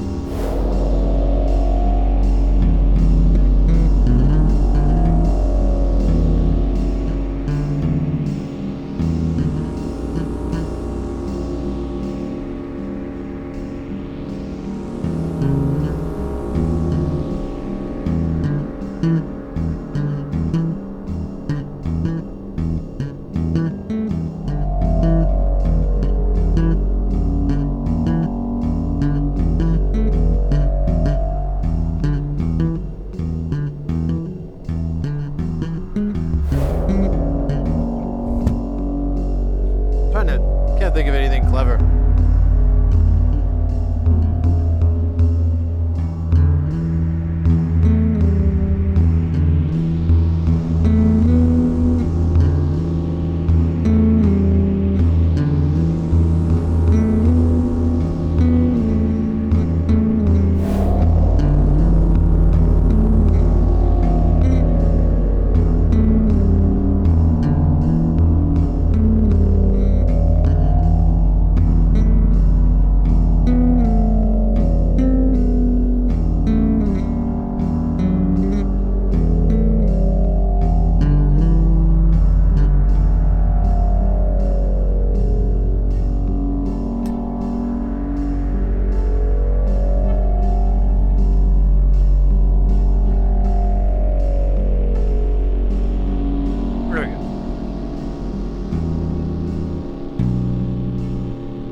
Guys, get ready, things are about to get heavy. Jump up, because we're gonna bubble up and get down, because there ain't no clown in this here town. We got none of the Mad DA 9 coming in with that piping hot. Won't stop, skilly bop, oh my god, freaking hot. Right.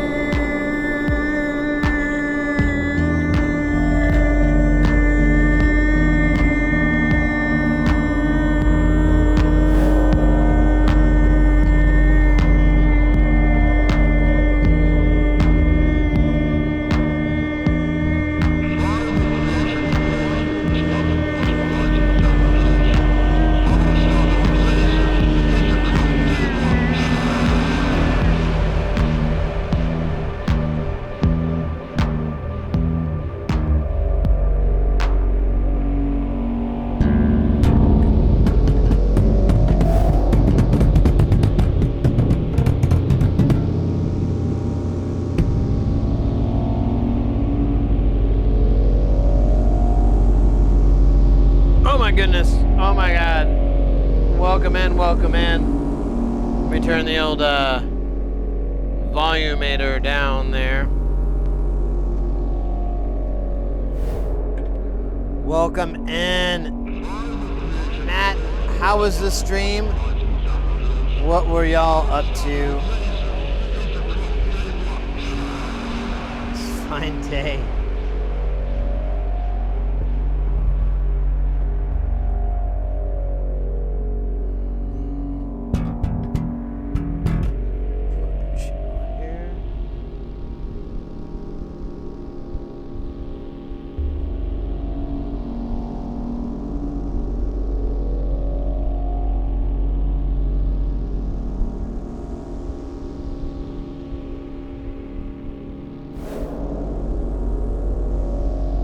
What were you guys, what were you cats up to today?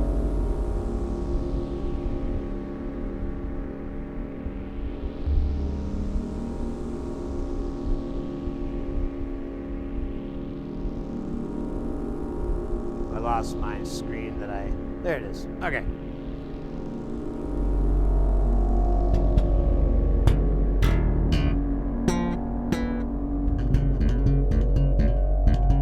Just playing around on Call of Duty. Let's go, let's go. Well, thank you so much for the raid. Welcome in, Raiders. We're doing Jamtown with our buddy Spacestation here. I should... Oh, wait, wrong camera. There we go. That'd be the Space Station. This is Jamtown. And I'm Sid. This is the bass guitar. And this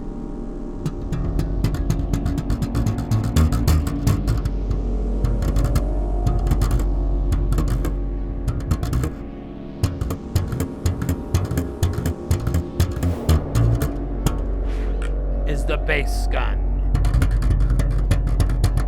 That's terrible.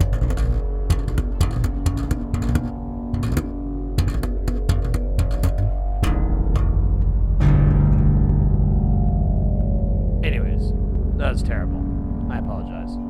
I blame the sea.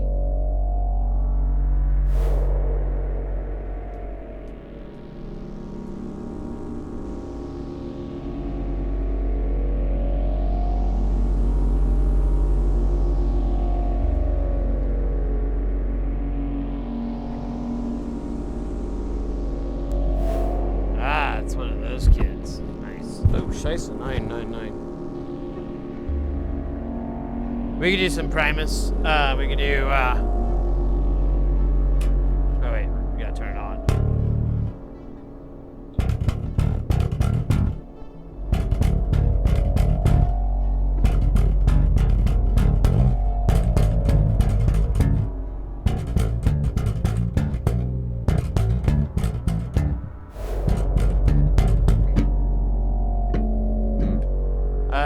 I'm not very good today.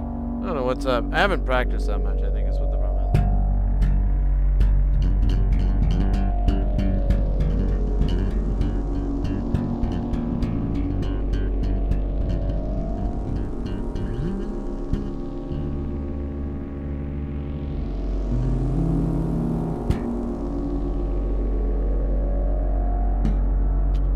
Still working on it. Nowhere close. That is pretty typical. No, welcome in. This is our first day in the jam of the town. It's been good so far. It's been kind of chill. I had to start the whole stream pretty late because I stayed up till like 6:30 in the morning recording this video, and oh man.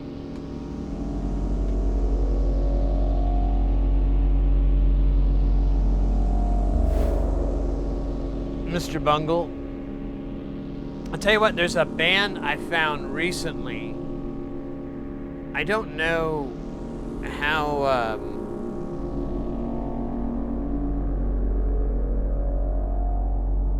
I did notice they went on tour for the first time, but it was a very small tour. It's this band out of Florida called Flagman, and it's like a trio, and it's got a lot of Primus for it, but it's metal oriented, but it does have some really interesting elements to it. It's really, it's kind of like, I don't know. I think they're cool. I think they're not. I kind of like what they're doing. Hopefully they'll take off. They get a lot of shit for the Primus thing, but they kind of make that part of their whole thing. Whoa! Oh shit! Why does that not pop up here? It should pop up here. Bold Badger with the 420 tip over on the YouTube. Let's go. That's a bass. That's a bass thingy. I don't know what bass thing I could do. Oh, we could do the bass exercise. I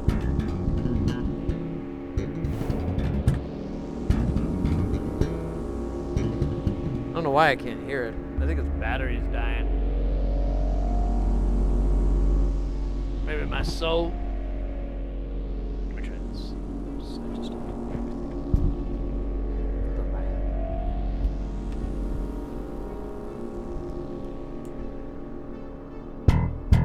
There we go.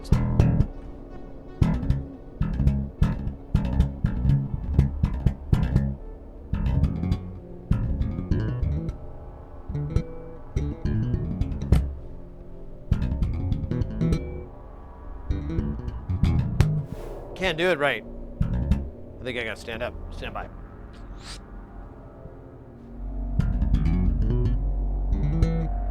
I keep wanting to double tap, and I just need a single.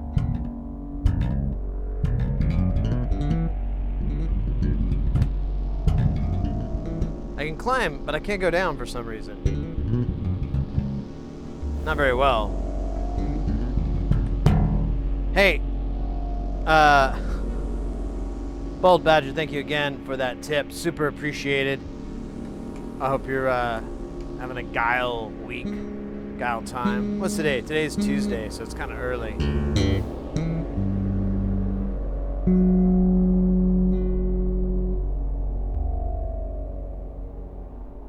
Had you taken off, mate? Well, take care. Have a good rest of your night. Stay guile.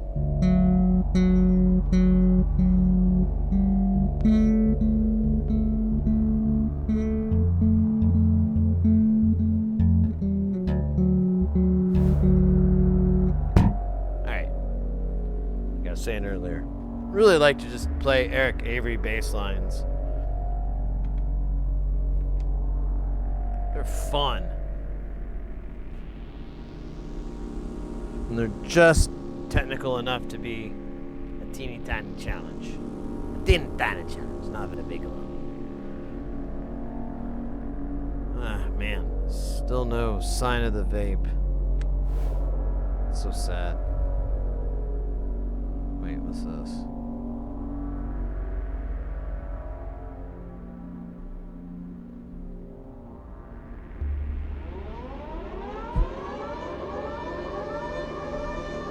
Guys, get ready because things are about to get heavy. Jump up because we're going to bump up and get down because there ain't no clown in this here town. We got none other than our buddy DJ Dowie coming in with that piping hot. Won't stop, skidly bop. Oh my God, freaking hot. Ray!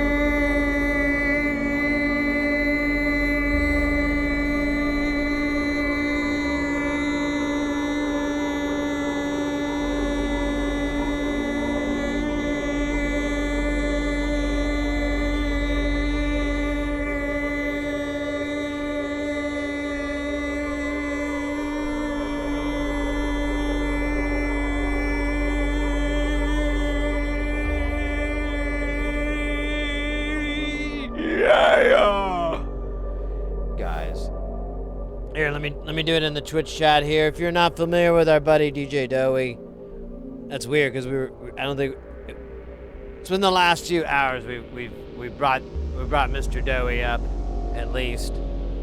Dowie, there's a link for you all in the Twitch chat. Go hit them up. They are a variety streamer. They do everything from games to electronic soldering and builds themselves, as well as jamming. And they stream pretty regularly, so it's a nice person to have in your follow list to keep that thing active and alive. How was the stream, mate? What were you guys up to today? Please don't say Balatro. I don't know. I guess I should give that game a try. Everyone really seems to like it. I can't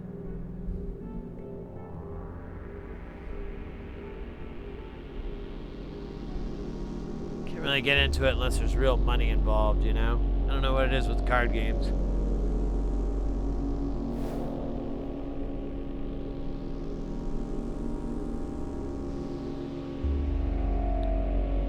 Was winter here at Spacestation coming off a semi-anxiety attack. Oh my goodness. Played some low-power brain games, Balatro, GeoGuessers.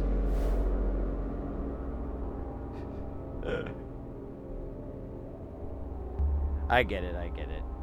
Well, wait.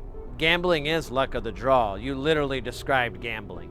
I mean, yeah, you're not putting real money into it, but luck of the draw is literally the entire game mechanic of any gambling situation. But no, I hear you. I saw someone else playing it, and I don't know, it's like maybe I should give it a second guess, you know, give it a second try. Maybe I'm being too harsh. You know, those common things that people talk about whenever they think about video games. Like, maybe I'm just being too harsh with this video game. Yeah, I know. I think that's where I'm bored. Yeah, actually, see, that's the thing though, mate. I can't play solitaire anymore. I will literally lose hours and hours of a day just playing that game over and fucking over mindlessly. I had to take it off my phone. I had to take it off of everything in this house. I cannot keep solitaire around me because I'm addicted to it super bad.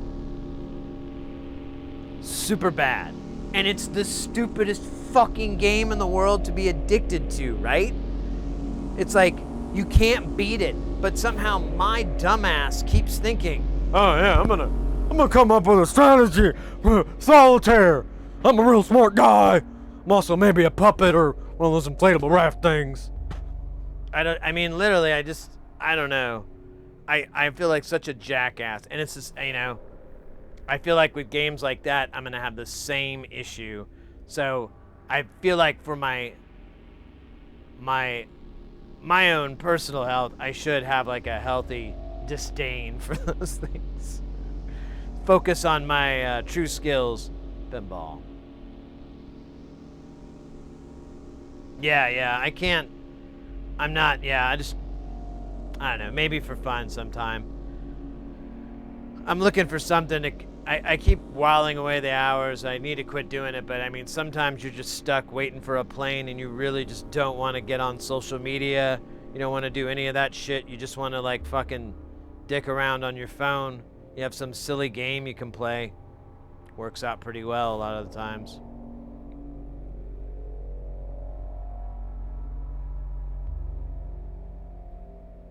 The reverb tank. Oh, nice. Well, we've got our tank over here. Let me, oops. Where's my fucking camera feed? There it is. So, well, that's distorted.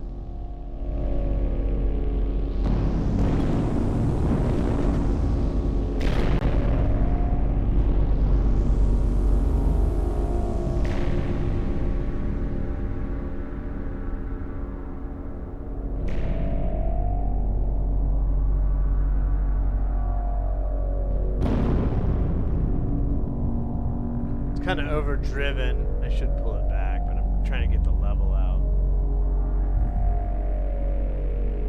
Should make the sound.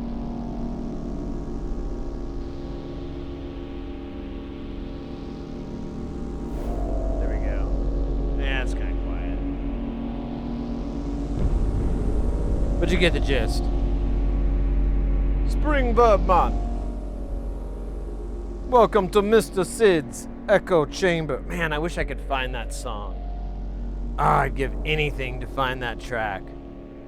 There's this dub song that opens up with like all this like spring reverb, and then it cuts out, and I'm not kidding at all.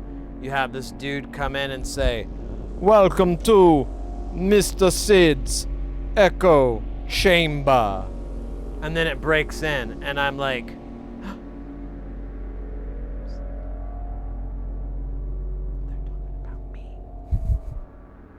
but it was on this cool dub radio station on the internet I used to listen to, and that's gone.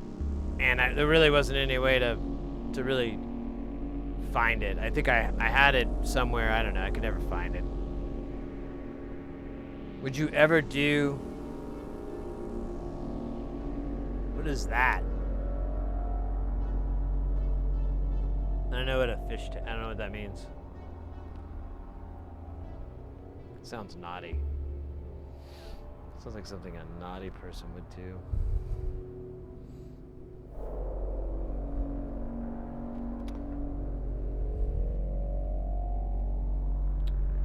Just a second, let me grab.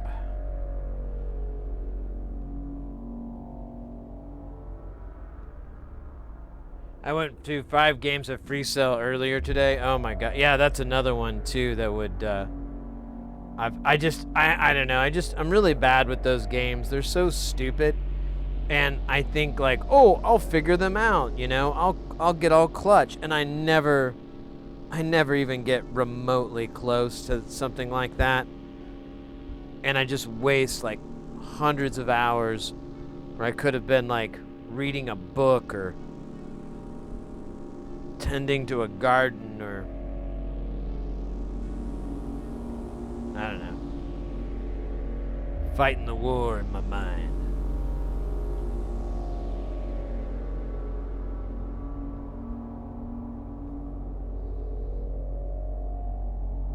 Man, I'm missing this my Dabutron. So yeah, Doey, I stayed up really late last night. I didn't get to bed till about 6:30.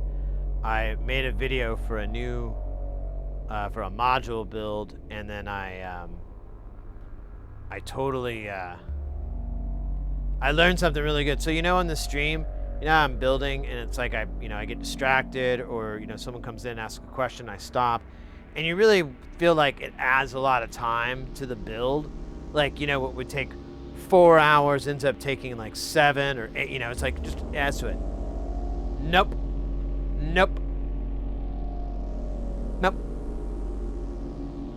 Not much. Maybe 5-10%. Not much at all.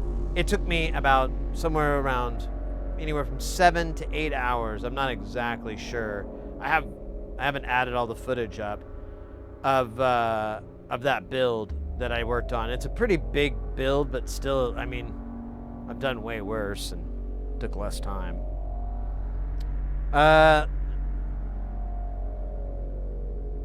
Fish tank.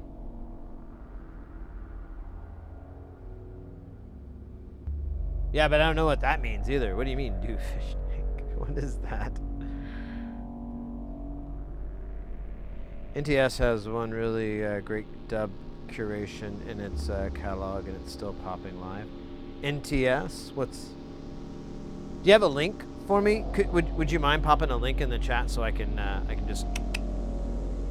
Because I'm not sure what that is, but that I need another.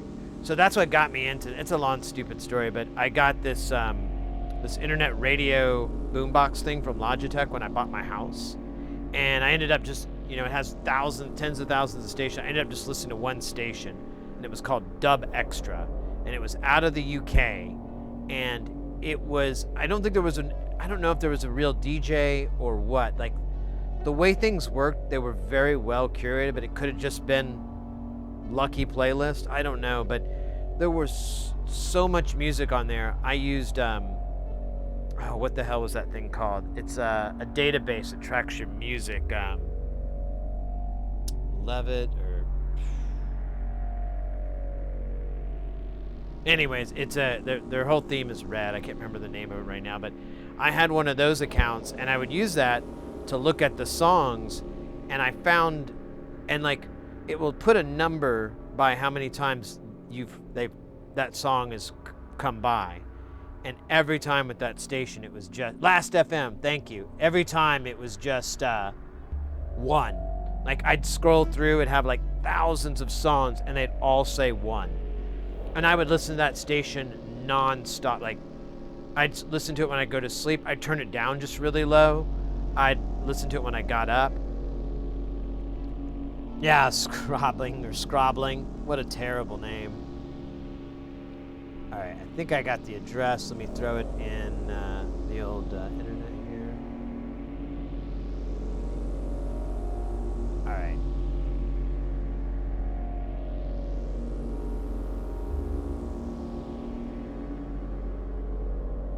All right, I got it. Thank you very much for that link. Yeah, Last FM was great. It was a great way to find new music. I did find a lot of really good stuff. It was a cool idea. It's too bad it never really went anywhere further.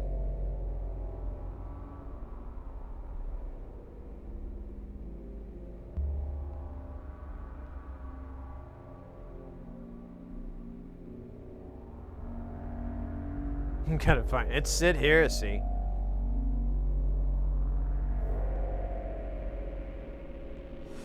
Actually, I wonder if, now you mentioned it.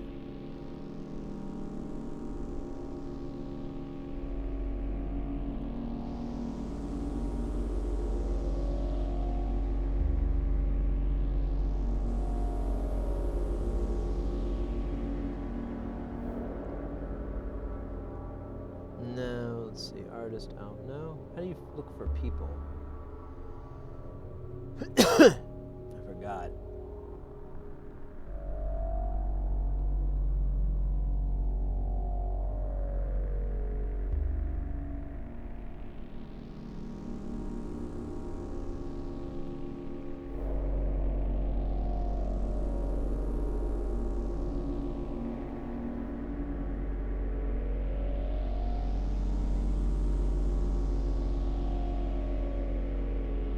Nope.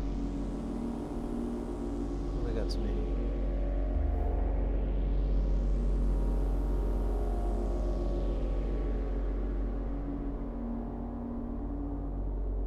Yeah, I don't see it, so I don't know. Whatever. I'm bored looking for it.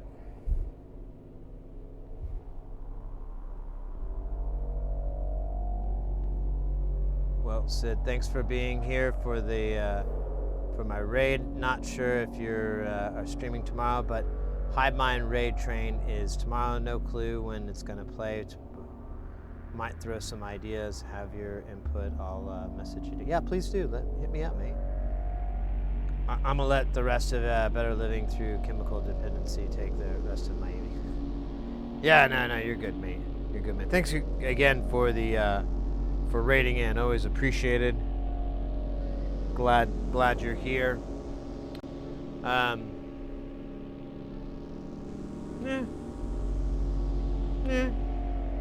It's been a nice stream so far. We've had a good stuff. Just had to start so late. Actually, what time am I at? I haven't even looked at that.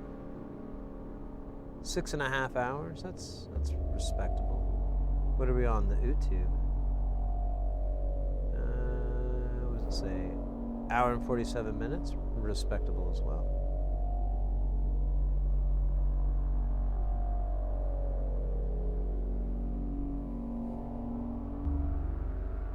Oh, all right.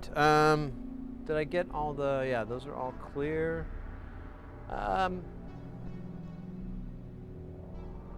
We have a couple of open channels in Spacestation. We could make a tune and then tune it to the root note.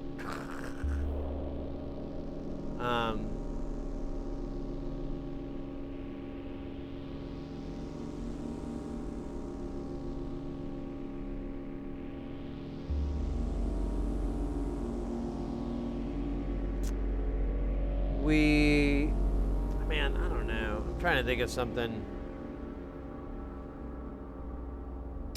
We really need more oscillators, I guess, in Space Station. I thought I had too many, but I really just don't have enough. Definitely would like to have more that have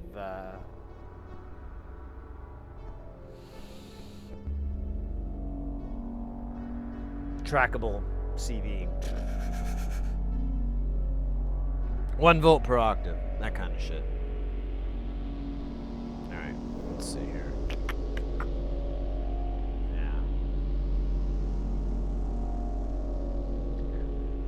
Let's see. Maybe we can maybe come up with a cool patch here. No pressure. What's a module that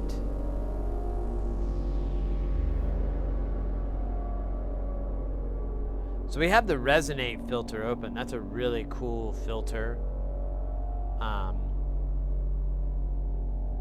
We also have the F-Kit one. That's a great filter as well. So both of those are available. I'm leaning towards the resonate. But for the audio source, I'd like to get something droney drone. But, you know what? These Foyers make pretty cool sound, but there are a lot of plumbing and there are a lot of work to get more textures out of them.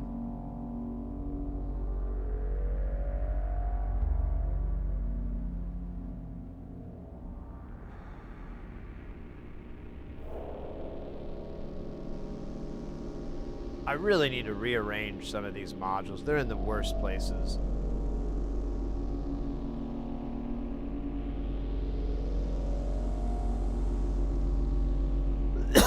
We could do... We have the Karishu. That has some pretty cool tone. We could modulate the wave folder as well as the pulse width modulation, depending on which output. I think it affects both, actually. Like the pulse width jacks with the triangle and the sine. Or no, maybe not. I can't remember. You can get some good stuff, though. The self-modulation... It has a gain function and a self-modulation, so we could get some weird shit there. Oh, we haven't used is I can't believe it's not a VCO and Tracky Dax. Sorry, Tracky Dax. My God, learn to speak, Sid. Learn to fucking speak, son of a bitch.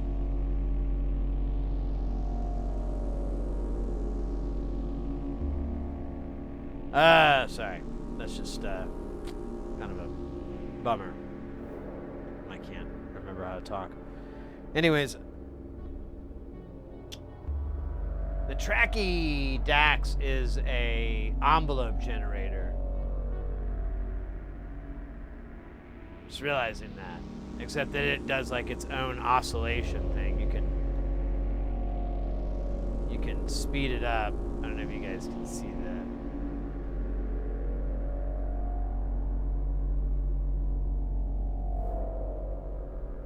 Man, I can't. There we go.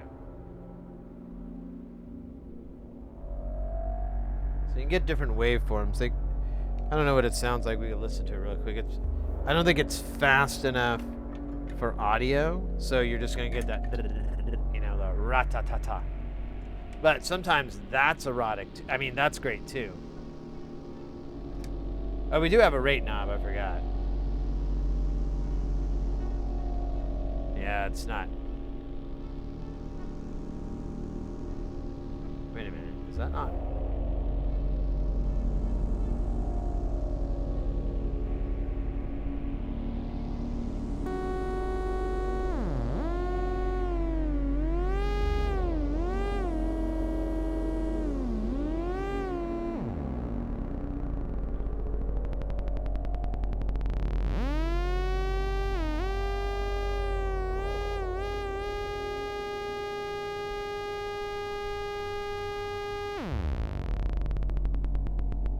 But this isn't really an oscillator, it's just that it re-triggers itself.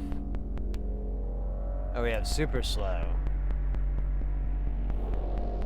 And that has a slope generator thing, so it's just kind of like doing that. It's kind of fun.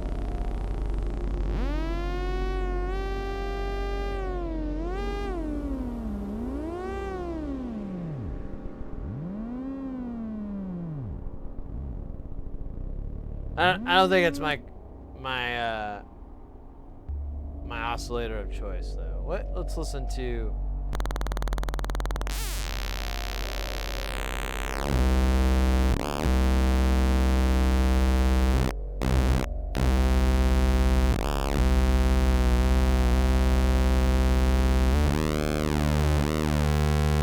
Yeah. To sine wave.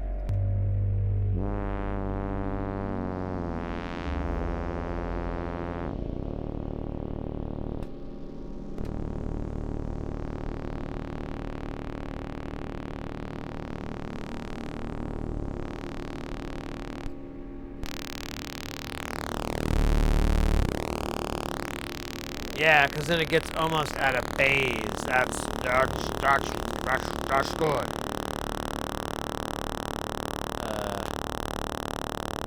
First off, we need to.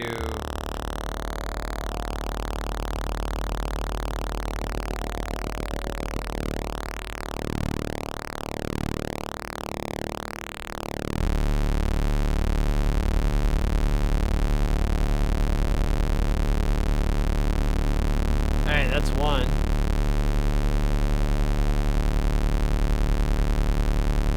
And then we need another one.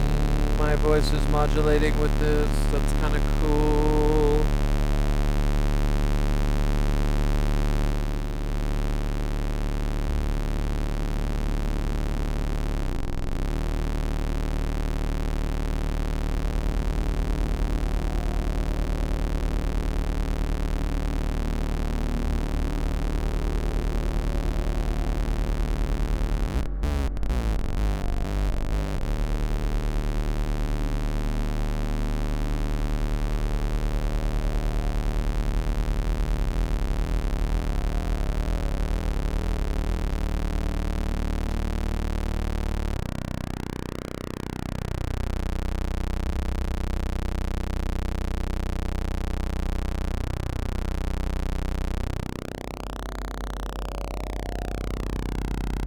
There we go. That'll teach him.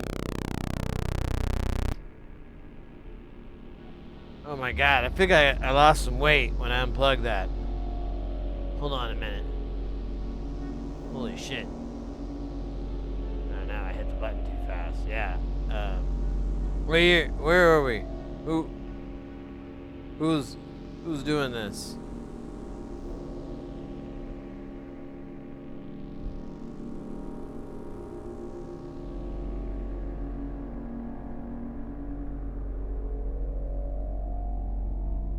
That's what now, Sid? Man, that really knocked me out a little bit. Oops.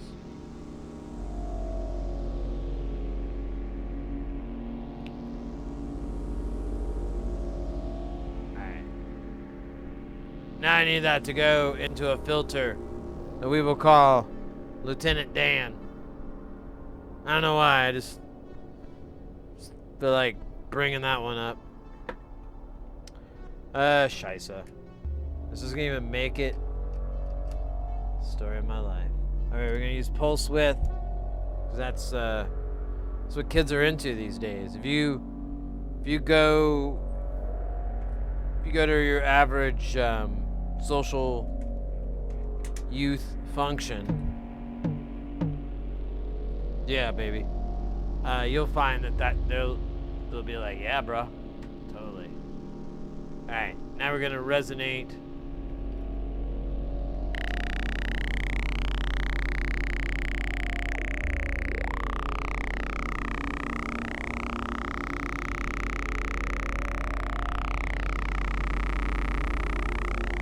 Jesus. God, that's awesome. Don't stop till you get enough. This is my version of that classic Michael MJ song.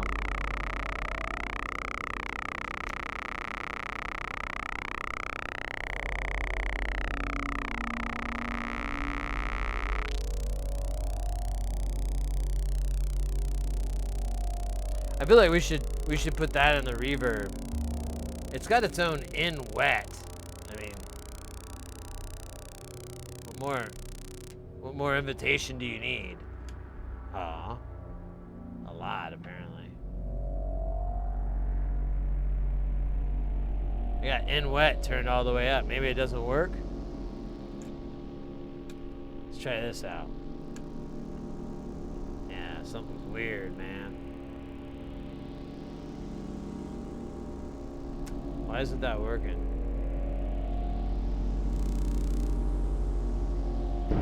Oh, because there's...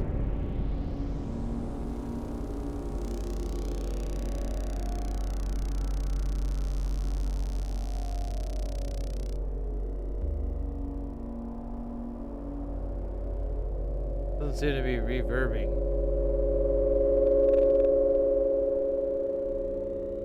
Alright, well that sound sucks for that. So thank you for playing. And remember, kids are the true enemy. That's cool.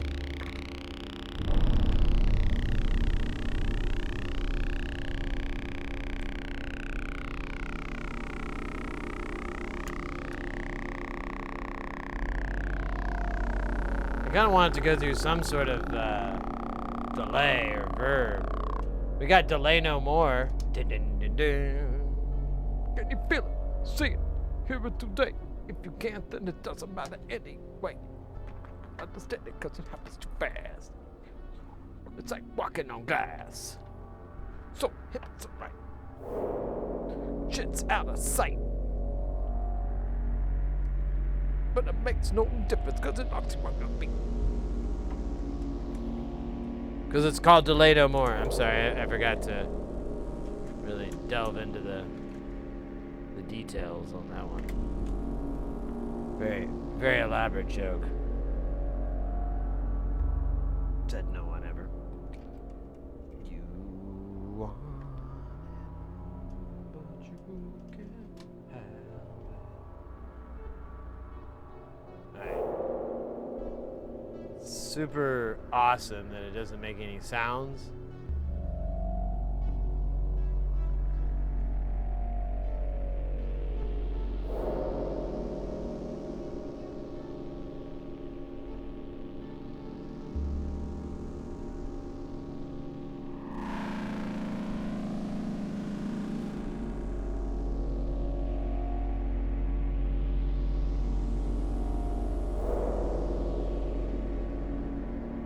Dude, what's... It's like a shitty cable or something? What's going on?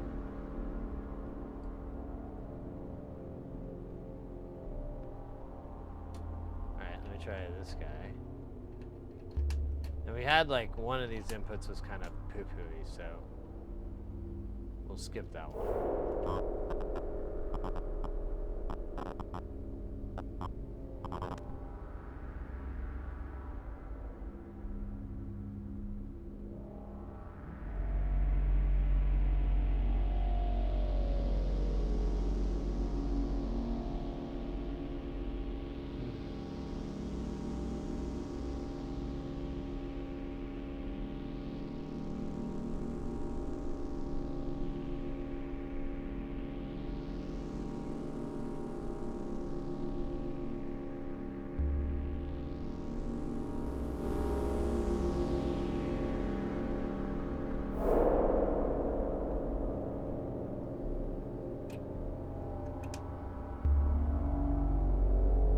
Fug.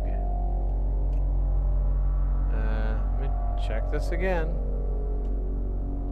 Yeah, it's making noises, but they're like really quiet.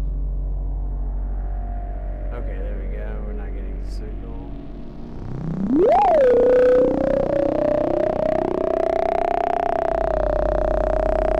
Okay, that's a frog talk. That's what we're looking for. Nice and loud.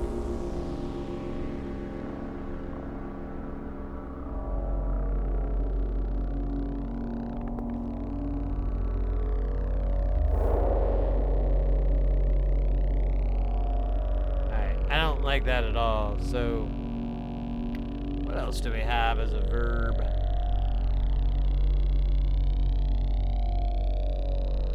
We've got poultry in motion, but I don't know if that thing's gonna sound very good. We do have a circuit that doesn't look like we're using, so let's give it the old heave ho, hi ho.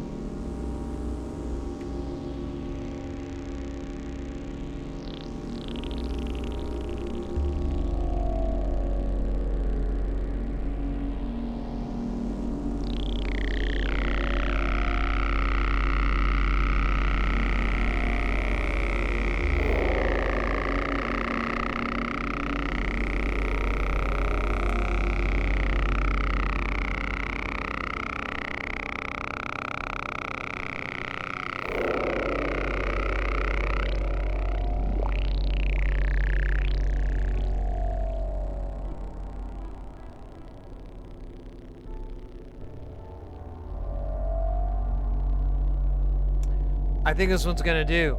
I think this one's gonna do, boss. Can I get a little bit of...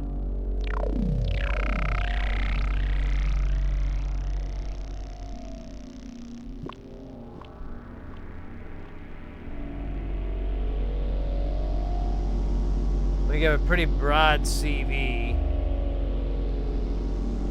You know, you could get wild and control each one of the CVs independently. Do we?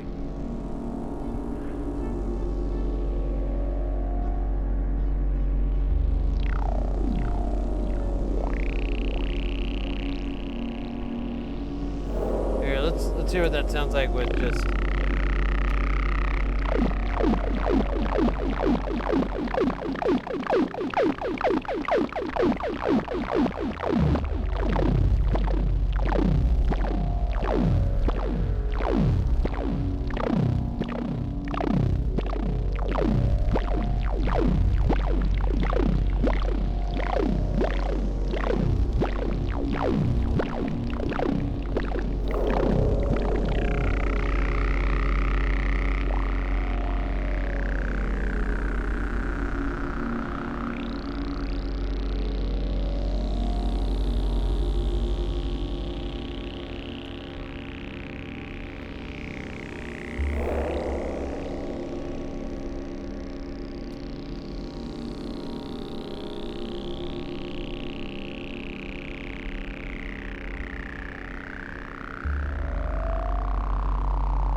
All right. That's beautiful. It sounds just like a frog ordering a cheeseburger at their favorite fast food. Oh, no.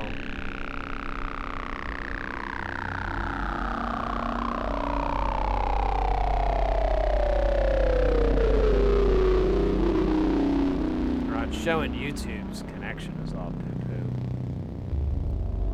Ugh, I'm seeing it all poo-poo too. Man, what is up with that? That's so weird. We're doing good for like hours.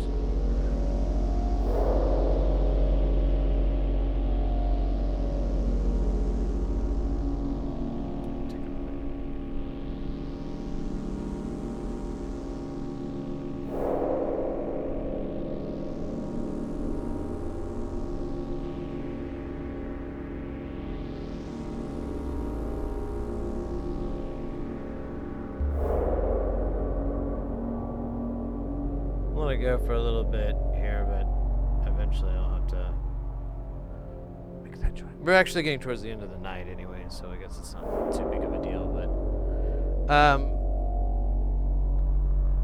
so boy Tato, I don't know if hopefully that it doesn't cut up my signal too bad so you don't understand. Yeah, you do feedback sort of from time to time. Most of the time it's like a linear circuit that you're creating.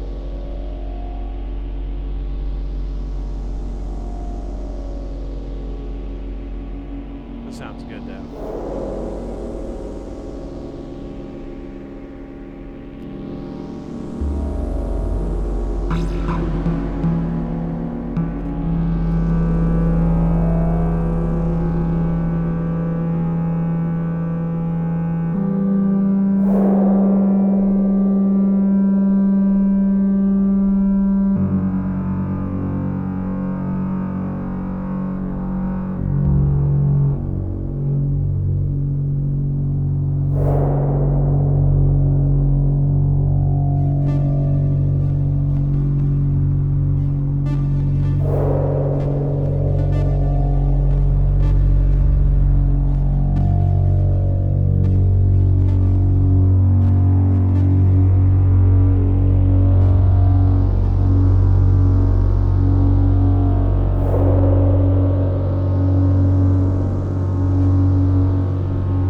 apparently not that long.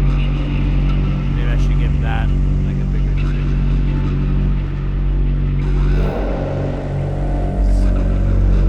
Seems like it keeps doing it more. Of course, it may be taking so long that it does the up and the down. It is a big long pulse. I have a window comparator. I guess I could do that to make it less stupid. Either way, doing that aside,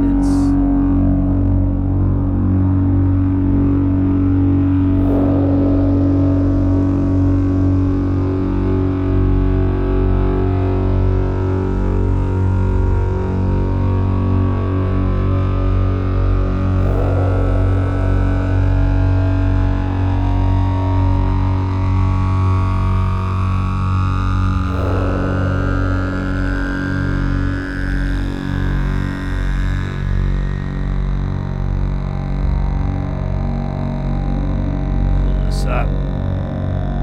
Switch back to God, that thing, that's Spacestation making that cut. That's that Karishu VCO. That thing sounds so good. I like that oscillator a lot. I think that's it's got some yummy textures. Oh man, I gotta sit back down again.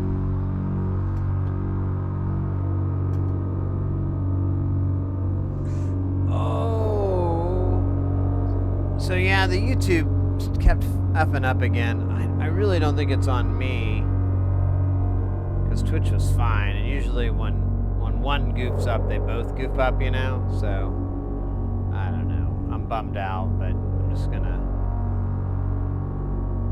not let it stop me from crying later. A lot. I kid, mates. Alright, welcome in. Man, actually. Whoa! I didn't even see you there. Raul Duke. Good one. Good one. Oh my gosh. Assumed name, I'm assuming. Alright, let me turn that down a little bit. We'll chill for, oh man. Chill out for a little bit here. Oh my gosh, my frickin'.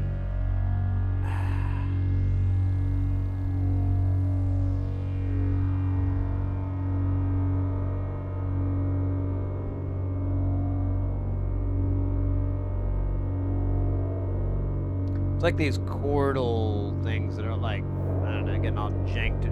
Janked? I don't know if that's the right word. Manipulated. But like in their filters, with filters and messing with their timbers. Not like a ship's timbers. Although that would be cool too. God, bloody hell.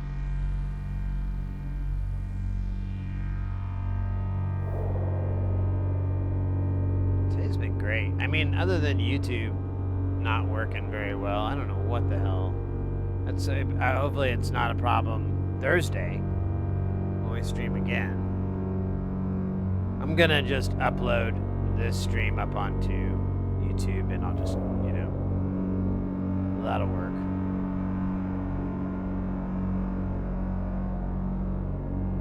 Fix it later.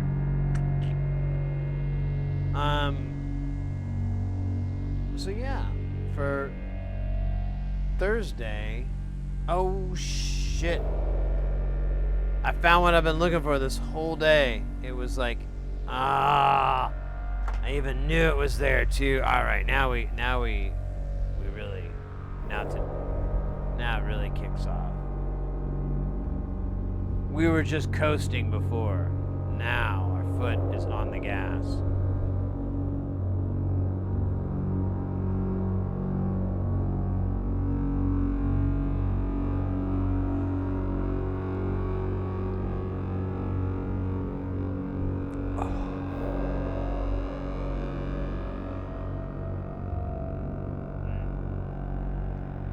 see through time. Ah, that's good. That's awesome. Anyways, 7 hours. Yeah, it would have been 8. 8's kind of what I shoot for. And I mean, we still have time. I mean, the day is young, but I am getting a little bit hungry and a little bit tired. But today I had to start up late because I stayed up. I didn't get to sleep till like 6:30 a.m. because I was making this video. I didn't think it would take that long, and yeah, it took that long. So whatever. I mean, I got it. I got them footage, and I got the thing built. I was gonna install it, but I really don't have any room. I have to put some railing in. I didn't do that. So, anyways, hopefully I can get that done before the next stream on Thursday. Where does the time go? I don't know. Up? Up, probably. Up from the 36 chambers?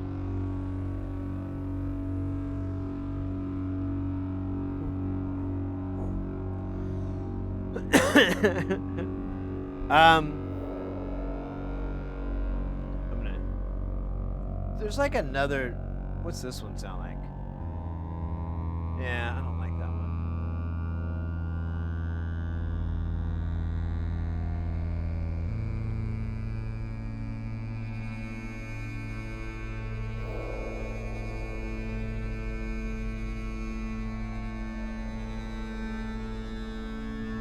What the fuck? Hey.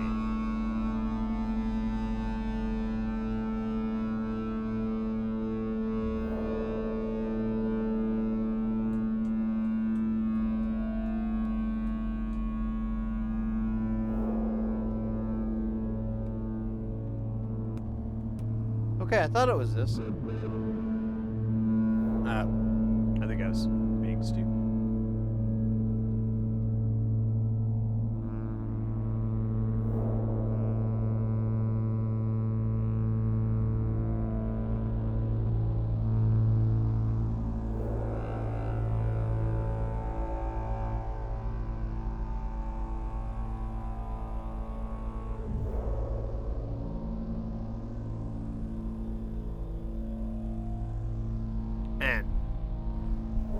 Sometimes the echoey sounds sound like the voices of the people lost at sea.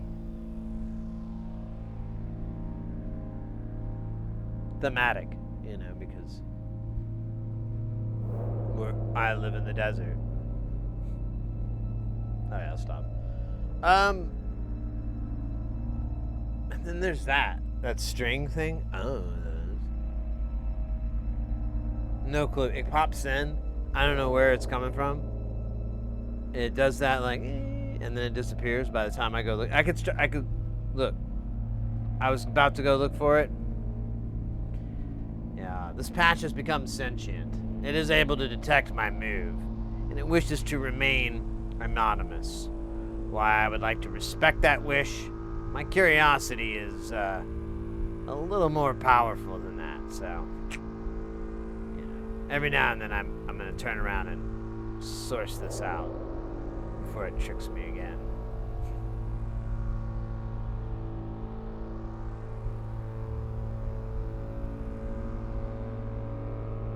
I remember that old fisherman's tale. That old chestnut. Oh shit, I just noticed there's a stupid box. What is that? Is that this guy? Yeah, my bad. There's a button that got hit. Alright, so what are we doing? What are we doing? We got a nice drone there just cooking away. Makes me happy. I wish it would go below though. I really want to hear it like set. We got iron sheet metal cutter over there doing its thing. It just sounds like a bunch of... It's kind of cool. It sounds like a granular synth. Maybe it is the granular synth. I don't know. Again, sentient. I have some power, but, you know, not like you would think. Not like you would think. Not like you would think. Be strong, Sid. Oh, hey. Knocked my mic off access. Axis? Axis.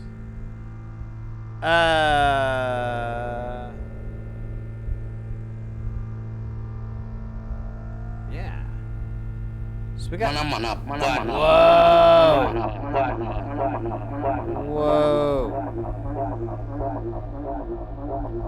Mate! What's that? Heimer 1 with the 100 bits. Mate, thank you very much. That's awesome of you. Super appreciate that. Super appreciate it.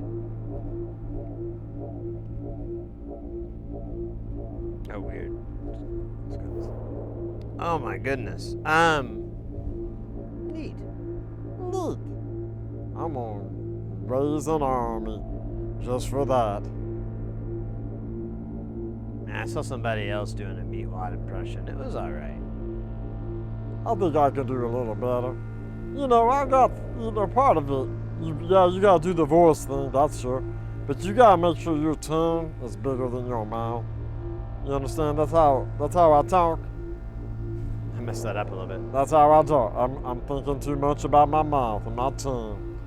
It's gonna mess it up, boy. And that is going, isn't it? That's a live one, as we say in the business. That's a live one.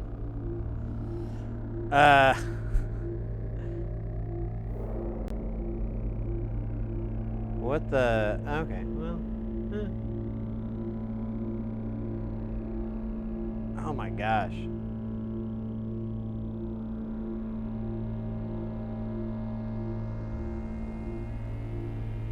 All the soda I drank when I was in junior high just now caught up with me. No, I'm kidding.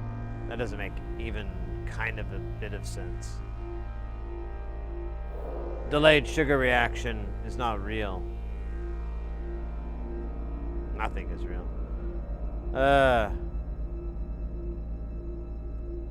Yeah, there's that. There it is. Let's find it.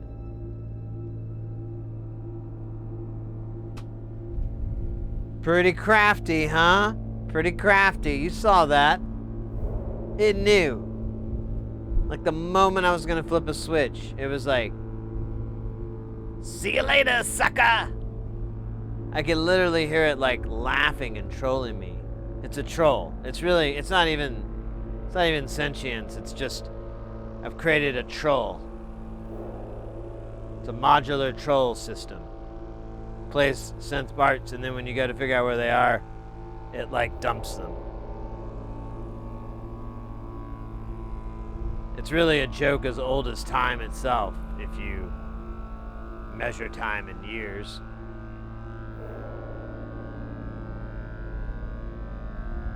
Oh my goodness, now my legs all sore. What the hell's going on? Who?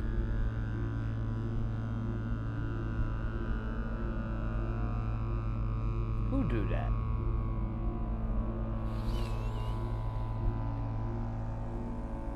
Pardon me.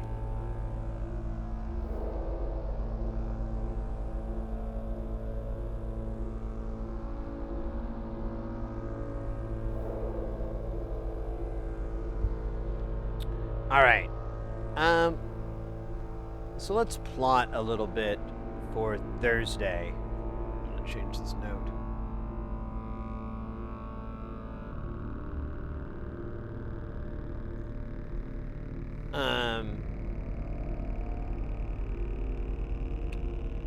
It really would be nice if I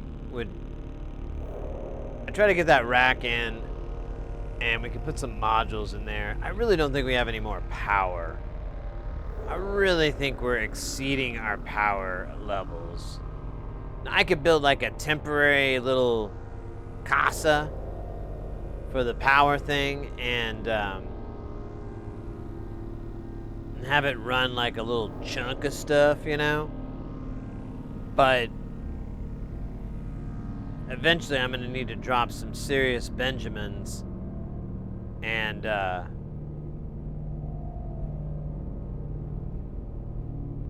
buy a whole bunch more power cables. I'd like to color code them in some way so I could visually tell that, oh, that's the one from the digital power supply. Because the plan here with having 2 power supplies for the Eurorack, for Jamtown, the Eurorack side of it, is one will be all the analog modules and all the digital modules will be on this newer supply. I just spit on myself, excuse me. That's cool. I'm an adult. I talk a lot, so I mean, you know, every now and then it's gonna screw up. That's just facts of life. Take the good, you take the bad. You take them both, and there you have. Facts of life. What were we talking about again?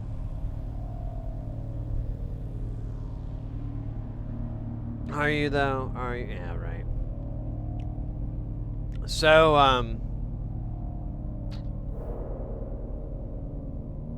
yeah, that's right, the power supply. So, yeah,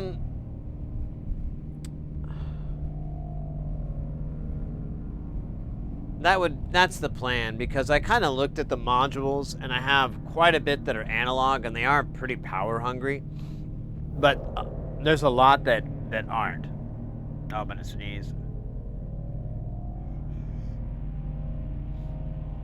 But anything that has a 5-volt tap off the 12, or possibly has an option to pull from the 5-volt rail, that will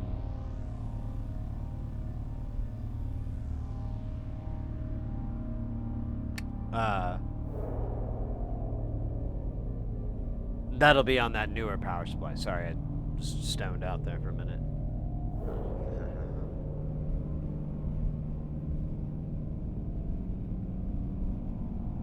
But that should really help. That should give us a ton of headroom.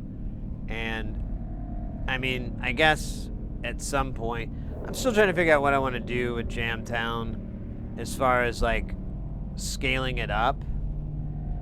There's some ideas I have, but they're not cheap to implement. And I'm like, what do I want to do? I could DIY the hell out of some, you know, like some casing basically, but I just don't know. Trying to figure it out. For now, we still have room. I'm going to get rid of that audio interface. Once I have a better idea of my finances closer towards the end of the year and different things like that, I kind of have a sense of it. I probably will invest in a Motu 828 ES for the interface here. I was looking at the A16 though. I forgot what that cost difference was, but it's kind of the same thing. I think it's more. I think, but yeah. Okay, now I'm gonna look. Motu A16. Actually, or 16A, whatever. It's honestly not that much more.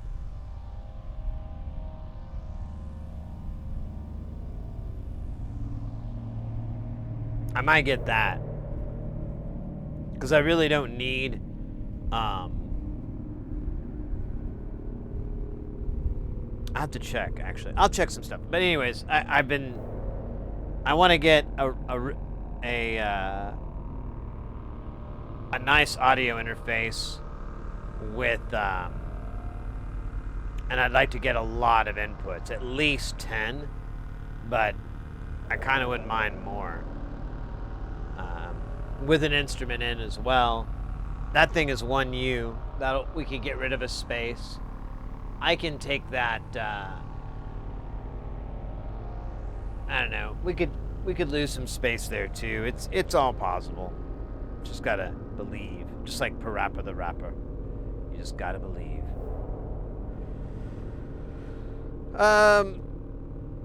All right. Let's see, what time is it? What are we at here? No, I didn't. Oh shoot, my little heart thing's not working. Oh, my bad, mates. Sorry. Shuts down because I hit it with my big O honking nose.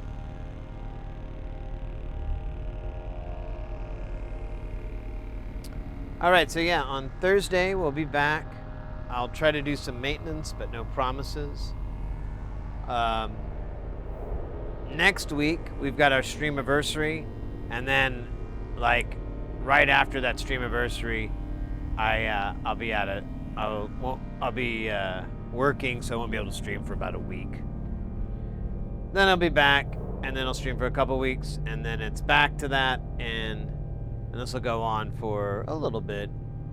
It's not a big deal. Then after June will be the last gig I have for a while until probably September. Planning to go to KnobCon this year. Pretty excited, so just trying to make sure I have enough bones and everything for that. Not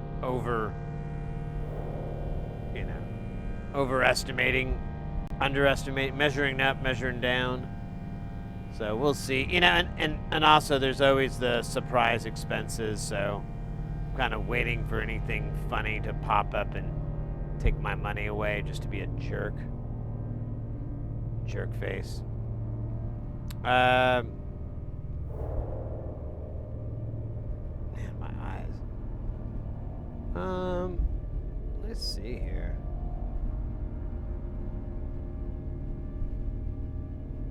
Man, it's kind of quiet tonight, isn't it? It's too quiet.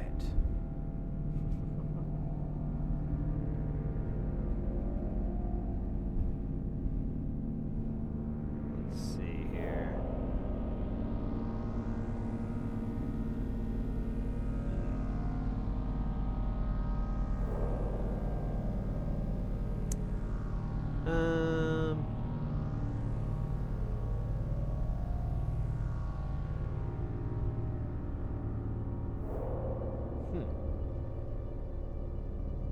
That's crazy. There's like no music going on tonight.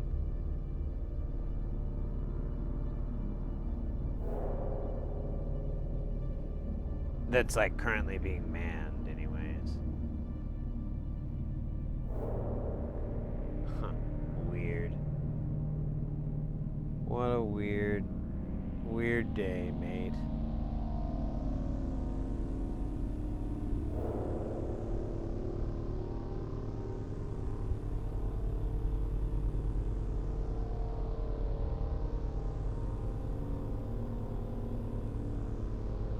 Try something here. IRS here. Give us your money. Sell it back. There you go.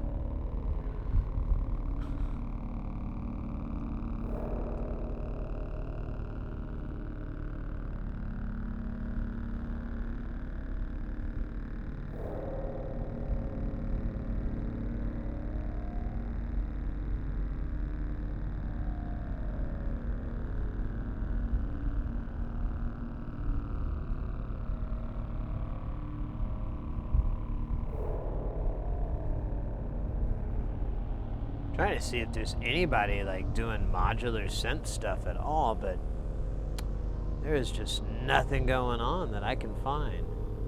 Well, you know what? We'll just we'll stick with a classic here.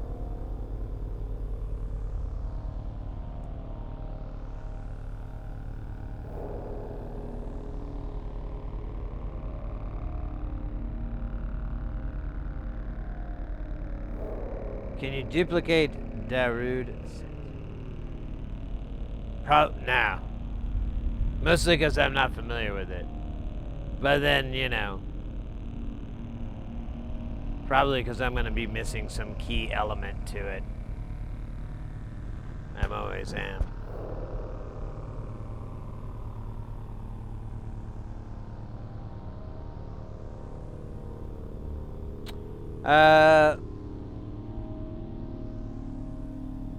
Welcome in, Electro One, by the way.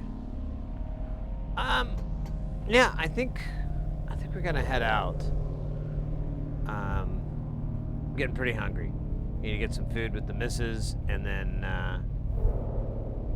like I said, try to get prepped for Thursday's stream. Hopefully, YouTube will be working. We're so close to getting to the milestone on YouTube. I don't know exactly what it is, but it looks cool.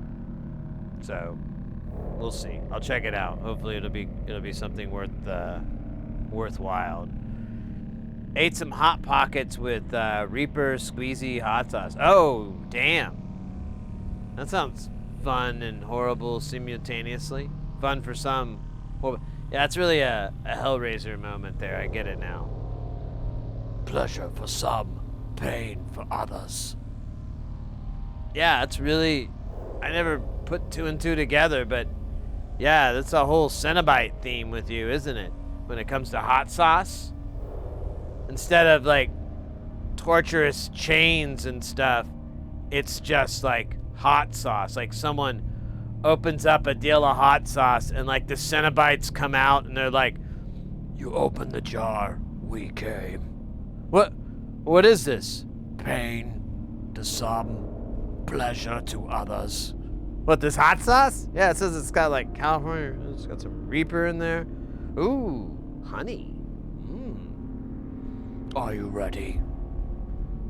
Yeah, I got some wings I was gonna put it on. Got a Hot Pocket I'm gonna put it on. Chew slowly. Enjoy the pleasure and the pain. I can't do a very good Pinhead back and forth, or Priest as he is more correctly known. The Leviathan. The Leviathan makes excellent hot sauce. You will be on a couch for over a week. Oh damn, that sounds like a challenge there. All right, I'll eat your hot sauce there.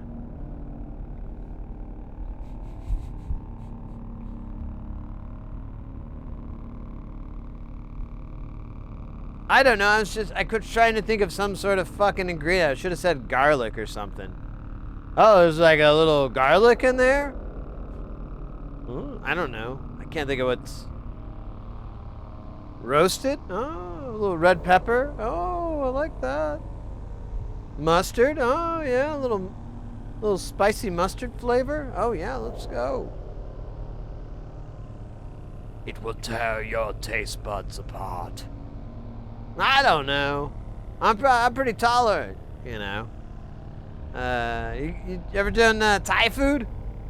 Yes, Thai food is most painful and most pleasurable. Yeah, so I love that stuff. I try to go 5 stars when they start at 4. You know, they're like 4 max, and I'm like, well then, give me 5. Give me 6 if you can do it. Just hold the sauce over the thing until your arm gets tired. And then serve it to me. I'm good. Yes, it is good. Yeah, so I like this. I like this Hellraiser hot sauce here. This is good stuff. I need some cheeses though, really. I did not like coffee hot sauce. That sounds weird. Nothing is more gross than raspberry. Yeah, that does sound weird. Well, we've talked about hot sauce many times, and I tend to like the flavor stuff more so than the super hot. I don't mind the heat, but I'm not on a quest for melting the inside of my mouth so much as like, well, does it have like a lot of flavors? Is there a lot of shit going on in there? Because I mean, if I'm going through these sweats, but I'm like, bacon, tomato, I'm cool, man. That sounds like a lot. That sounds great. But then the waiter tells me to just order and stop talking to them. It's really embarrassing. Especially at the Wendy's.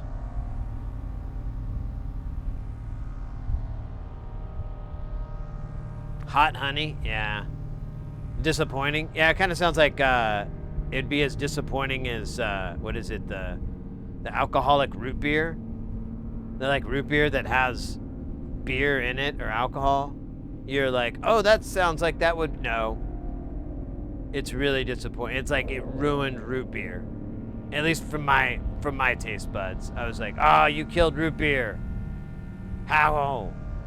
It's like diet root beer or something, but it's got like this gross boozy flavor. Sons of bitches. It's like old people's house. Yeah. Yeah, there you go. I'll have a sarsaparilla.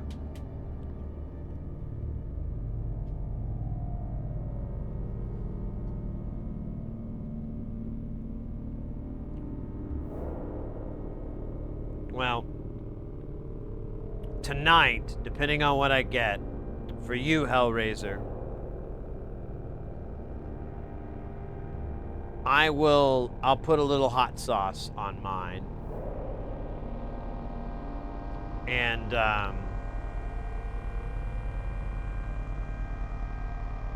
we'll see. I'll make sure, I'll see if I order some cheese curds.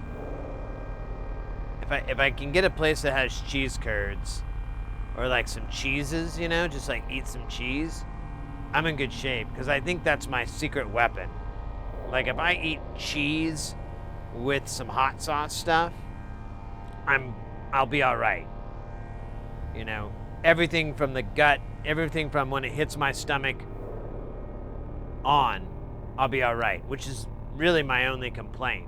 Like I don't mind the heat, but it's like, it's everything else, like the pain in your gut, the pain throughout your guts, just all of that. I'm like, no, I don't want that. I don't like that at all.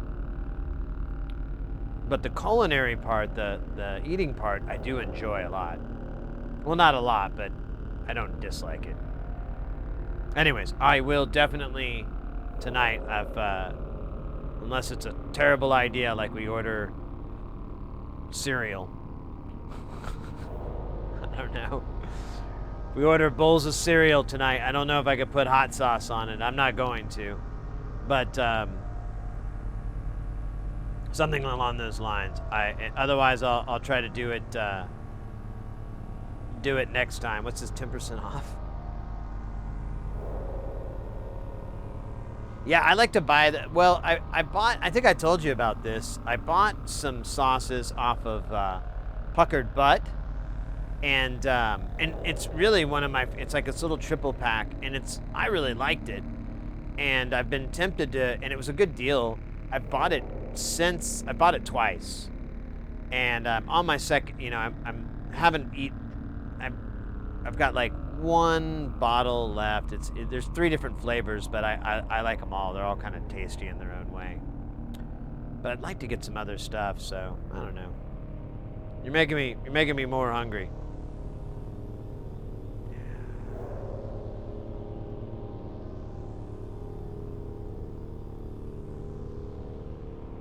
Hellfire's known for flavor. Cool. Tried some coffee on some ice cream, and oh my god. Ugh. Well, earlier in the stream, I had a really I had my second espresso. I got like a little coffee stovetop machine, like a little percolator deal, and I had it, and oh my gosh, it's my new jam. Like I've come up with a goofy thing I do with it. It's probably not the healthiest, but whatever, man. You only YOLO once, right? But, ooh.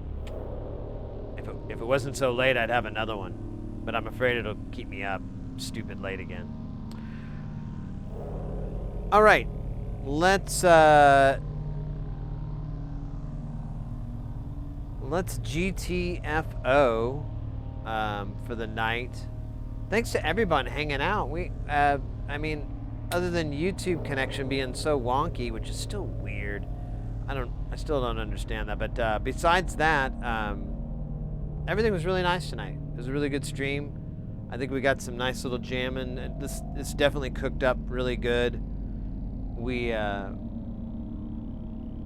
some good stuff started. We'll definitely be building more over the next few days. We'll be having Jamtown Thursday as well as Saturday, and then when we come back, we'll do Tuesday, which was going to be our streamiversary. So mark your calendars. That'll go. Technically, it's Wednesday, but we might as well just do it on Tuesday and just kind of keep going. We'll have a little marathon stream. We'll be soldering like mad, so I'll try to get parts in if I can think of it soon enough. Really got to hustle on that. And probably not going to happen. And yeah, that's the plan. And then, like I said, I have a gig, so I'll be away for a week after that. But I'll let you guys know how that goes. If you want to stay up to date on anything and all that good stuff, definitely there's our social link. I think I put it in the chat earlier, but I'll put it in again. Jeff, for real, it's been great that you've come by. I know it's been a bit. I'm glad you stopped by.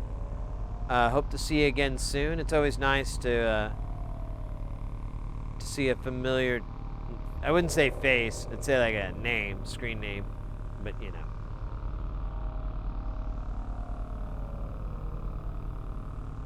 Oh, you want the longest note? You want the singing or the waka waka? Which one? Sounds like a good way to end the night. You may choose. You want the la or la. Most people go with the latter, but and honestly, that's almost easier to do lately. But you know.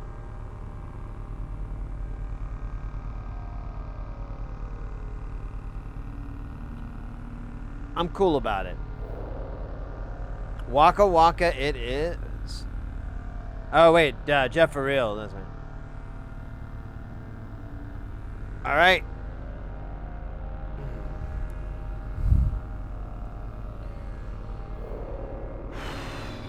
Stand up. Ooh, that was a good stretch there. Crackle, crackle, snap, snap.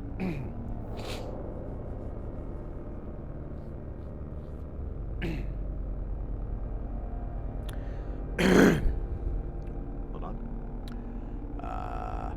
My Susu Studio.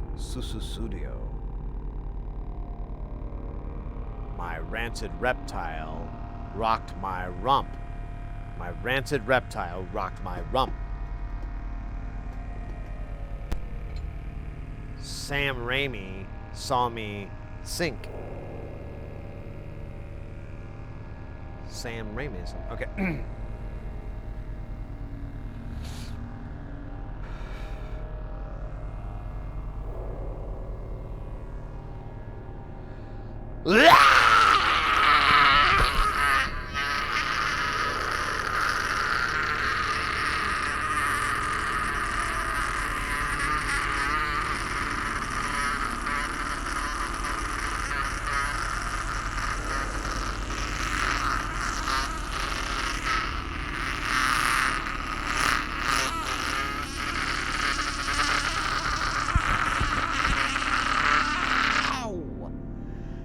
Can I tell you about these offers we have inside my butt?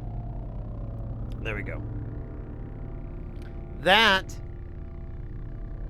is how you get kicked out of the airport. and a daycare. And the airport daycare. But the important thing is that we tried, and no one important got hurt.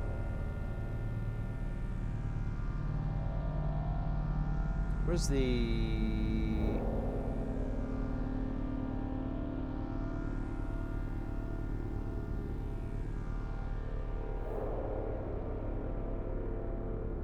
Yeah, it was like a pretty rich harmonic note, if I do say so myself, and I think I did if I'm being sincere with myself, which I am. All right, mates. Let's head out for the night. Like I said, I'm getting hungry, and if I don't eat, I may die. I haven't yet, obviously, because, you know, I wouldn't be hungry now if I weren't here. But, very complicated setup. Thank you, everyone, for hanging out tonight. Thank you for all the... We got some bits today. We got some new follows. We got some gift subs from Anonymous as well. Thank you again. Just a killer day. Really nice day. Smart YouTube. By the way, our YouTube channel is very, very close to this milestone. I don't quite get what it is. I think it's like, it's not that big of a deal. But either way, it's still kind of a big deal. But we are, what is it? 2,782 hours, and it's like you have to get 3,000 hours, and then they punch in the belly for free. You don't have to pay them or anything. It's called the belly punch. I'm pretty excited about it.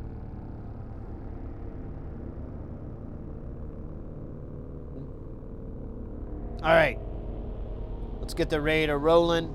Mates, stay guile. Thanks again for chilling and rocking and being as awesome as you are. We're going to raid over to our buddy Laserlos.